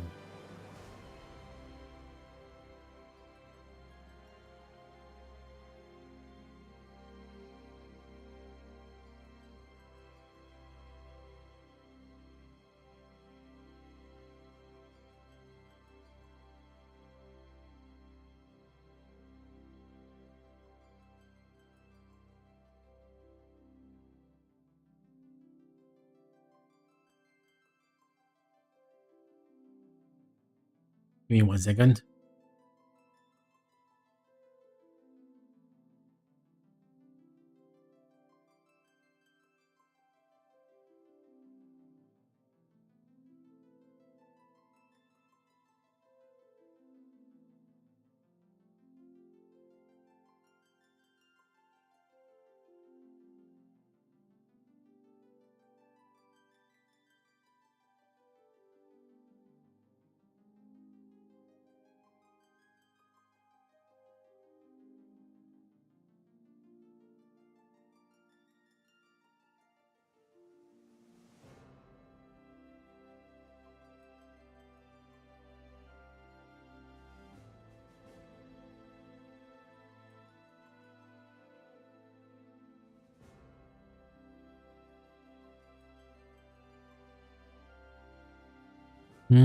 Can't find it, can't find it. Oh, here it is. Estimates. Look, for PS4. PS4 during its lifetime up until 2021, during its launch year, their launch months, they sold 580,000 units. Then in 2014, it did 1,260,000. Then 2015, it didn't grow, it went down, but just by a little. It was 1,210,000. Then 2016, 1,120,000. And 17, 1,150,000. Then in 2018, it rebounded a little bit, 1,160,000. So yeah, you can see that during 5 years they sold more than 1 million consoles, which is crazy. That's why they entered the PlayStation 4 entered like this kind of like plateau. Kind of want to show the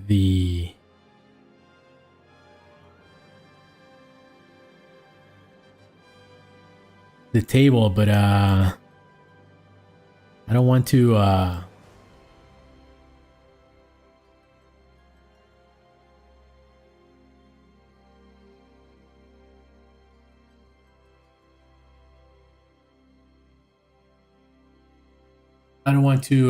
give the people's name because maybe they don't want them to be public, kind of.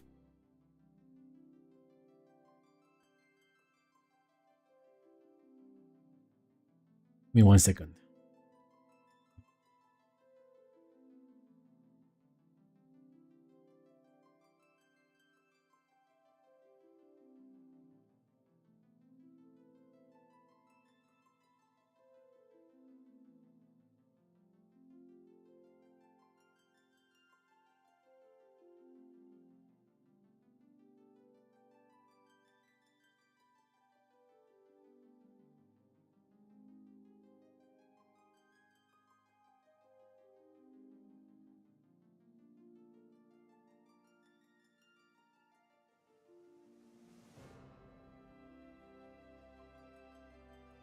Let me just put it in a note.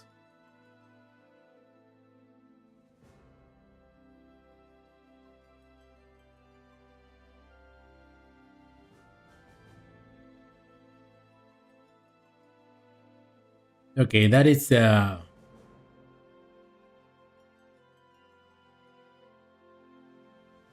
those are the numbers.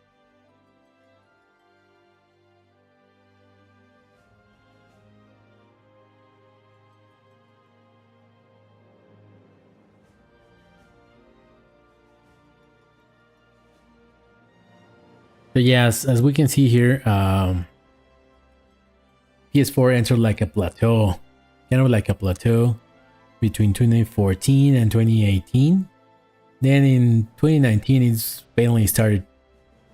It had a big, really big drop in 2019, and like almost 50, like 40% drop, which seems kind of crazy. 2020 was the famous pandemic year, so obviously a lot of people wanted to buy consoles, and PS5 was not available yet. So it was a kind of a weird situation where Sony couldn't produce as many PS4 as they wanted either during 2020, so numbers could have been bigger, but yeah, they really didn't manage, right? So 420, and the 2021 130. 2022, I guess they has like another huge drop all the way to, we don't have the numbers, but maybe like 30,000. So 2023 having a 600% increase would mean that it came back to like 2020 levels maybe. So yeah. Now that compared to the Xbox One, which obviously did much worse than the PS4. But UK is actually one of the places where it actually didn't do that as bad. So you can see here that the first year compared to the PS4, it was 180,000 units behind. 2014 and 2015, they both years they did more than 1 million units, which is great. But then it started its decline, right? Decline in 2016. Started with like a 20%, a little bit less, like 17% decline, and then another like 10% decline. Small declines, right? But it kept going down. It kept going down until 20. I mean, they have numbers here until only 2020, right? And then you compare that to the Switch, right? The Switch starts in 2017. It obviously had a bigger number in the first year because the Switch came out in March and not November, like the other two. Then you look at the second year and it actually didn't grow that much, 840,000 units. And then 2019, it didn't grow that much either. Like it had small growth, but it's known. It is known to us that UK is actually one of the big markets. UK is the weakest market for Nintendo. The only Nintendo consoles that were able to do like really good in the UK were, but that also applied everywhere, were the Wii and the DS. But yeah, you can see that it kept going like up. And then in 2020, the famous pandemic year, there was only one console that was widely available most of the year. It also had its period. The Switch also had a period during the summer of 2020 where Nintendo was not able to ramp up the production as fast as they wanted. So they couldn't like, they also weren't able to like sell as many as they could have in that year. But that split that also spilled a little bit into 2021. So you can see that it had like the biggest year in the whole table. The biggest number is Switch 2020, higher than any other month, than any other year. Sorry, for any other console in that period. So yeah, it did really good. And then some of that spilled, like I said, to 2021, which also has like a huge number in 1,220,000. And yeah, everything else, you can see here the pitiful numbers of the Wii U. The last few years of the Wii were also like really bad. PS3, respectable, the last few numbers. You can compare this to PS4, for example. 2012 being the year before PS4 came out.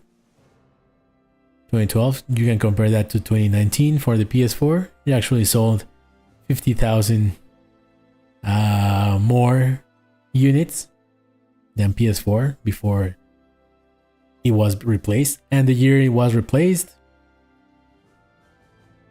the PS3 sold 480 and the PS4 sold 420. But like I said, a lot of that was because the pandemic, which increased the demand but also decreased the supply. So I'm sure that Sony may be able to sell closer to 600,000 during that year, but wasn't able. But then the next year, in 2021, it plummeted to 130 and PS3 to 150. The next year, it came down to, it may have been close to this number as well for the PS4, maybe 30,000. But this year, it actually increased again to 120, around 600, 6 times the number. So yeah, actually, PS4 still doing pretty good. And we're gonna see Xbox Series and PS5 numbers in a little bit. But you can see here that 2021 wasn't a bad year for PlayStation 5. It actually sold quite a lot, almost to the PS4 levels, in the next year. But you're gonna see 2022 how the Sony wasn't able to produce as many as they want. But yeah, the 360 last years were also really good. Look at that. Good stuff. And the 3DS actually didn't do so hot anywhere but in Japan. Now let me bring up the PS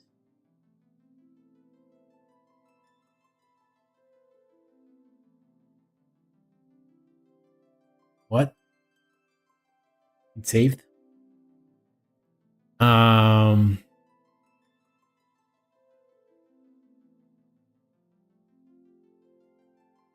Numbers.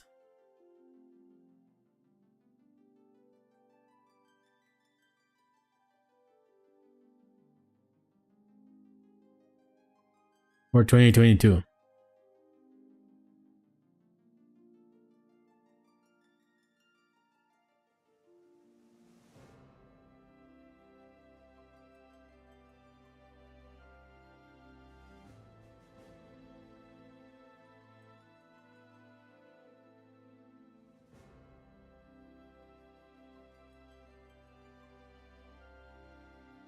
I guess we can add.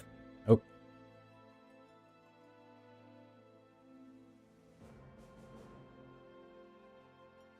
2020 and 2021.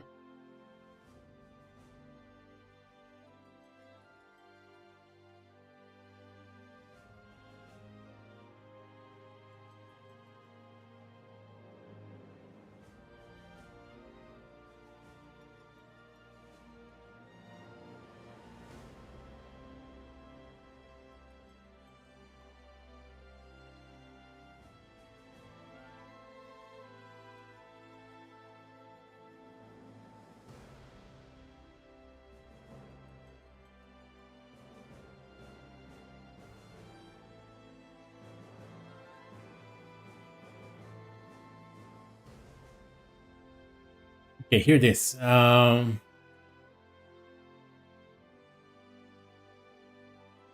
yeah, on the top is the 22 and 2023 for most platforms. They here, like I said, they don't have like a real number for PS4. They're in 2022. So they put 0, and this plus 633% amounts to like around 40. But yeah, you can see the live to date, number for PS4 is 7,720 units, and when it comes to Switch, it's 6,779. So they're not that far apart, right? But it will be very difficult for Switch to match it. I expected 2024 there's going to be close to a 50% decline, so it's going to sell maybe like 400. Let's go, let's be optimistic and maybe like 400,000 units.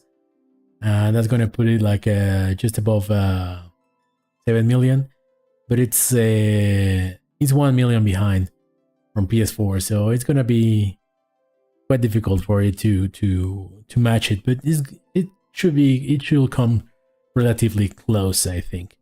But yeah, you can see how from 2021 PS5 sold 1,150,000, and then it plummeted to 700, and it was all because supply, right? It came down strictly to that supply. But they were able to rebound in 2023. But during 2023, supply became a lot better. But during the summer, during the first 3 months were incredible. The second quarter wasn't like that special. But in summer, the console started like both the PS5 and every console actually started going down like heavily. And what Sony did was they did a couple of weeks where they sold the PS5 for 100 euros less, and that helped it quite a bit to maintain like a good amount of sales.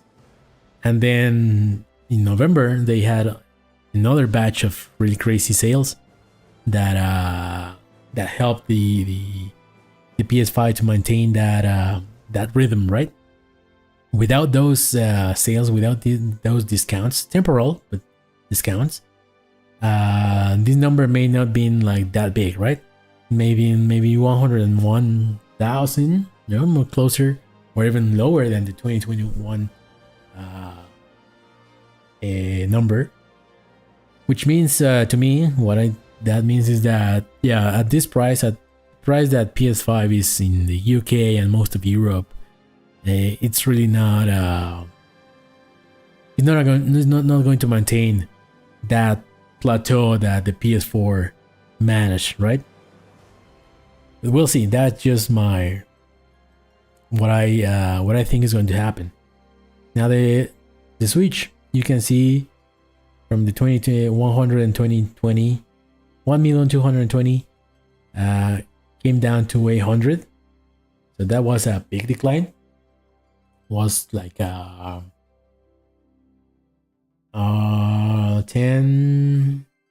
20,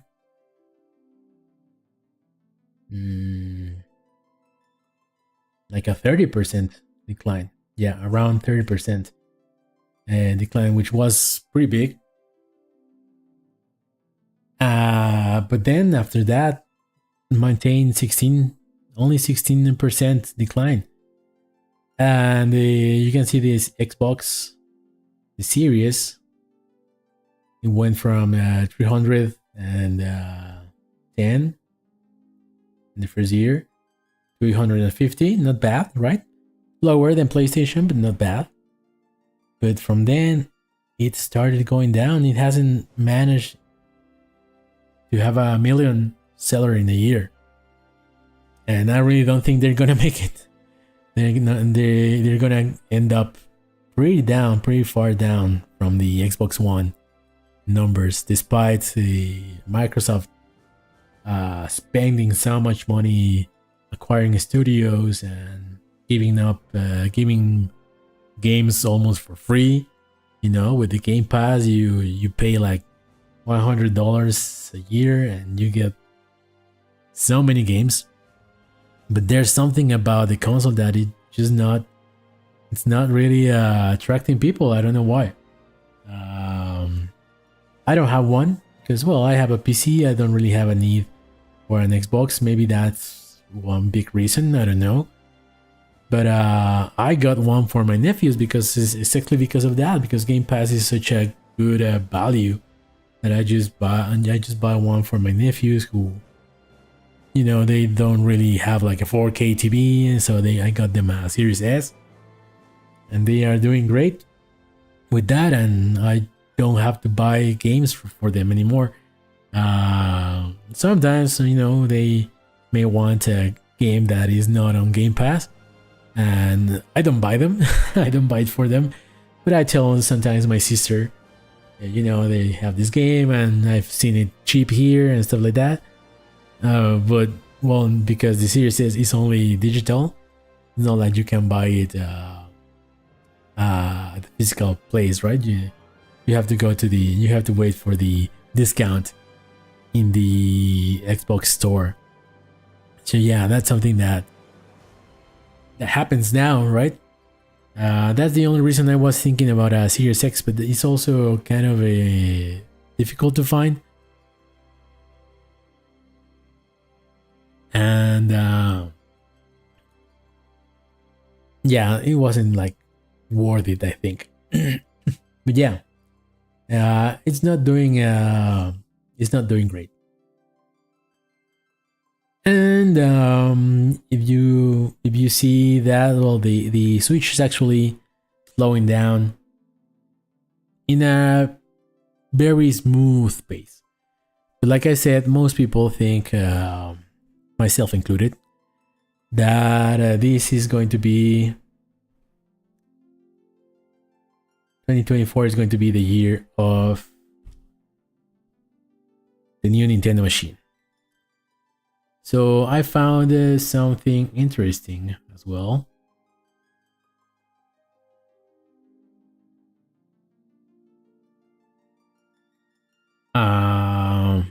Sorry, that's my background. Where is it?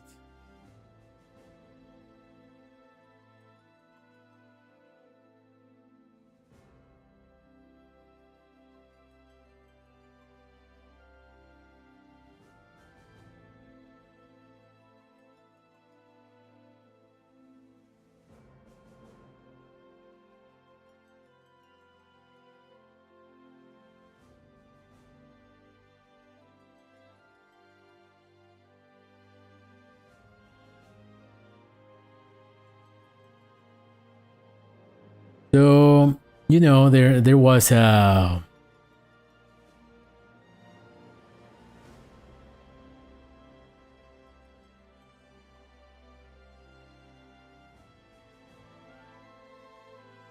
back in like 2021, I think, some hackers got into the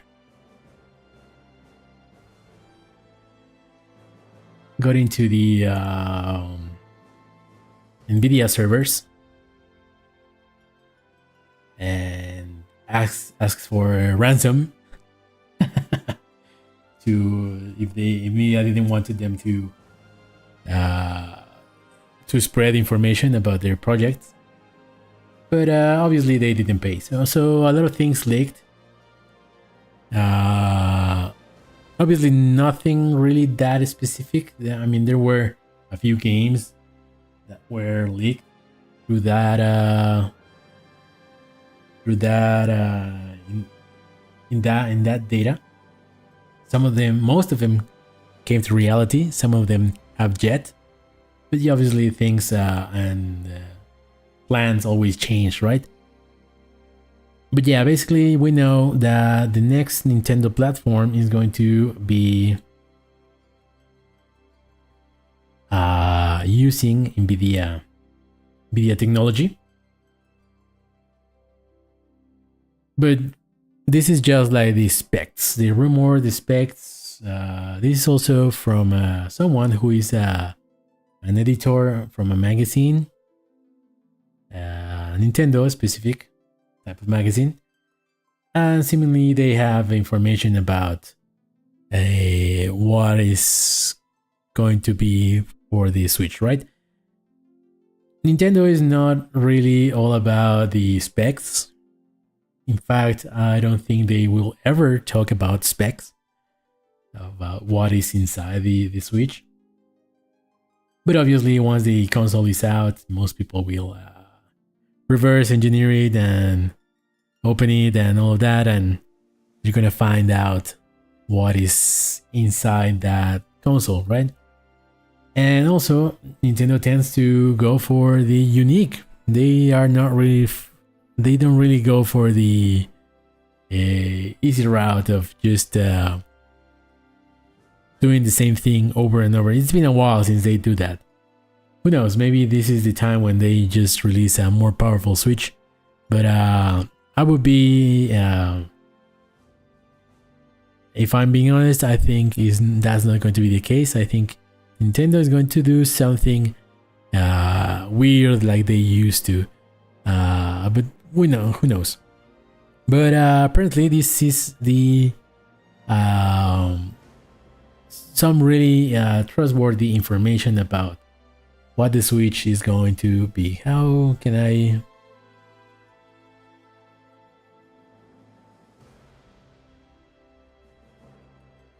How can I zoom a little bit?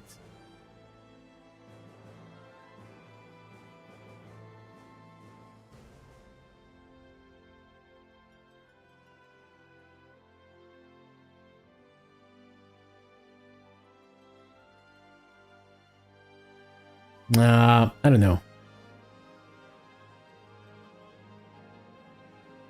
Well, can you read it? Is it readable there? I think it is, right? So the SoC is acronym for I forgot. SoC.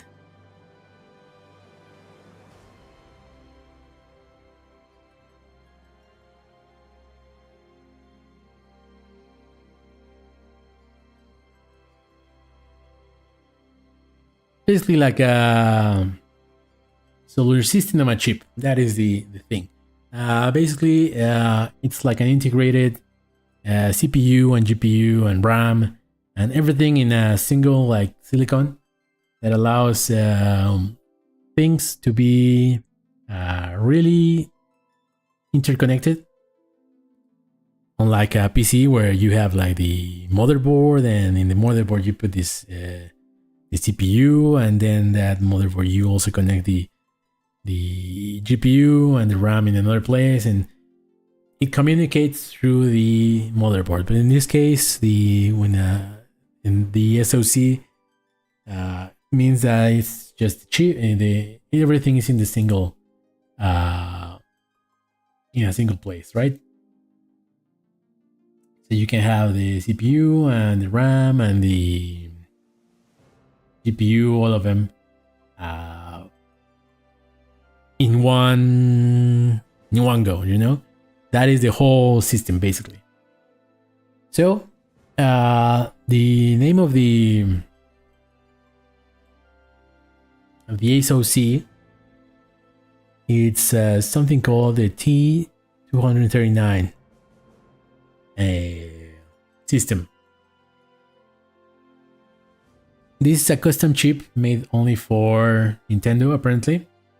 There is a T235, which is used for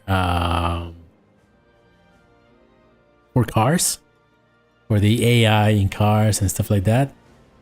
And basically, it's that is already out.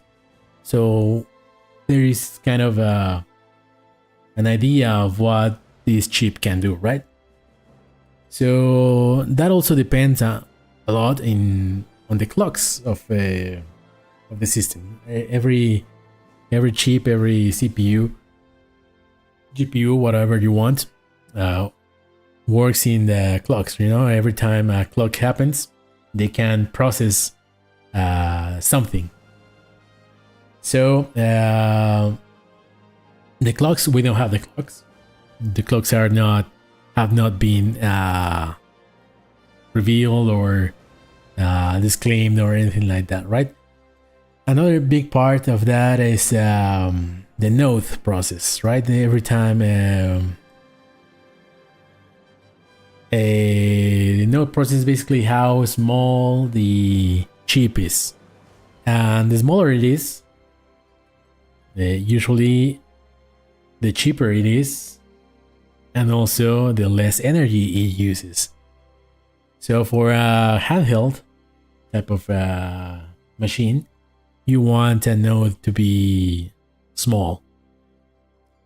Usually it's cheaper because you can make more chips in one wafer, they call it. So basically you can make as many using less resources, like raw resources, you know, less metal, less silicon, less everything.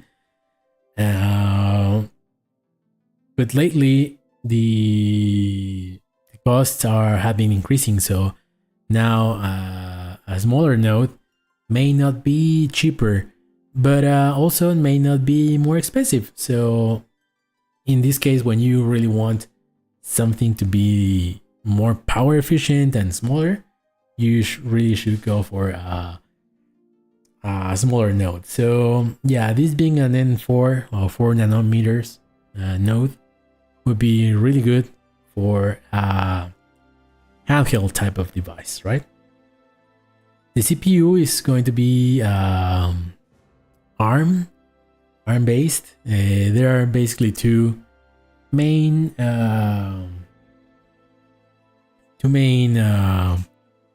architectures for a CPU, which is ARM, mainly used in tablets and phones, and x86, which is mainly used in PCs and laptops and stuff like that. ARM is more power efficient. It's also not stronger, but it's different. But the thing that it has an advantage is that it uses less energy to do similar work to an 86 type of processor. But the thing is that they are not compatible. Like if you develop something for x86, it's not going to be an ARM processor is not going to be able to process a program made for x86 and vice versa. So that is the main like difficulty when it comes to developing games that are going to be cross compatible between machines. Doing something in ARM is going to need to make the game again. Basically, there's no like easy porting. So, but that was known, and that also happens for the Switch. And if you want something in a phone or a tablet, and you want it also in a console or a PC, you will have to do that transition as well. So, not very, not something that people should freak out about. Now,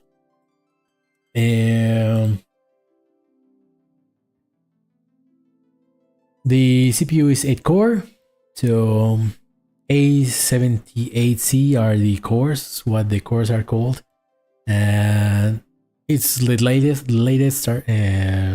CPU, so that is also really good. I'm not really sure what the 12-string multiprocessor CPU means, but it's going to be, like said, NVIDIA based. And the performance, he says, it's between 3.5 and 4.5 teraflops, but usually you are not able to really come up with those numbers without knowing the clocks of the processor. So yeah, I wouldn't really put too much faith in this part of the information, right? But let's say it's the PS4. I think the PS4, and obviously also flops, the teraflops and stuff like that, metric. It's not consistent between architectures and between what you call them, companies. Nvidia and AMD, they calculate these flops in a different way, so it's not going to be it's never going to be 1-to-1. But PS4 Pro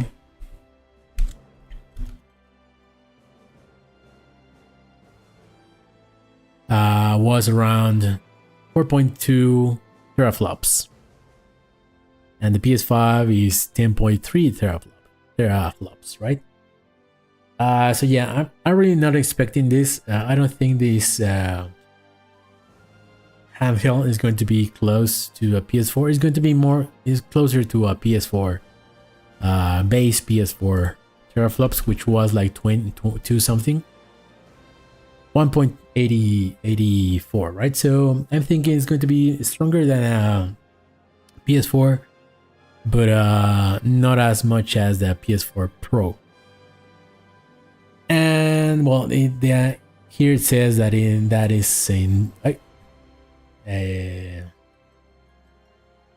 the docked. I don't know what I did that. Why it did that. Yeah. I expect it to be between like 1.8 to 2.5 would be like a good range, I think. It says here that when it's in handheld, meaning that the clocks are going to be slower, sorry. It's going to be between 1.7 and 2.0, which would be around the PS4, base PS4 type of power. And when it's docked, it's going to be double, more than double, which also kind of not really computes, because the Switch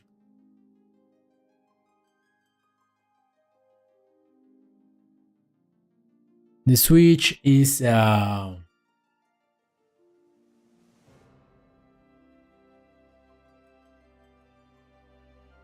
around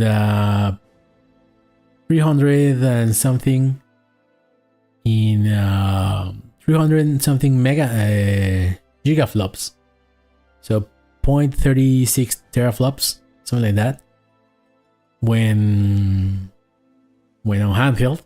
And when it's in docked, it's around 0.5 teraflops, right? So it's not double. It's very difficult to double the amount of flops just by upping the clocks of a chip. But who knows? I mean, I think it's going to be like this for handheld, but it's going to be like half of this in docked. So maybe from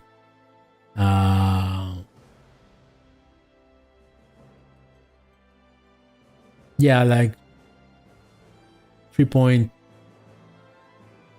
Yeah, 3.5 would be okay. I think that's like going to be like the top 3.5 teraflops, which is also really good. You know, for a handheld, that would be really, really good. I mean, PS4 games already were managing to do 1080p without too much problems. And that is what I'm expecting from the new Switch, to be a 1080p machine. And, well, because it's using NVIDIA technology, there's something called DLSS, which is down here. DLSS It's very known nowadays, but it's basically technology, which is DLSS stands for super sampling, deep learning super sampling, right? So basically, it uses AI for to upscale the image in a way where you don't use as much performance, right?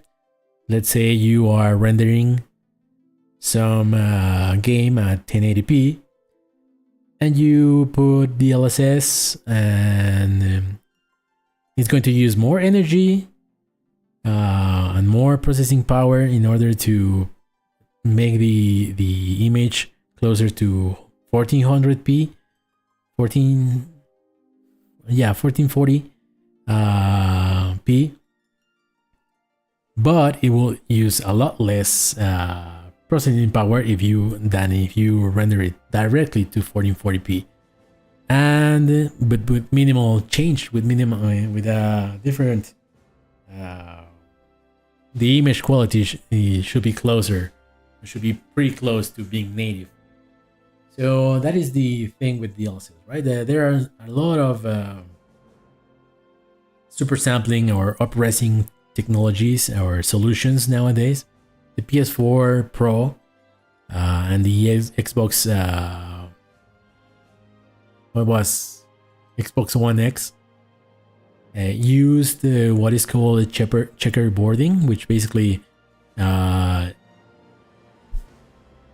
checkerboard comes from the chess board, which is checkers, where you divide the image in smaller quarters, and basically what they do is that they render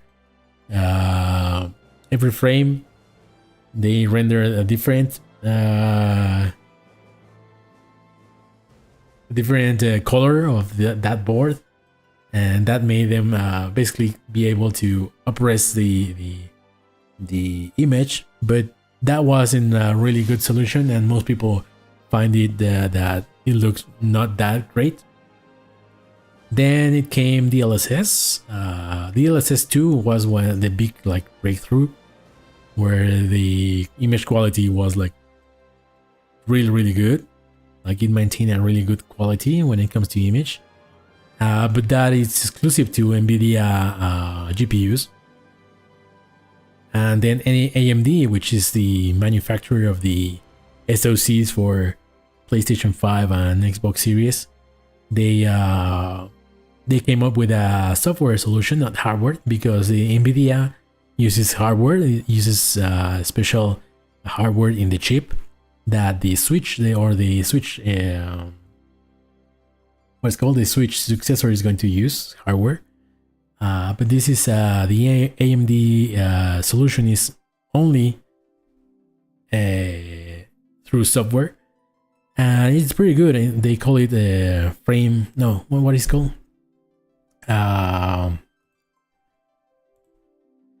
AMD super sampling.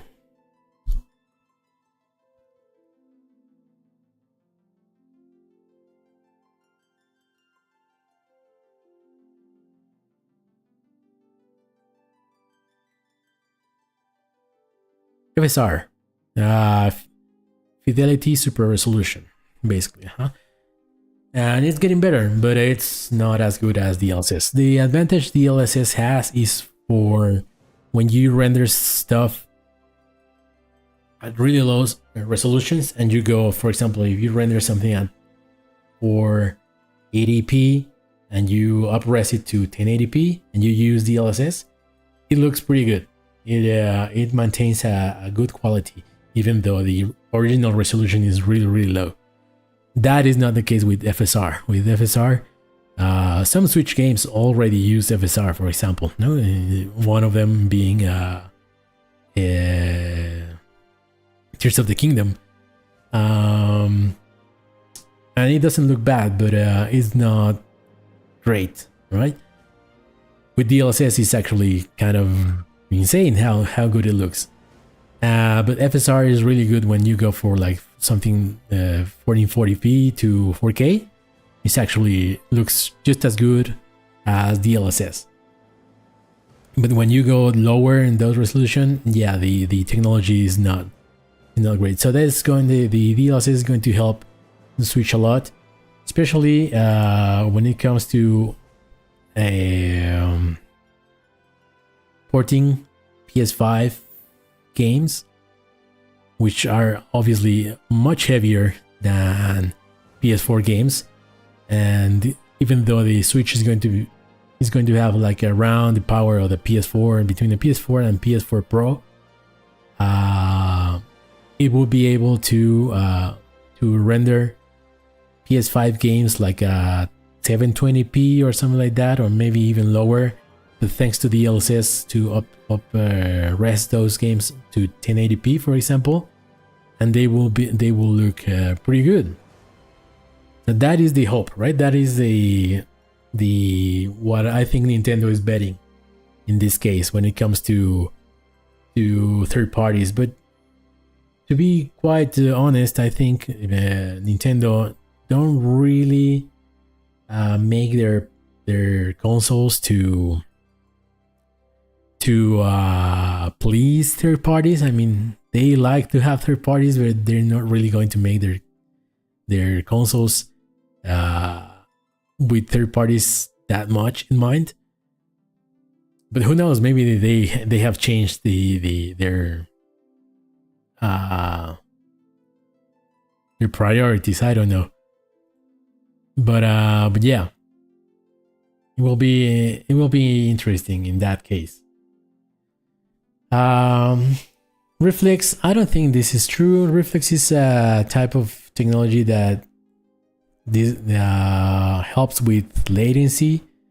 So latency meaning how responsive your button presses are reflected on the screen. But usually Reflex is something that it's used more for games where you need like really good reaction times, in the milliseconds. And a change in milliseconds may be the difference between winning and losing. And I don't really think they're gonna put that kind of technology. And ray tracing is one of the features that a lot of people like to hype. But really, although I agree that games look great when they have ray tracing, it's very heavy. It's a very heavy technology. Most machines nowadays are not really ready to put ray tracing on their games. What it does is that it makes games, making games, developing games easier, because back before ray tracing, developers have to put like a light source, and that light source has to cast shadows and all that around the scene of the game. But usually they had to fake those kind of effects, because ray tracing basically what it does is that it really you just put like a light source, and the computer is going to do everything. It's going to calculate all those rays of light and how the light spreads around the world. And before they had ray tracing, they had to make those shadows. Like, for example, if you are playing, I don't know what you want to, The Last of Us 2, all the shadows and all the lighting in the game is not really made from one source, but developers have to make those shadows change the color in the scenes or in a room, for example, to make it look like there are a light outside and stuff like that, but it's not real. Like they just changed the color so that when you look at them, they it looks like a shadow, but it's not a true shadow. Yeah, I don't know if I'm making myself understood here, but yeah, basically that ray tracing is real. Like the light is spreading in a realistic form, and all of it is being made by a computer. The developers, you just decide where the light is coming from, and the computer does everything. So basically, ray tracing is more for developers, and I think that is what in the future is going to help a lot. But right now, I think it's still too expensive when it comes to how much computing power you need to make a ray tracing work. So I really don't think this is going to be like a feature that a lot of people will use. But who knows? It's a very marketable term. A lot of people use it for marketing. So we'll see. We'll see how it goes. But yeah, it says here, clocks, memory cache, the amount of storage, details, characters. None of that is known, apparently. And 12 to 16 gigabytes of RAM. DRAM. So this type of RAM is a bit slower than the RAM used in PS5, Xbox Series. But it's not bad, right? And why would have two different RAMs? Well, mostly because development kits, the hardware that Nintendo provides to software developers usually have more features than the actual machine, no? The machine that we can buy. That is because, well, the developers need to have a bit more power in order to be able to debug their games and put some features without put some code that may not be that refined, to put it in a way, and it still run in the console, so they can improve it. But yeah, so I think the idea is going to have maybe 12 gigabytes of RAM, which will be pretty good. The Xbox Series S has 10 gigabytes, and both the PS5 and the Xbox Series X have 16 gigabytes, so it will be like a middle point. If it goes up to 16 gigabyte RAM, well, that would be much better. It's still lower RAM, but given that most likely this console is not going to be streaming 4K textures, it's more than enough. And well, something that has been very also marketed by Sony was the memory bandwidth. How fast things can go from the CPU to the GPU, to how fast the information is transmitted in the chip. That is also very important because, well, the faster it is, you can have faster games and stuff like that, which is something that PS5 or Sony put a lot of attention during the marketing on the PS5. Or the thing that they gave the most attention, and how you can render like portals that take you to some other place in Ratchet, and how fast you can move around in Spider-Man 2 and stuff like that. But again, for a console that is not going to be expecting to run those kind of textures or those all of that information, it doesn't need to have that much memory bandwidth. So all of this, take it with a grain of salt. This comes from a source that has been kind of reliable, but yeah, no, it never take any kind of all of these things by gospel. In fact, we will most likely have to wait until the thing is out, so that people start dismantling and telling us what it actually has inside. And for when it comes to flops and stuff like that, we most likely never know exactly. But yeah, a range would be something that we may have. And apparently they say that it's going to be an 8 inches screen, 1080p at 60 hertz refresh rate. So for example, the Steam Deck 2,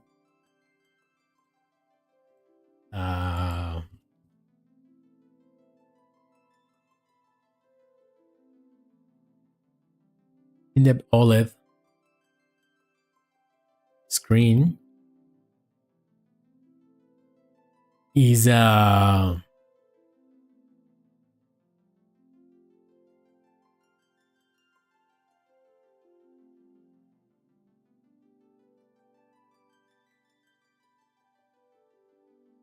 what is the resolution?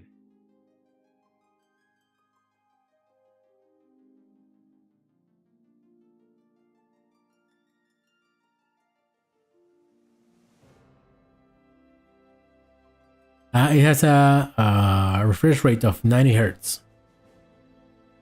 So obviously the Steam Deck is more like a PC, or the idea is for it to run PC games, not really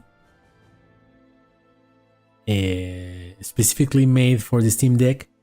Although there are some Steam Deck verified games, right? But yeah, the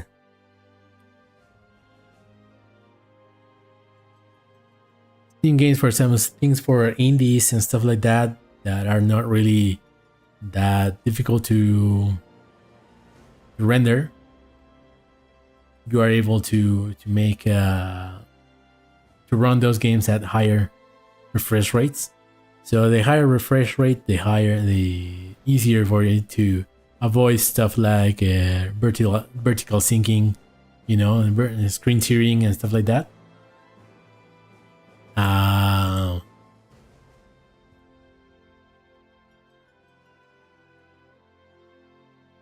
It's still a 720p resolution for the Steam Deck, which I think would be the ideal for the next Switch. I think 720p at that size, with the screen that size, is more than enough.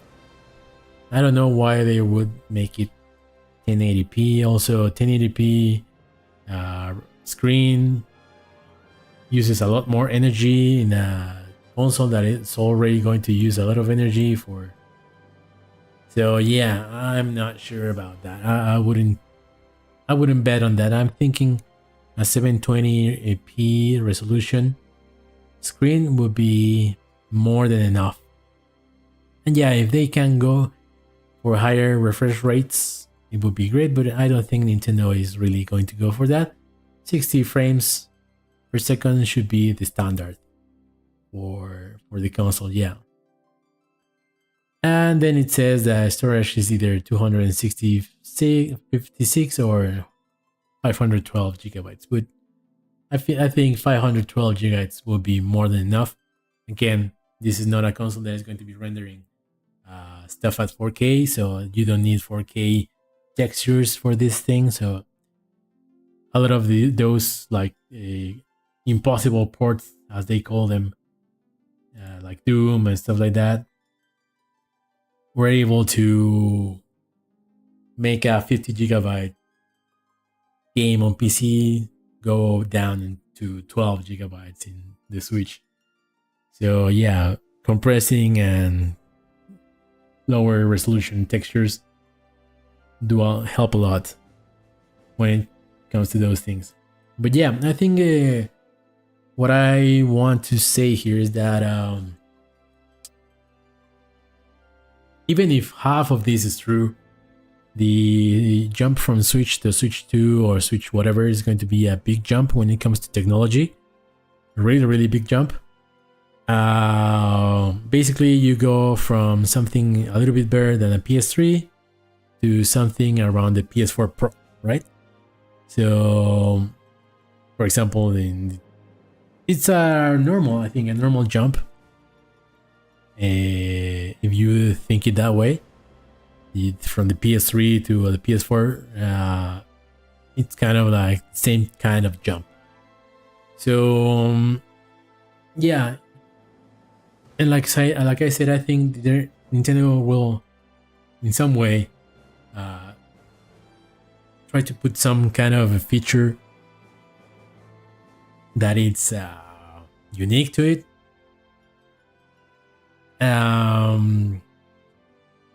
But yeah, when it will release, I think most people expect this year. Some people think before the holidays is a better release time. I don't think it really matters. I think it will. What they need to make sure, what really helped the original Switch to become a really popular console and gain solid footing, was having a great first year when it comes to software. Keep releasing a good amount of games, original games, coming out to the system. I don't think the Nintendo will do a lot of cross-gen like Sony did or Xbox did. I think they're gonna, once the Switch 2 comes out, I think most games will be for the Switch 2. That doesn't mean that there will be no Switch 1 games. I think they will continue with the remakes and stuff like that. Smaller games. Pokemon, for example, it will come out on the Switch, and not the Switch successor. That is my prediction. The next Pokemon game, I think is maybe a remake or some kind of a spin-off like Legends, but it's going to be Switch only, and you'll be able to play it on the next Switch with a few, but it's going to be based on a Switch. When the idea would be to make a good Switch 1 game, not the other way around. Not making a Switch 2 game and then porting back to Switch. If you understand, yeah, that's what I think. What else? So yeah, if they release whenever they release,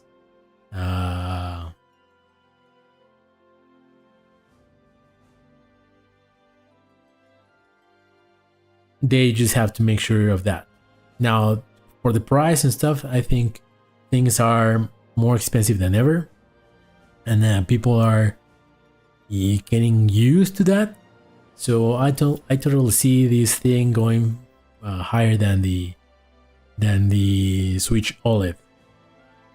So maybe $400. I think that's going to be the goal for Nintendo, to have something for that amount. What else? For their gimmick or the thing that's going to make the console special, I have no idea. I wouldn't even dare to try to guess what Nintendo is going to do. Hopefully it's good. Hopefully it's not something that it's too expensive, so that it doesn't make the console too expensive. But yeah, that's it. I have this theory. Not so theory, more like a hope, but you could say it's also a theory. For the Switch, they went, obviously the hybrid was the gimmick, right? That was the thing that made it different from the Wii U and the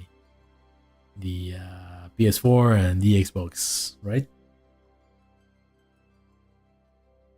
Being hybrid was their big thing.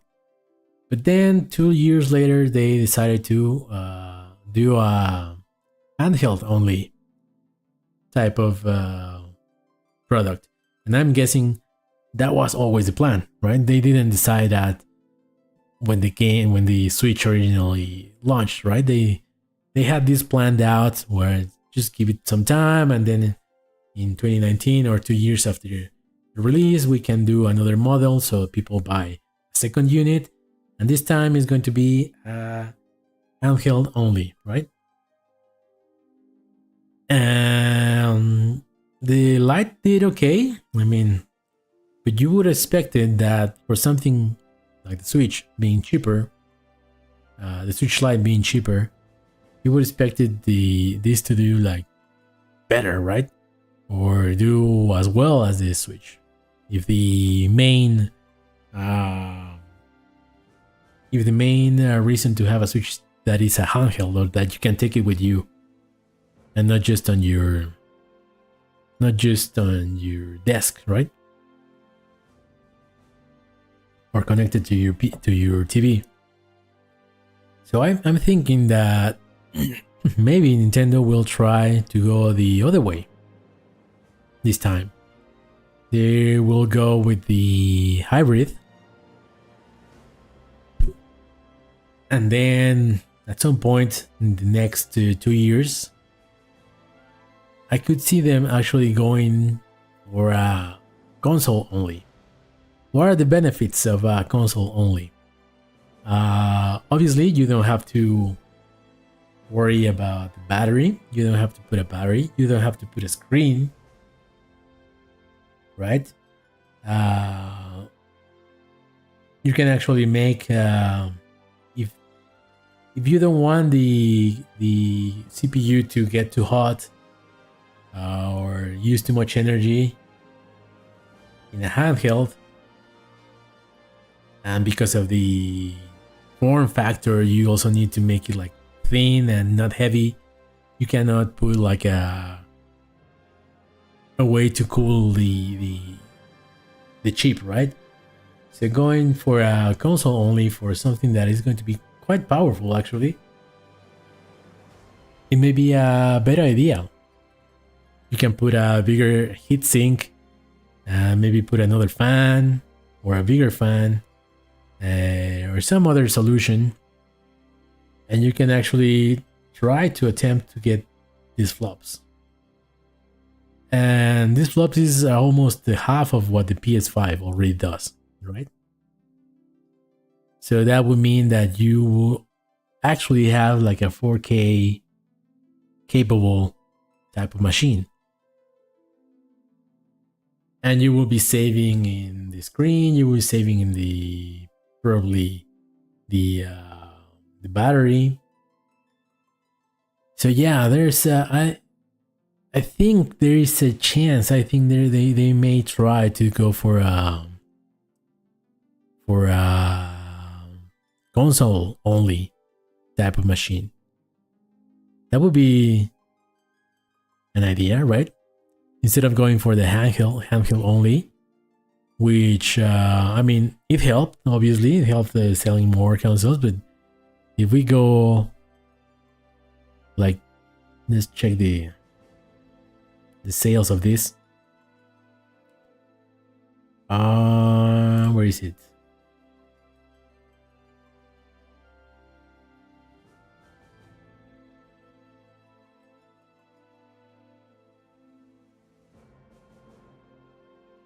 The latest data from the last quarter. Regional hardware software.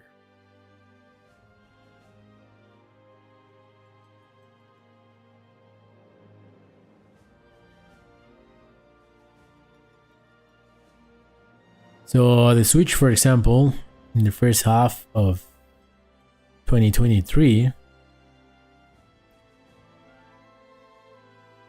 the original Switch sold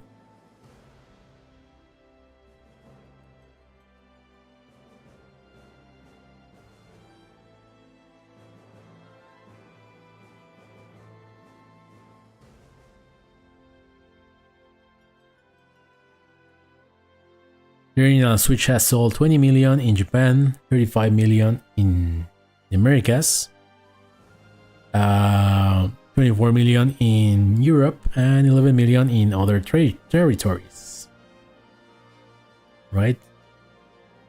Now the Lite has sold 5,000,071 in Japan, compared to the 20 in the Switch. Let's actually compare the Switch OLED, which is a lot more expensive. It's like $200 more expensive than the Switch Lite, and has had 2 years less to sell. So in Japan, OLED has sold 6,000,004 against the Japan in the Lights 5,000,071. So that's a lot more, right? Now in the Americas, the OLED has sold 6,000,011 compared to the 9,000,080, right? So actually, the Lite is a lot more popular in the Americas than in Japan. And in Europe, the OLED has sold 4.52 million versus the 4.96 million lights. So around the same, 400,000 units less of OLEDs, but with 2 years less. And in other, this is the impressive one, to me at least. The OLED has sold 3.04 million units OLED, Switch OLED, versus 1.45 million lights.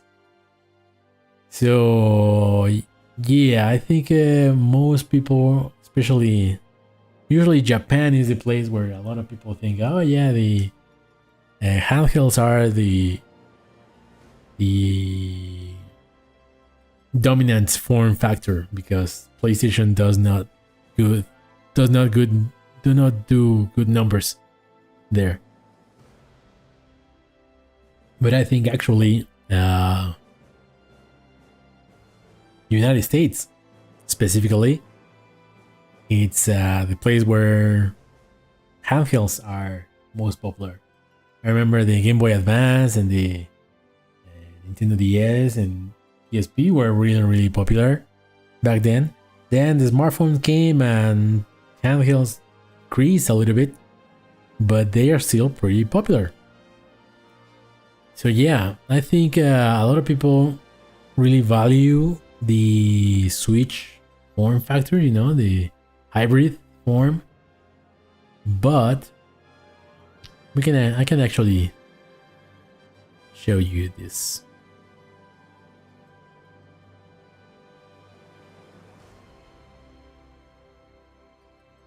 This is a page of a guy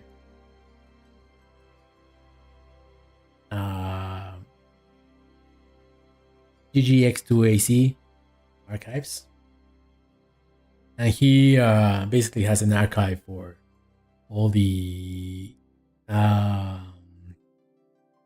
fiscal reports from Nintendo, Capcom, Sega Sammy, Bandai Namco, Koei Tecmo, most of the big Japanese companies, right? It's a very useful page. If you want to check this type of things yourself, you have a lot of information here. For example, million sellers, fiscal year million sellers, for example, right? So you can see the splits. First quarter, Tears of the Kingdom, they shipped 2.26 million in Japan and 15.26 million in overseas, everywhere else basically. Then the second quarter, only 0.25 million in Japan and 0.73 million in overseas. So it was a heavy drop, right? Mostly because this was shipment, and all of that was sold during the second quarter, and they just had like a small amounts shipped, and this also includes digital, so a lot of it these were digital.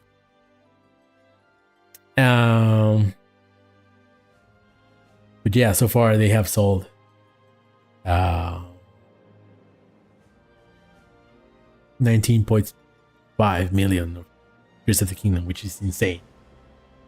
Almost 20 million in half a year. Less than half a year, like 4 months. And with this last quarter, you know, the Nintendo is going to report the third quarter in February, first few days of February.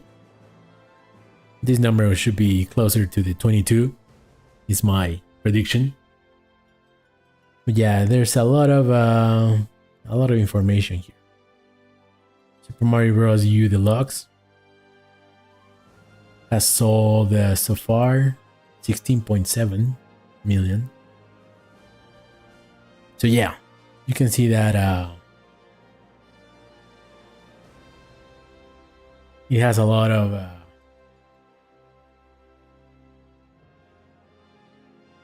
information. This is the Switch OLED, all of that, and you can look for a quarter. Which fiscal year you want to check, all the way to 1981. Crazy, right?